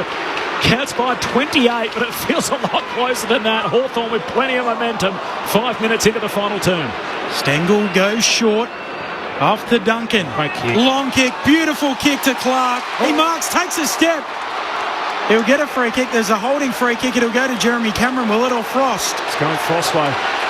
Scrimshaw's going to get it. This place has got louder since the break. It was against Cameron holding on to Frost, so given the fact that Scrimshaw is closer to the Hawthorn goal, it's a downfield free for the Hawks. Scrimshaw kicks up towards the wing. Off the hands of the pack at the full. Bruce gets it onto Morrison, dumps it on his boot, shanks it. It might stay in play. No, it'll tumble out. Umpire, surely not. Insufficient intent, says the umpire. He's just trying to get it forward in weather, surely. It's almost just between the arcs these days. If you last to touch it, it's a free kick. The way in which it's adjudicated. Cats by 28. Easter Monday footy here on ABC Sport. Hawthorn need 5 goals to win the game. It's Geelong by 28 points. A long kick down the line and it's knocked out of bounds off the boot of Mullen. So boundary throw in 6.5 minutes into the last. Lauren Borden, I'm watching you from up here. You are absolutely drenched. How is it down there? I'm going to say say it's eased off about 10% since the start of the quarter, but I've got this trusty ABC jacket from 1991 on. It's kind of keeping me dry. I hope so. From the boundary throw-in, Meek wins it down. Straight to blitz after the Cats. Hand pass back into dispute. Clark throws a boot at it, knocks it out momentarily. D'Ambrosio had it, lost it. Stengel against the boundary line, tackled. Ball stayed alive. Hawks bang it back down the wing. Hands on it from Ginnivan, no mark. Does the Wayne Harms, whacks it back, but straight to Mullen. Geelong go inside 50. Hand pass to DeConing, kicks inside. Both two Hawks went up. Scrimshaw and MP slides off their knuckles and out of play. Throw in forward pocket for Geelong. Mitch Lewis, too, is missing early in this final term, so I'll just see if Loz can get an update on Mitch. Speaking of the other Mitch, Sam Mitchell, he's on the bench, coaching from there in this final term. 7.5 minutes old, Geelong by 28. 4:50 stoppage for the Cats. Hawkins laying it down, coming through Cameron, doesn't gather the footy. Onto an MP, squeezes a kick beyond the defensive arc. Suffering it back on Conway for the Cats. Knocking it on Morrison, strong tackle coming on Cameron. Gets rid of the footy. Picking it up, McDonald, dumps it on his boot. Kicks to space on the wing. Ginnivan and DeConing. DeConing gathers. Steps Ginnivan. Time and poise and delivers.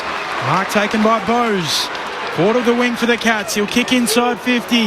Hawkins is there. Can't take the mark. At ground level. Through the legs there of Newcomb. Picking it up momentarily. Losing it, Bruin. Out of play it goes. Throw in to come. At right half forward here for the Cats. She's a talent, isn't he, Sam DeConing? Just the step of a bloke who's over 200 centimetres in wet weather, picked the ball up and put a step on Ginnivan, and just the composure to use the footy. Mark Murphy on ABC Sport. The Cats by 28 points. Boundary throw-in half forward for Geelong. Ends up out the back of the stoppage. Moore just jams it on the boot, soccers it, makes ground up into the front half for Hawthorn. Hardwick thrown up front, trying to move a few bodies out of the way. Now Moore comes back in for a second go, can't collect. Chol under pressure, got it to Bruce. Hand pass to Moore, spins back onto his right side, gives it to Warple, spiral to half forward. Watson at full stretch, the Wizard takes the mark at left half forward. He runs around Mullen on the mark. What a kick from the Magician, right to the line. It's touched. And Dempsey's back to save the day. Got a hand on it behind. Geelong by 28, 9 gone in the last. Lauren Borden on the boundary. You're absolutely right, Corbin. Mitch Lewis is out of the game with a hamstring injury. So he came to the bench at the very start of that fourth quarter before we got sent off for Lightning, but he'll take no further part in the game, sitting at the back of the bench with a hamstring issue. Deserved the goal, Watson. Blitzarves from the kick-in. Strong pack mark. Might be a dry footy out of the bag behind the goals, perhaps. Kick up to the wing. On the bounce, gathering at Hawkins, onto it close, receives the handball, kicks up to half forward, Cameron able to gather, likes his chances, or centres it in fact, getting back Impey, clatters into Ollie Henry, then picks it up on the deck, touches the ball on the ground, he'll kick out to the southern wing for the Hawks. Into a one-on-one, O'Connor and Hardwick, the ball slides past them both, Colin Jasny collects on the bounce, hand pass back to O'Connor. O'Connor measures his kick for the Cats, down the boundary line, finds Dempsey. Geelong by 27 points, 10 played final term. We had a 43-minute delay due to lightning before the start of this final term. Dempsey kicks inside 50, close and empty, lock up and punched out of bounds by the Hawthorn defender. A boundary throw-in, 45 out from the Cats' goal. Should be careful, Hawthorn here, not to lose too much structure ahead of the football. They've had a couple of opportunities to get the ball forward, but just had no representation up the line. So they need to make sure that once they do get up the ground, they're going to push hard forward again. Meek wins the tap, straight down to Mackenzie. Clearing kick for the Hawks, tumbling ball on the wing. Jack tearing after it. He won't be able to get there. It goes over the line and insufficient intent. So Jack Henry to get the free kick for Geelong. Goes backwards, Stewart. Kicks to true centre-half back, marking on his chest Duncan. Now wants to bring the Cats towards the members' wing. Overshoots his target in blitzarves. Morrison on the half volley, knocks it forward. Hawks back in possession through Moore. Hand pass to Impey, short kick to Watson. Marks on the wing. Watson looks corridor. He's got McDonald. He's going to mark front edge of the centre square. He missed Hardwick. Decides not to go to him. He's going to have to kick it a little longer. Tough one to mark in the air. Chol will do it on his chest. Marks in the right forward pocket. And the Hawthorn fans are roaring around the MCG. Yeah. That was initially too slow to get off the man on the mark, but then he didn't panic though. He didn't rush himself, let Chol just work into some space and then put it in his direction. Great kick by Nick Watson back into the middle of the ground. Nabil Chol snaps across the body, hits the post. Gee, since they kicked the first goal of this final term, they've missed left, they've missed right, and now Chol's hit the post. Geelong by 26. Hawthorn still need 5 goals to win it. Well, 1 goal for Corbs. 12 minutes into the last. Hawthorn putting themselves no favours. They've got all the momentum. Easter Monday footy on ABC Sport. Cats by 26. Gee, it would feel live if they'd kicked any of those goals. Kick up towards the wing, off the hands of the pack, out the back it goes. Scrimshaw picking it up, comes back to him, gives it off to Morrison. His kick smothered, ricochets out. Throw in to come. Yeah, not only had the Hawks already had the 7 inside 50s compared to Geelong's 5, they've had 8 clearances to 0. 26 points. Umpire flings it back in. Meek tapping it down, coming through Nash, able to gather it.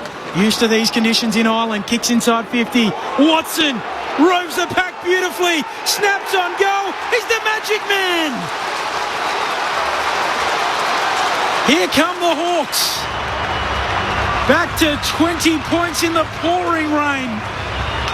10-8-68, plays 14-4-88. 13 minutes played in the fourth.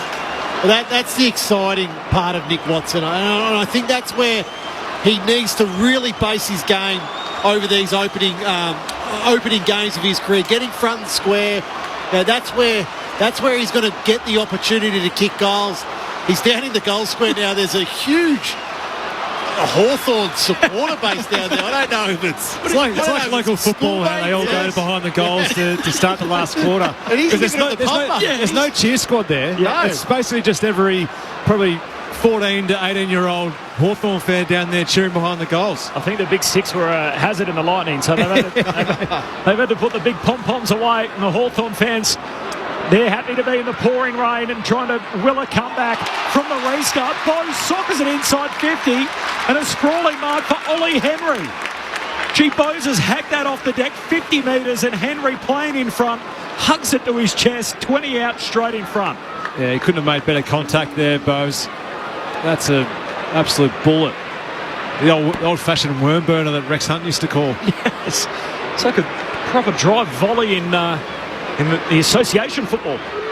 Straight onto the chest of Ollie Henry. To give him his fourth. Oh, wow. Henry squeezes it through to make it a little tougher for the Hawks. The goal umpire had to work out to his right, but Henry just inside the left-hand goal post restores a 26-point lead for the Cats. 15 played final term. Geelong 15-4-94. Hawthorn 10-8-68. Easter Monday footy, ABC Sport. That is the way to play in wet conditions. It's a lot of times just yardage. Jack Bose there just booted the ball off the ground. And I'm looking at James Sicily's body language. He's filthy on himself. That's the second time it's happened. Bent to the ball out of a centre clearance. He just hasn't reacted because he likes to play back shoulder. And now he's standing in front of Ollie Henry at this centre bounce. But Henry just reacted a lot quicker than Sicily. Restart in the middle. Meek winning the tap down. Straight to Mackenzie. Wrapped up quickly. Gets rid of it. Warple's kick smothered. Well done by Conway. Following up Zach Guthrie on the wing, or Dempsey rather. Gets a high kick towards half forward. Players converge from everywhere. It spits out to Stengel. Looks inside 50. Getting back. Sicily marks. Dropping into the leading lane in front of Cameron. 67,020, so 67020. The roll-up. The average for these games in the 13 previous editions is just over 68, so almost right on. From the long kick down the wing, Ginnivan had a play on it, tackled, dispossessed, knocked to the boundary line by Bose, and in the end seen out as Clark takes it out with Morrison for company, so we'll have a boundary throw-in on the wing. 16 gone, final turn, Geelong by 26. Corbin, Middlemass, Ben Cameron, Adam Ramanaskas, Mark Murphy, Lauren Borden. An unusual afternoon on Easter Monday with a 43-minute lightning delay. Back underway in the last from the stoppage. Jack Henry jams it on the boot, but straight to Meek. And the big Hawthorn ruckman marks on the wing.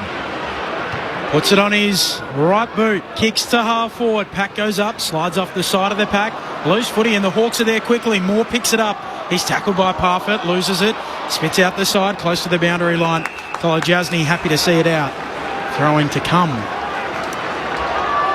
26 points. They've just got to play everything through the corridor at the moment. risks. The Hawks, you'd rather go down by 10 goals having a crack trying to win it rather than just being safe. I'm not saying they're being safe, but probably 14 minutes left in the quarter. You need to really just go risky options probably ahead of going boundary. Weddle doing the ruck work. It comes down to McKenzie. High, shallow entry inside 50 for the Hawks.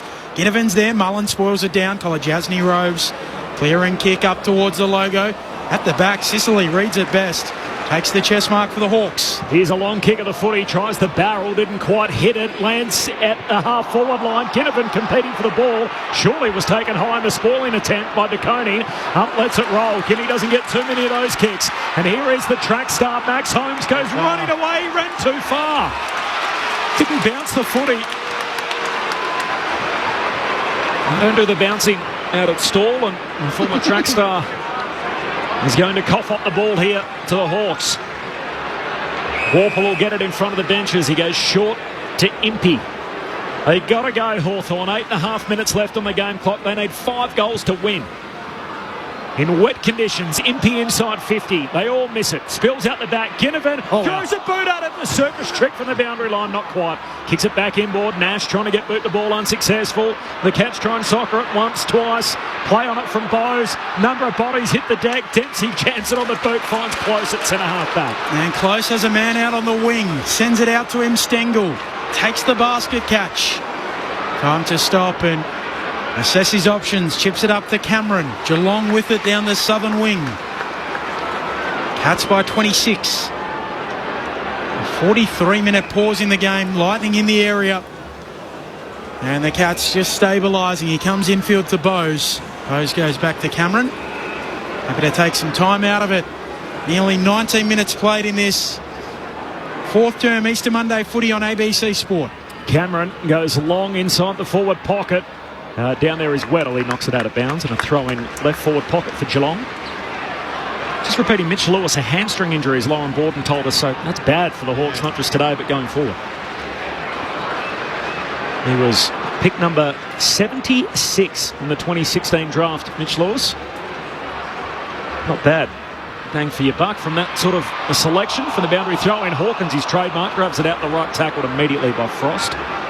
And the man taken a few picks in front of him, Nick Larkey, at 73. Wow.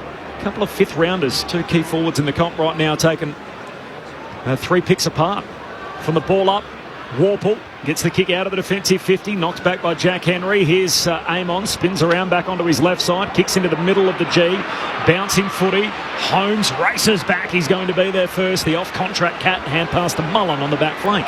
Shares it back to Holmes. Space to run. Chips a kick. Not a good kick. Scrimshaw straight through his fingers it goes. Duncan gathers it. Goes into the pocket for the Cats. Bouncing ball. Gathering Ollie Henry. Snaps it back to the goal square. Cameron takes the mark. And he'll just settle it down. Big Jezzery wants to give it to Tomahawk. Does so now. Who puts it through? It's a day to celebrate Tom Hawkins. His 4th major. The Cats will be winning. They're out by 32. 16-4-100. Hawthorn 10-8-68. We tick past 20 minutes in the 4th term. Adam Ramanauskas, Mark Murphy. It was the kick by Carl Amon initially where he wanted to go to Ginnivan in the middle of the ground, but it just went over his head. Yeah. And then it was a 2-on-1 with the Cats, and they were just good enough to work it forward. Scrimshaw then should have taken the mark. He drops the mark, and Duncan used the ball really well going inside forward 50. Ollie Henry, a great centering kick, and unselfish by Jeremy Cameron. 4 goals for the second straight week for Tom Hawkins, puts him up to 9 for the season in just the 3 games.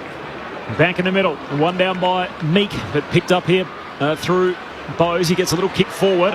Impey decided to take on Parfitt. You don't win that battle too often. Parfitt drills into the ground. Superb tackle, ball and all, got him. Wins the footy for the Cats at right half forward. Kicks a high bomb to Hawkins in the pocket. And Frost just punches it into the advertising hoardings. A boundary throw in. 30 out from the Geelong goal. A super tackle by Parfitt. Wasn't it just the attack from the centre square bounce? Just V-line him.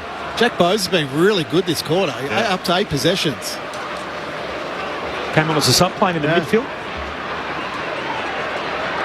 32 points. Easter Monday footy on ABC Sport. 4:50 stoppage for the Cats. Clearance for Nash. Kicks beyond the defensive arc. Moore can't trap it. Back with the footy, the Cats through Blitzarves. Off to Mullen. A step kick towards full forward, looking for a mark. Punched away by Sicily. Live ball in the pocket for the Cats. Parfitt slaps it to Stengel. A little unsure where to go. He'll chip his kick cleverly to Myers. Hugs it to his chest. 45 out, Plum in front. Well, they've just got some smart footballers, don't they, ahead of the footy of the Cats, and Stengel on that occasion could have had every right just to snap and have a shot, but just they always look corridor. They always look for someone in a better position, the Cats. When you've got Brian Myers, who he constantly does the same thing too, doesn't he? He always looks for someone in a better position.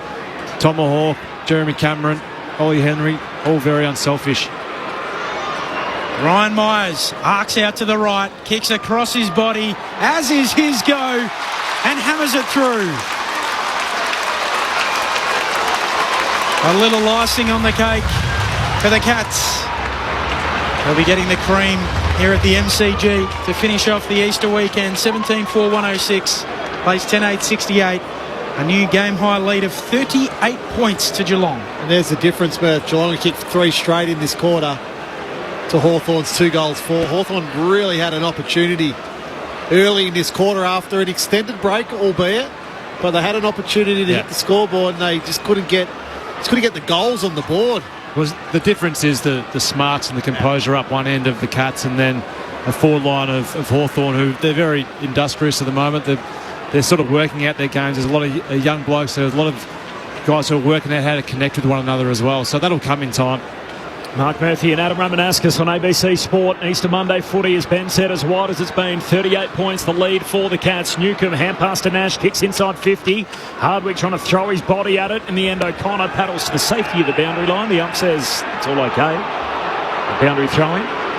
Television broadcaster just highlighting a few Jack Ginnivan moments in this last quarter too, where they don't like it, the umpires, do they? No, he cannot buy a free kick. And it may just be the old boy who cried wolf for dropping the shoulder and the old Selwood shrug early in his career, but not to be. Cannot get one. There's a few which probably should have gone his way already in this final term. From the restart, Weddle ends up on the end of it, kicks inside the forward arc. Ward forced to spoil. Watson trying to slide in there. Here's Ginnivan with another play. Watson extracts it. Hand pass out to Ward. Goes off his right peg. Shoots goalward but misses. Out to the right and behind. Cats by 37. Time on in the final term. We had a 43-minute delay either side of three-quarter time due to lightning. Stewart taking the kick in. Goes to the southern side of the ground. Blitzarves cleverly just slaps it on. Stengel can run onto it. Gathers on the bounce. Gives it off to Dempsey. Sweeps a handball forward for Myers. Jams it on the boot. Kicks in the Hawkins direction. Wrestling with Frost. Neither can mark. Frost hacks it up to the wing. Hawks going the other way. Onto it, Weddle. Handball forward, a cold turnover. It went straight to O'Connor, who gives it to Blitzarves. He'll snap Geelong to half forward. Nash drops the mark. They're there, though, through Scrimshaw Hawthorn. He kicks to the logo. McDonald doesn't mark, but has plenty of time to mop it up and then kicks inside the forward arc. Tough one for Bruce. 2-on-1, Kolajasny and Stewart goes over the top, knocks it out of bounds. Looking ahead, Adelaide next week. Geelong in gather round play on Saturday night, so no Stanley, no Tui today, outmanaged. Obviously 5-day break for them with the Bulldogs Saturday night at Adelaide Oval. And the Hawks a little more generous. They play the last game Sunday night against the reigning premiers, the Pies. From the boundary throw in, McDonald kicks to the top of the goal square. Hardwick, was he dragged down? No. Ginnivan's got it. Tackled by Jack Henry. Says ball up. Top of the goal square for the Hawks. 37-point lead for Geelong in the waning moments. Easter Monday footy on ABC Sport. Trying to knock it down to Koning. Doesn't really get it cleanly. Chol turns tackler. Another ball up coming. 37 points. Plenty of hung around. Two young kids just revelling in the rain. Dancing in the aisles. Slapping it down Chol. Straight towards Ginnivan. Might have been clipped high. Still can't win a free kick. Clearing kick from the Cats. Spills out to Meek. Handball away towards McDonald. Snaps it back to full forward. Punched through by the Koning. Kick in to come. 36 points. The Cats' advantage. The one thing that I would do with Jack Kevin, I'll just try and coach it out of him, because they're not going to give it to him. So rather than look for the higher contact, try and avoid it. Try and push away from it. Try and do something other than what you're doing at the moment, because they're not paying it, so it's working against him. Yeah, I agree totally with that, Merv. I actually think he's going to look to give the ball off rather than try to play for the free kick, because the ball's turning over when it doesn't happen. So, hey, Jack, we get it, mate. We get it. The umpires are missing a couple, but give a handball off every now and then if you can as well. Myers off the back flank, kicks down the wing, tapped away by Sicily. Weddle for the Hawks, wins it, hand pass away to Sicily. Kicks inside the forward 50, Hardwick hands to it, can't complete the mark. Now in trouble, tackled by Kolajasny, lost the pill. Comes out towards Ward, hand pass away to McDonald, jams it on the boot, floating footy inside the goal square, and Henry takes the mark for Geelong, and that's Jack. He's swinging the kick out to Conway, half back. And he's been okay, Conway. What it looks like a big, long Cameron Ling as he kicks up to the wing. No one able to mark there. Morrison spills it. Picking it up, Scrimshaw. He'll chip a kick inside 50. Guinea launching at it. Knocks it down. And the Cats are there through Zach Guthrie. Kick up to the wing, Morrison. Cleverly controls it. Takes the mark for Hawthorn. Gives it off to Warple. Shovels a handball away to Newcomb. He'll go whack into the pocket looking for a marker. It'll skip off the wet deck and slide out of bounds. And a throw in the right forward pocket. Do you see the similarities? No. It's got red hair. Yeah, I was about to say, what are the common features, do you reckon, Ben? Yeah, well, they've both got red hair. Sort of red cheeks, and I've got red cheeks, so... 67, so he looks a bit like you then as well. No. You're better than that, Ben. Just a metre taller. 67,000. Only a metre. And 20 is the crowd from the boundary throw-in. Spills away of Ward. Hand pass to Chol, who's kicked... What's he got, Chol? 3 for the Hawks, all of them after quarter time. In the end, he's tackled and will have the ball up. He becomes the tackler on Jack Henry. Forward 50 stoppage for Hawthorn. It's all a bit obligatory from here with Geelong, their lead safe close to the boundary line. Natch trying to keep it alive. Ginnivan's going to get it. Again, he leans into the tackle from Dempsey. They're not calling that. And we're going to have a ball up or a boundary throw in right forward pocket here for the Hawks. The Cats by 6 goals, 29 travelled final term.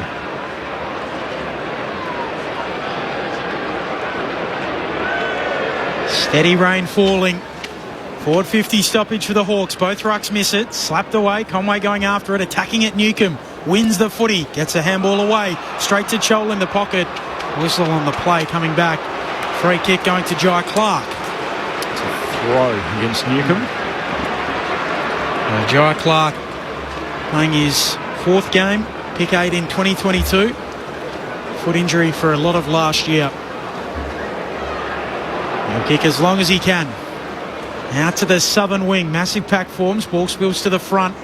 Onto it quickly. Ward gives it to Warple. Steps back inside on the left. Kicks inside 50. Bruce flicks it up. And taken high, Luke Bruce. So Bruce will get a free kick with the mark set right on the arc of 50. Called to play on now. Oh, almost runs himself into trouble. Gets a handball away. Arriving Ward. He'll get it on the left boot, dribbles the ball into the pocket. Chol trying to trap it, control it, unable to do so. Watson going in low, might have got a high free kick. Getting involved, Ginnivan. He's tackled to ground. Umpire says, let me have it. I'll ball it up.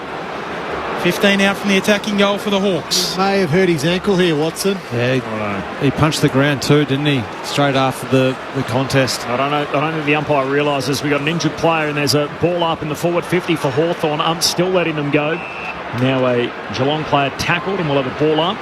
He's still down. Watson on his back. And he's just holding that left ankle. So Watson is not in a good way, and now umpire Hosking has spotted the injured player and we're going to have a break in play. I don't want to speculate, but it was sort of the typical syndesmosis where the player falls onto the ankle. Well, he can't put any weight on it. 2 trainers are carrying him off now. They've already got 1 injury. That's Mitch Lewis who's done his hammy, and now his partner up in the forward 50, little forward pocket. Nick Watson, pick 5 in last year's draft, hobbling off. Left ankle injury. Hawks Collingwood on Sunday at Adelaide Oval, their next assignment. As I mentioned, Geelong Saturday night against the Bulldogs, as Watson being helped off by 2 trainers. Yeah, it's a shame for Nick Watson. He's worked himself into the game and been pretty good in this last quarter. It's always a hard gig being a small forward early on in your career. 16 possessions, 1 goal, 7 score involvement. Yeah. So it's had a pretty good day. Warple getting it on the boot, kicks towards full forward. Mark taken there by Tom Stewart. He has it at fullback. He'll kick laterally to Zach Guthrie. So Mark's in the back pocket. Just takes his time. Who said Cats hate water? Geelong will be singing in the rain. A weird old day at the footy, but they're 3 and zip. And even better, they can sign the Hawks to zip 3. Geelong, the greatest team of all. We are Geelong, we're always on the ball. We play the game as it should be played, at home or far away. Our banners fly high from dawn to dark, down at Gardenia Park. So it's a day for Hawkins, not the Hawks. They celebrate his 350th with a win, as he's experienced throughout so many of his matches in his career. A strange old day, as I said. We had a 43-minute break in play at three-quarter time due to lightning in the area. That came after Geelong booted 7 goals to 1 in the opening term. The Hawks, they fought back, but in the end, the Cats winning by 36. We are Geelong, we're always on the ball. We play the game as it should be played, at home or far away. Our banners fly high from dawn to dark, down at Gardenia Park. So Tom Hawkins' kids making their way out onto the ground. A beautiful moment, no doubt, for the Hawkins family. The goal kickers, in the end, Hawkins finished up with 3 in his milestone match. Ollie Henry with 4. 4 for Tom Hawkins in the finish. 4 to Ollie Henry as well. Then 2 to Cameron, 2 to Stengel, and singles to Conway, to Holmes, to Duncan, to Myers, and to Close. While for Hawthorn, it was 3 the way of Mabior Chol, a couple to Mackenzie, singles to Lewis, Warple, McDonald, Ginnivan, and Watson, who finished with an ankle injury as well. A fitting tribute, as you said, Ben, to Tom Hawkins. They win for him, as they have done so much across his 350 games. He's played in every single one of these Easter Monday blockbusters. And Tom Hawkins is the only man to have done that. Becomes just the 24th man in the game's history to reach 350 games. The Cats by 36 points, 3 and zip. Hawthorn zip and 3. The thoughts of our ABC Sport analysts, Adam Ramanauskas and Mark Murphy. A 36-point win for the Cats. Yeah, it was probably the outcome that we all were probably expecting. The Hawks, got to give them credit for coming back after the quarter time, for a young group to respond the way in which they did in that second quarter. But I think that's got to be the baseline for them. I think they got outworked in the first quarter. They didn't compete hard enough, and they worked it out in the second quarter, to their credit. And they started to get the game on their terms, and they started to use the ball really well. But I think just the class and the smarts from the Cats, just over the duration of the day, they were just too strong across the board. I think they had probably too many winners man-to-man across the afternoon. And the Hawks, to their credit, after that long delay from lightning, which is the first time I've ever been involved in anything like it, they came out strong and peppered early on in that last quarter, but the Cats then steadied again and found a way and ended up winning quite comprehensively in the end. But a great day for Tom Hawkins in his 350th, and I'm sure his teammates, they did him proud today by the way in which they played. What do you reckon, Rama? Yeah, look, it was a disappointing start. I think I'll start with Hawthorn. Disappointing start for the Hawks. You know, to let in 7 goals to 1 in that first quarter. It was a 36-point lead to Geelong at quarter time, and then the margin at the end of the game is 36 points again. So the start of the last quarter after the break, I actually thought Hawthorn had the better of Geelong and were looking like they could have really eaten into that margin, but it just wasn't to be. I thought as an overall look at the game, Geelong were just more efficient with the ball. They used it much better. You know, they had better options going forward in Hawkins, in Henry, in Cameron. Graham Myers was really good. Stengel's getting back to the form of their premiership year. So Yeah, look, it was a good display by Geelong, but Hawthorn, they've got to learn from this. They're a better team than what they're showing at the moment, the Hawks. I think it hurt them too, having Mitch Lewis out in that last quarter. I know the conditions probably wouldn't suit at all, but they had clearances 43-31. Their inside 50s were 63-53, but I thought they just lacked that sort of polish in the end. Let's have a listen in as Tom Hawkins gets the round of applause that he richly deserves.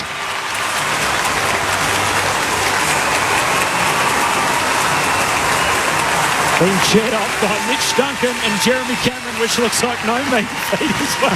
They try and carry the big fella off on their shoulders. Add to that, there's some slippery shoulders given the conditions and the rain which has fallen steadily in the second half.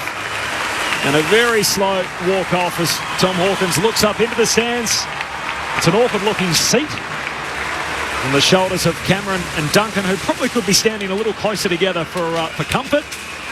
But in the end, he gets the tribute that he deserves and walks off with his 3 young kids. Tom Hawkins, his 350th game. Just the second cap of the milestone behind Joel Selwood. And he's got his record in his sights as well, 5 games away from becoming the most capped Geelong player of all time. The Hawks stuck around. They were part of the Guard of Honour. They turn and make their way off. And Tom Hawkins is going to have a few more moments with his family. His dad, Jack, who was a champion of the Geelong Football Club, as well known as Jumping Jack.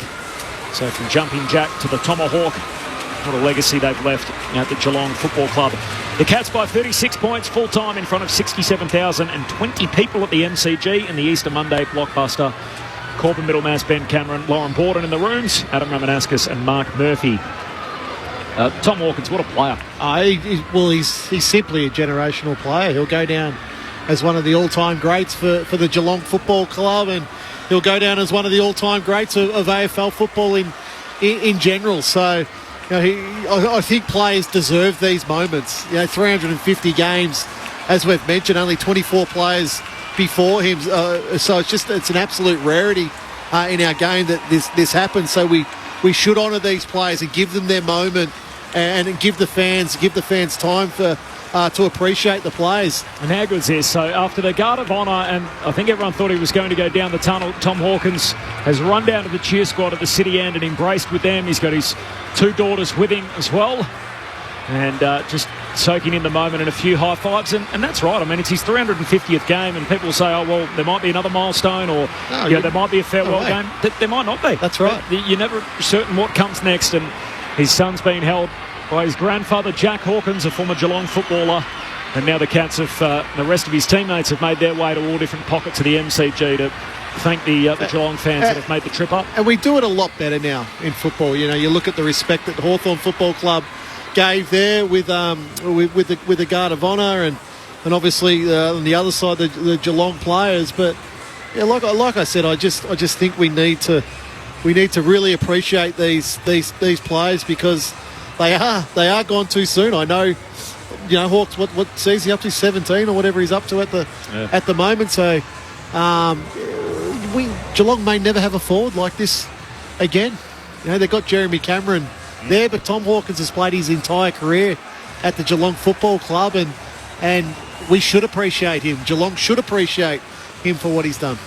The oldest premiership team in history in 2022. They've just started to change a bit of that out, so they had 15 premiership players in today.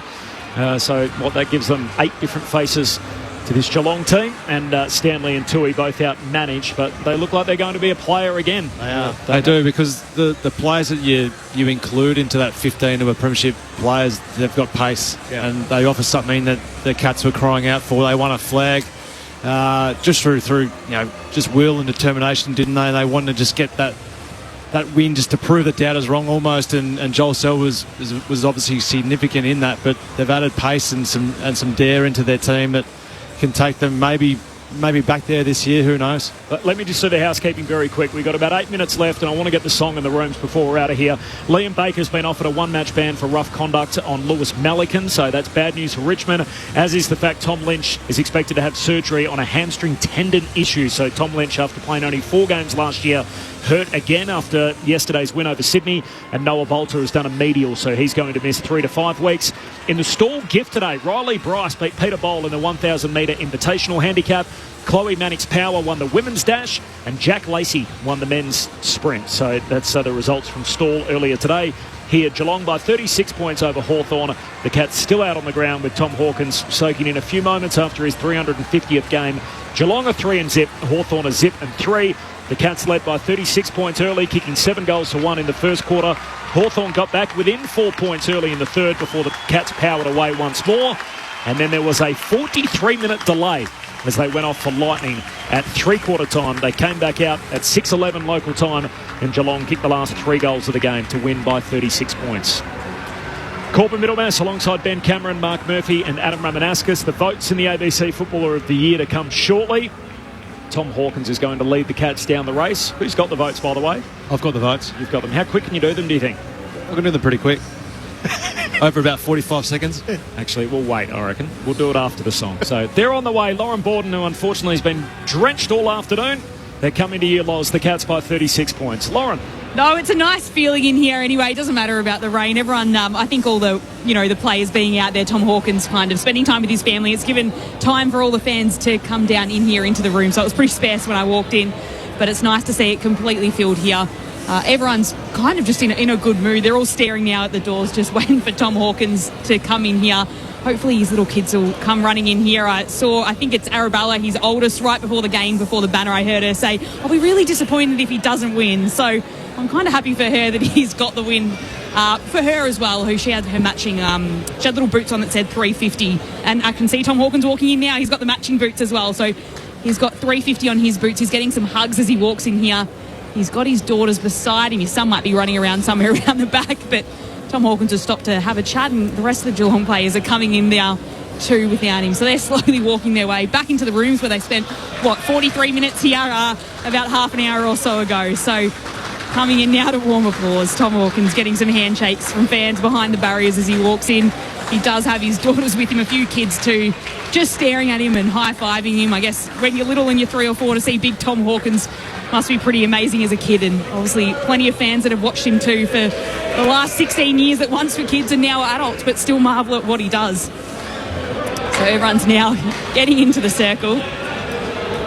Tom Hawkins with his daughters beside him. His little son's running up to him now. He's running around. He's caught him. He's just caught him and tucked him up in his arms. So everyone joining in now. Jeremy Cameron's joined the circle as well. Pretty big circle that they've got here. And they should be getting set to sing the song now. They've got everyone in. We are Tom, the greatest team of all. We are Tom, we're always on the ball. We play the game as it should be played. Hey, home, home, away. Now balance on high, no front, gotta get in your back. So there you go. I'm pretty sure everyone's probably wrecked after a game that it feels like they ran out in the banner maybe 4 or 5 hours ago, but they're finally done. I'm sure there'll be some more celebrations for Tom Hawkins now. It was pretty subdued, wasn't it? Thanks, Loz. Well done to Tom Hawkins and the Cats. They're 3 and zip, a 36-point win over the Hawks. A couple of familiar faces too, Harry Taylor and Brad Altons and Stevie J, all down in the rooms for their great mate. Member of our team on the ABC, Harry Taylor. Just a quick one. During the break, the 43 minutes when we're off the ground, there was a shot in the rooms, and one of the Geelong staff hands Tom Hawkins a mobile phone, and he has a look at the mobile phone. Now, the AFL is very particular, as you two would know, about mobile phones in the rooms, and there's certain officials that are allowed one and certain officials that aren't. Now, there was a similar incident back in 2021 with Jordan De Goey and Jeremy Howe, and Collingwood got a $20,000 fine as a result of that. They were using the phone. I think there's a difference. Officials handed Tom the phone. Well, there may well be, but the AFL took a hardline stance for integrity reasons, and Tom Morris has reported just a short time ago that the AFL is aware of the footage, which is circulating at the moment. So just a little tidbit. I hope it's nothing, but I'm just saying they can be very hardline about these. I think there's a couple of officials that are allowed phones, aren't there?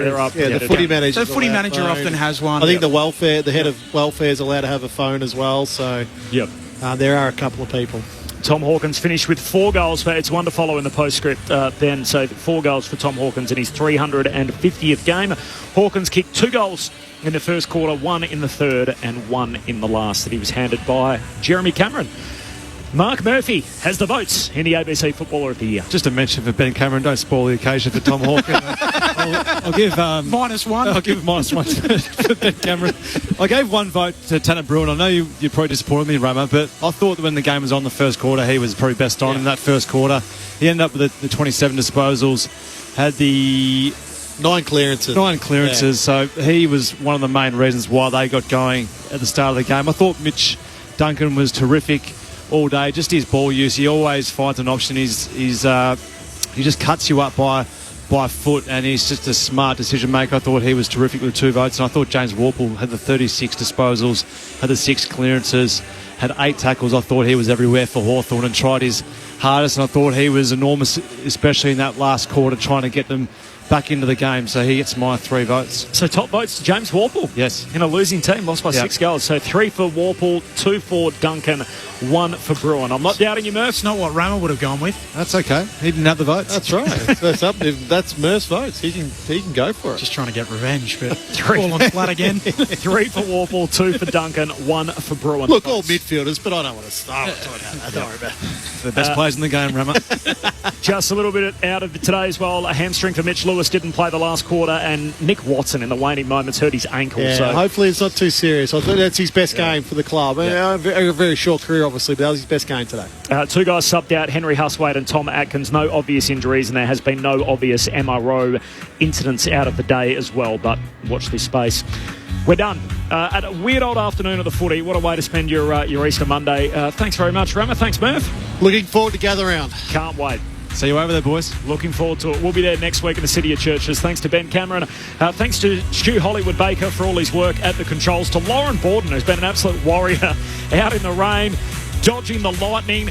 We had a 43-minute delay for lightning at 3/4 time. And then when the final quarter finally got underway, Geelong were able to withstand a little burst from the Hawks to close out and win by 36 points and celebrate Tom Hawkins' 350th in style. The Cats winners to complete round 3.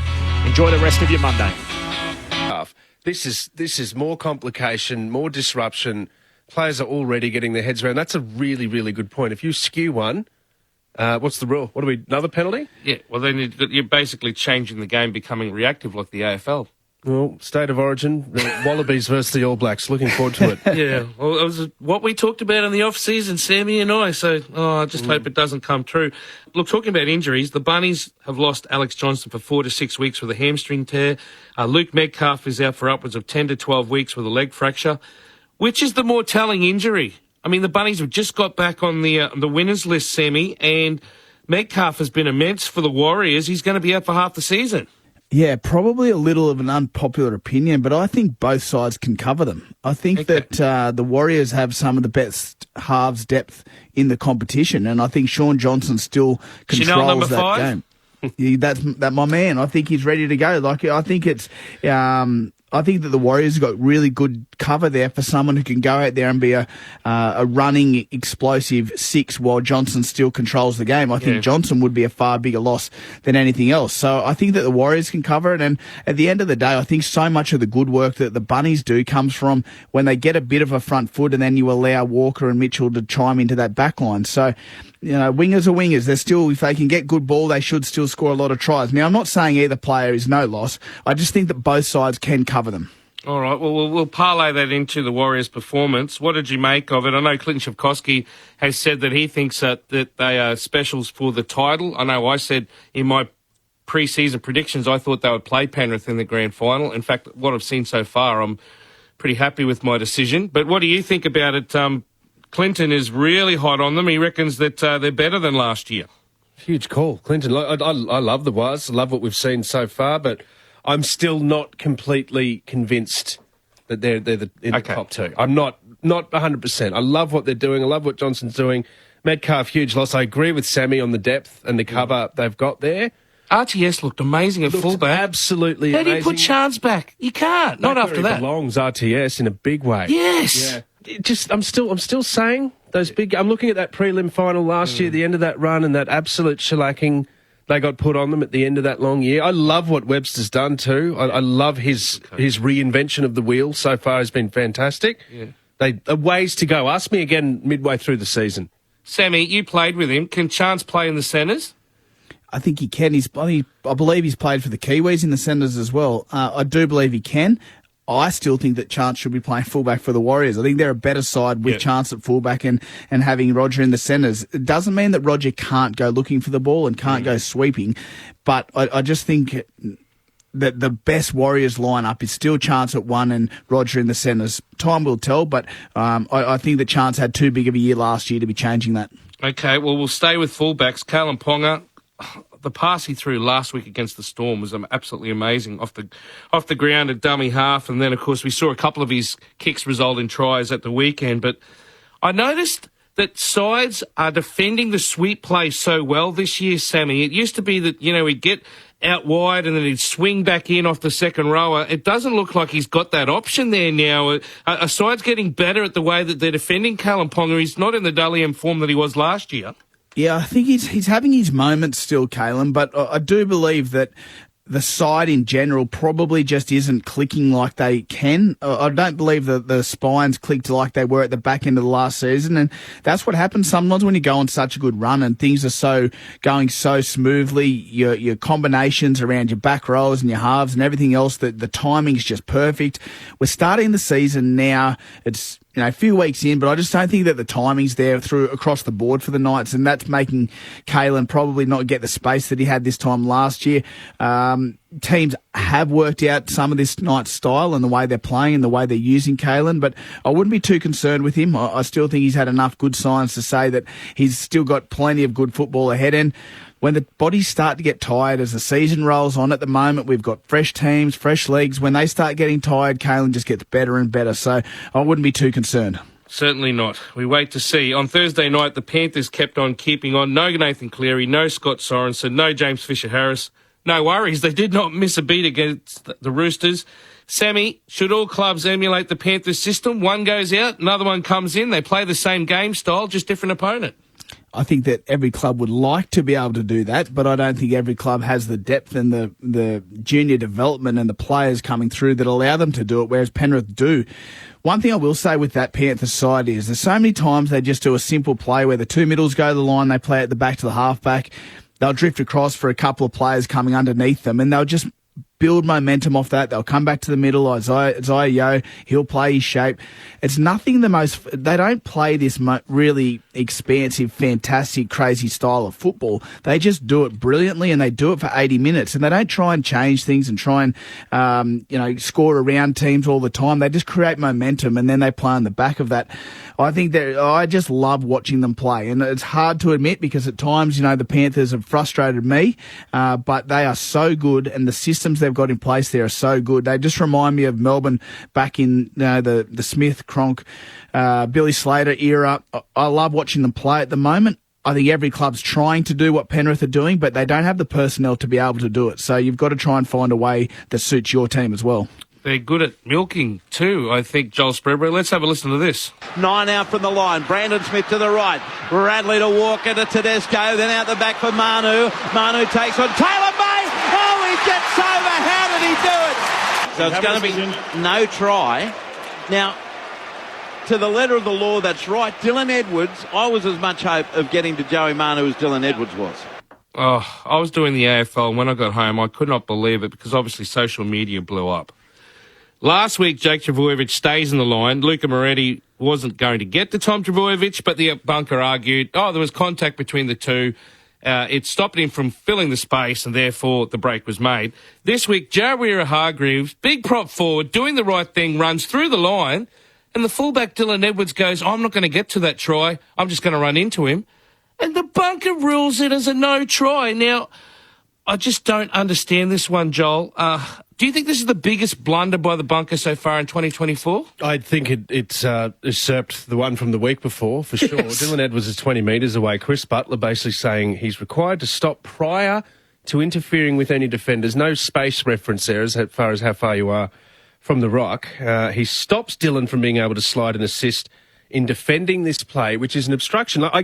Sure, on the explanation, but I'm just going back to the geography of the whole thing. Dylan Edwards is a phenomenal athlete. I don't doubt that. But I don't think he can teleport across the field just yet. I don't think that's in his bag of tricks. It almost would have needed to be for him to have a telling impact on that play. And once again, I feel like a broken record here. We're going back on the confusion around these interpretations, these rules. And we're wondering why simple rules are being forgotten. Common sense. Complex ones are being implemented without any remorse at all, any consideration of how complicated or lacking common sense. They're trying to apply black and white situations to grey areas. And you know what? Dylan Edwards went, here's an opportunity for me. I'm not going to be able to get there. I might run into Jared, and who knows, might get the penalty. And they did. And they got it. So why would they not keep doing that? What does Jared do? Does he run into the grandstand? Like, seriously, the guy has run 10 metres past the ruck, and he's still getting penalised for it. I just don't understand it. This is what annoys me about this. We talk about, is the bunker, is it waste of money and all these sort of things. The bunker's just a TV in a room. The bunker isn't a thing. We treat it like it's a robot that makes decisions. The people are making the thing that is getting wrong. People are getting the decision wrong. Now, it doesn't matter if they're at the ground, if they've got a TV in their mum's basement. It doesn't matter. The people are getting the wrong. The bunker's just some fancy word. So we talk about the bunker, but it's the referees who I think are being taught to be robots. They don't, even the way that the referees ref NRL games now, they are so predictable when they're going to give penalties. If you're down 12-0 and you're coming out of your own 20-metre line, you may as well just have the house on it that they're going to blow a penalty, because they don't want to be the reason why a team's down. They don't want a home side to be down. They don't want to be the reason. So they're just they're just robotic in their decisions, and the bunkers no different. They are taught to be robots. They don't have any feel for the game whatsoever, and it's only going to get worse and worse. I think that the way that these NRL's coaching and the way that they coach referees, coaching, it's another word that's ridiculous. You've got to have a feel and an understanding for the game. I think that the referees are becoming far too robotic in everything they do. Yes, robotic is a very good word. Here's Sam Williams. I've got Joel Spreadborough in front of me. I'm Zane Bojic. This is In Zane Rugby League. The Panthers were outstanding, and funnily enough, Kevin Walters, coach of the Broncos, came on NRL on ABC Sport at the weekend, and Kevin Walters said he admitted the Penrith Panthers were the template for how they played against the Cowboys. He said, we had no Walsh, we had no Haas, we had no Piakura. We asked each of those players that came in to replace, like Tristan Saylor, to step up, like Jaden Hunt to step up and to actually do the job, and they did. Do you think the Broncos have put themselves back in the frame now, Jolie, as a result of that performance? I mean, Adam Reynolds' kicking game was amazing, but those players stood up. Tristan Saylor was outstanding. He sure was. We were just talking about Newcastle and the Kalen Ponga factor and the fact that you need players all around him. And everyone's looking at Brisbane going, oh, Walsh and Haas? We're done. We're cooked. We cannot possibly win. Even in my Broncos circles, I don't think many people tip them. But they put it together, and they put it together beautifully. They did it on the big stage, on the big occasion. They love the Good Friday clash. They love a derby against the Cowboys. It was the players stepping up. Reynolds' kicking game unlocked Brisbane, but they turned up across the park. I love what Hunt did. I thought he was really, really strong. Really enjoying Fletcher Baker's work as well. Fletcher Baker was dizzying month for him. I tell you what, you're debuting in Vegas. What about the try assist as well? Excellent. A big flick out pass. Yeah, I got to say, so much talk about Tristan Saylor as well. Where are you going to put him? How can he possibly? He's got to play. They've got to find a spot. You've got to find a way, don't you? It's to find a centre spot, find a utility spot, whatever it is. He was awesome. He was in everything all night, and he's not Reece Walsh. He never will be. But we had something. We didn't have something that's similar. We had something completely different. It felt new. It felt really, really great. I love the options that they had. We were talking before about the Titans and not having any actions when they're in the zone. The Broncos did. A lot of them were on the back of Reynolds' boot. But the creativity we're seeing from them when they've got that go forward, which they had despite Haas not being there, was really, really good to see. Did they impress you, Sammy? Yeah, they did. I was very impressed, and I think that, I know we were talking earlier in this podcast about the finals and grand finals. I'm still thinking that the Broncos and the Panthers are the two teams to beat. Okay. Well, there you go. Sam Williams thinks that it's the Bronx and Panthers just like last year. Maybe this time, Joel, they get the job done. Yeah, they get it done. It was a rehearsal. It was a warm-up. It's all good. Well, Adam Reynolds didn't have a great grand final, but his kicking the other night was amazing. Now, if you said to any Broncos fan, look, he might miss a few matches with injury or he's not going to be at the back end of the season, surely you can't win the premiership. Do they manage him to make sure that he's there when the big games roll around? I think so. I think management is the key with him. We know it. We know he can go down. We know he's tough. We know he'll play through it. We've been speaking about playing through pain, but there are injuries that you can't, and we've seen him when he's missing. They were a different side last week without him. Really listless. I know the quality of the opposition was what it was, but the Cowboys are no slouches. They've had an incredible start to the... I'm looking at Scott Drinkwater the other night and thinking he's still having nightmares about that. Yeah. Any fullback is going to have nightmares with that quality. Yeah. The late Shane Warne would have been impressed with some of the dip we were seeing on those kicks. And I have to say, if that is any risk that they can control around that not being there at the back end of the year, take those steps. Take them as soon as you can. It's like Cleary. It's like Nathan. They're managing Nathan. They know they've got a bye coming up. Let's give him that extra week. That becomes an extra 2 weeks rest for your talisman. I'm not opposed to Brisbane doing that at all. And you remember, as we said earlier, Jock Madden, he's the next Tom Brady. Get him out. Yes, that's right. That's right. Sammy, one of the things I did notice, and it was the opening try the other night, Billy Walters spotted Jason Taumalolo in defence, particularly on the line. I know we talked about his minutes a few weeks ago after he played virtually 20 minutes, I think, against the Dolphins. Is he a liability now with that knee injury? It looks like he's got no agility. It's not good at all. And I think that a lot of people within the Cowboys are feeling this, and it's a close watch on Taumalolo. I've got concerns this early in the season. We're 4 rounds in and we're having these issues and body issues, and you're not getting the minutes. And yeah, I'd be concerned if I had him on that much money up there, and some of the time and some of the performances that he's having, it's not good. All right. Well, this is the moment that I've been waiting for to talk about today. Couple of plays left in the set. Cowboys go right. Drinkwater. Double cut out. Intercepted. Cobbo's got 95 to run. Cobbo's got 50 to run. Dearden's chasing. Cobbo's got 30 to run. Dearden gets to him with 10 to go. And makes a brilliant tackle. But Cobbo rolls in and plants the ball. Where were the legs on the whitewash? Where were the legs on the whitewash? The referee says try. What a great run by Cobbo. Only thing that was better was the run by Tom Dearden. Great cover defence. Got to see it again. His foot's gone in the touch. Yeah. Try saver Tom Dearden. Wowee. As you said, Scotty Sattler was the benchmark. Now that's it. He's ran further, faster, and it was a harder tackle with all due respect to Scotty Sattler. What a tackle by Tom Dearden. It was an honour to be there live and watch that. Tom Dearden was determined to get his man. He came from the other side of the field, and Joel, Billy Moore there after his he also mentioned that the cover tackle was better than Scotty Sattler. Do you agree? Oh, wow. I just got a quick shout out to Quentin Hull, that Ray Warren-esque there. Yes. It's like a race call. Down halfway there, he's almost... Oh! It's incredible. I loved it. Look, yes, it was a phenomenal effort from Tommy Dearden. We've been hearing so much about the elevation this year, the captaincy, what it's doing for him. He's always been this guy. What that was missing was the team then going, you know what? To win. Here we go. That's the moment that we now turn around and lift and just keep on going. They did not. They could see it straight after it, which is really just... And Todd Payton said that in his press conference. He said, to have a moment like that and the side not able to be lifted by their skipper and to concede straight after, he said, that's when I knew that we lost the game. Absolutely gone. And I just think Tom Dearden, he's such a competitor. I think someone they're missing who is that team man as well is Cohen Hess. He's got that reputation of being the guy at training that is like, come on, everyone, you can do it. Yeah. I think that kind of presence as well. Ruben Cotter tackles himself to a standstill every week. I'm not sure if he's getting behind the goal, saying, here we go. Yeah. But they needed it. They absolutely needed it. Tommy Dearden is going to put on plays like that. We are seeing it so far this year. He's doing extraordinary work, depending on how things are looking come Origin time. Will not be surprised. That's it, depending on where Cam Munster. Absolutely.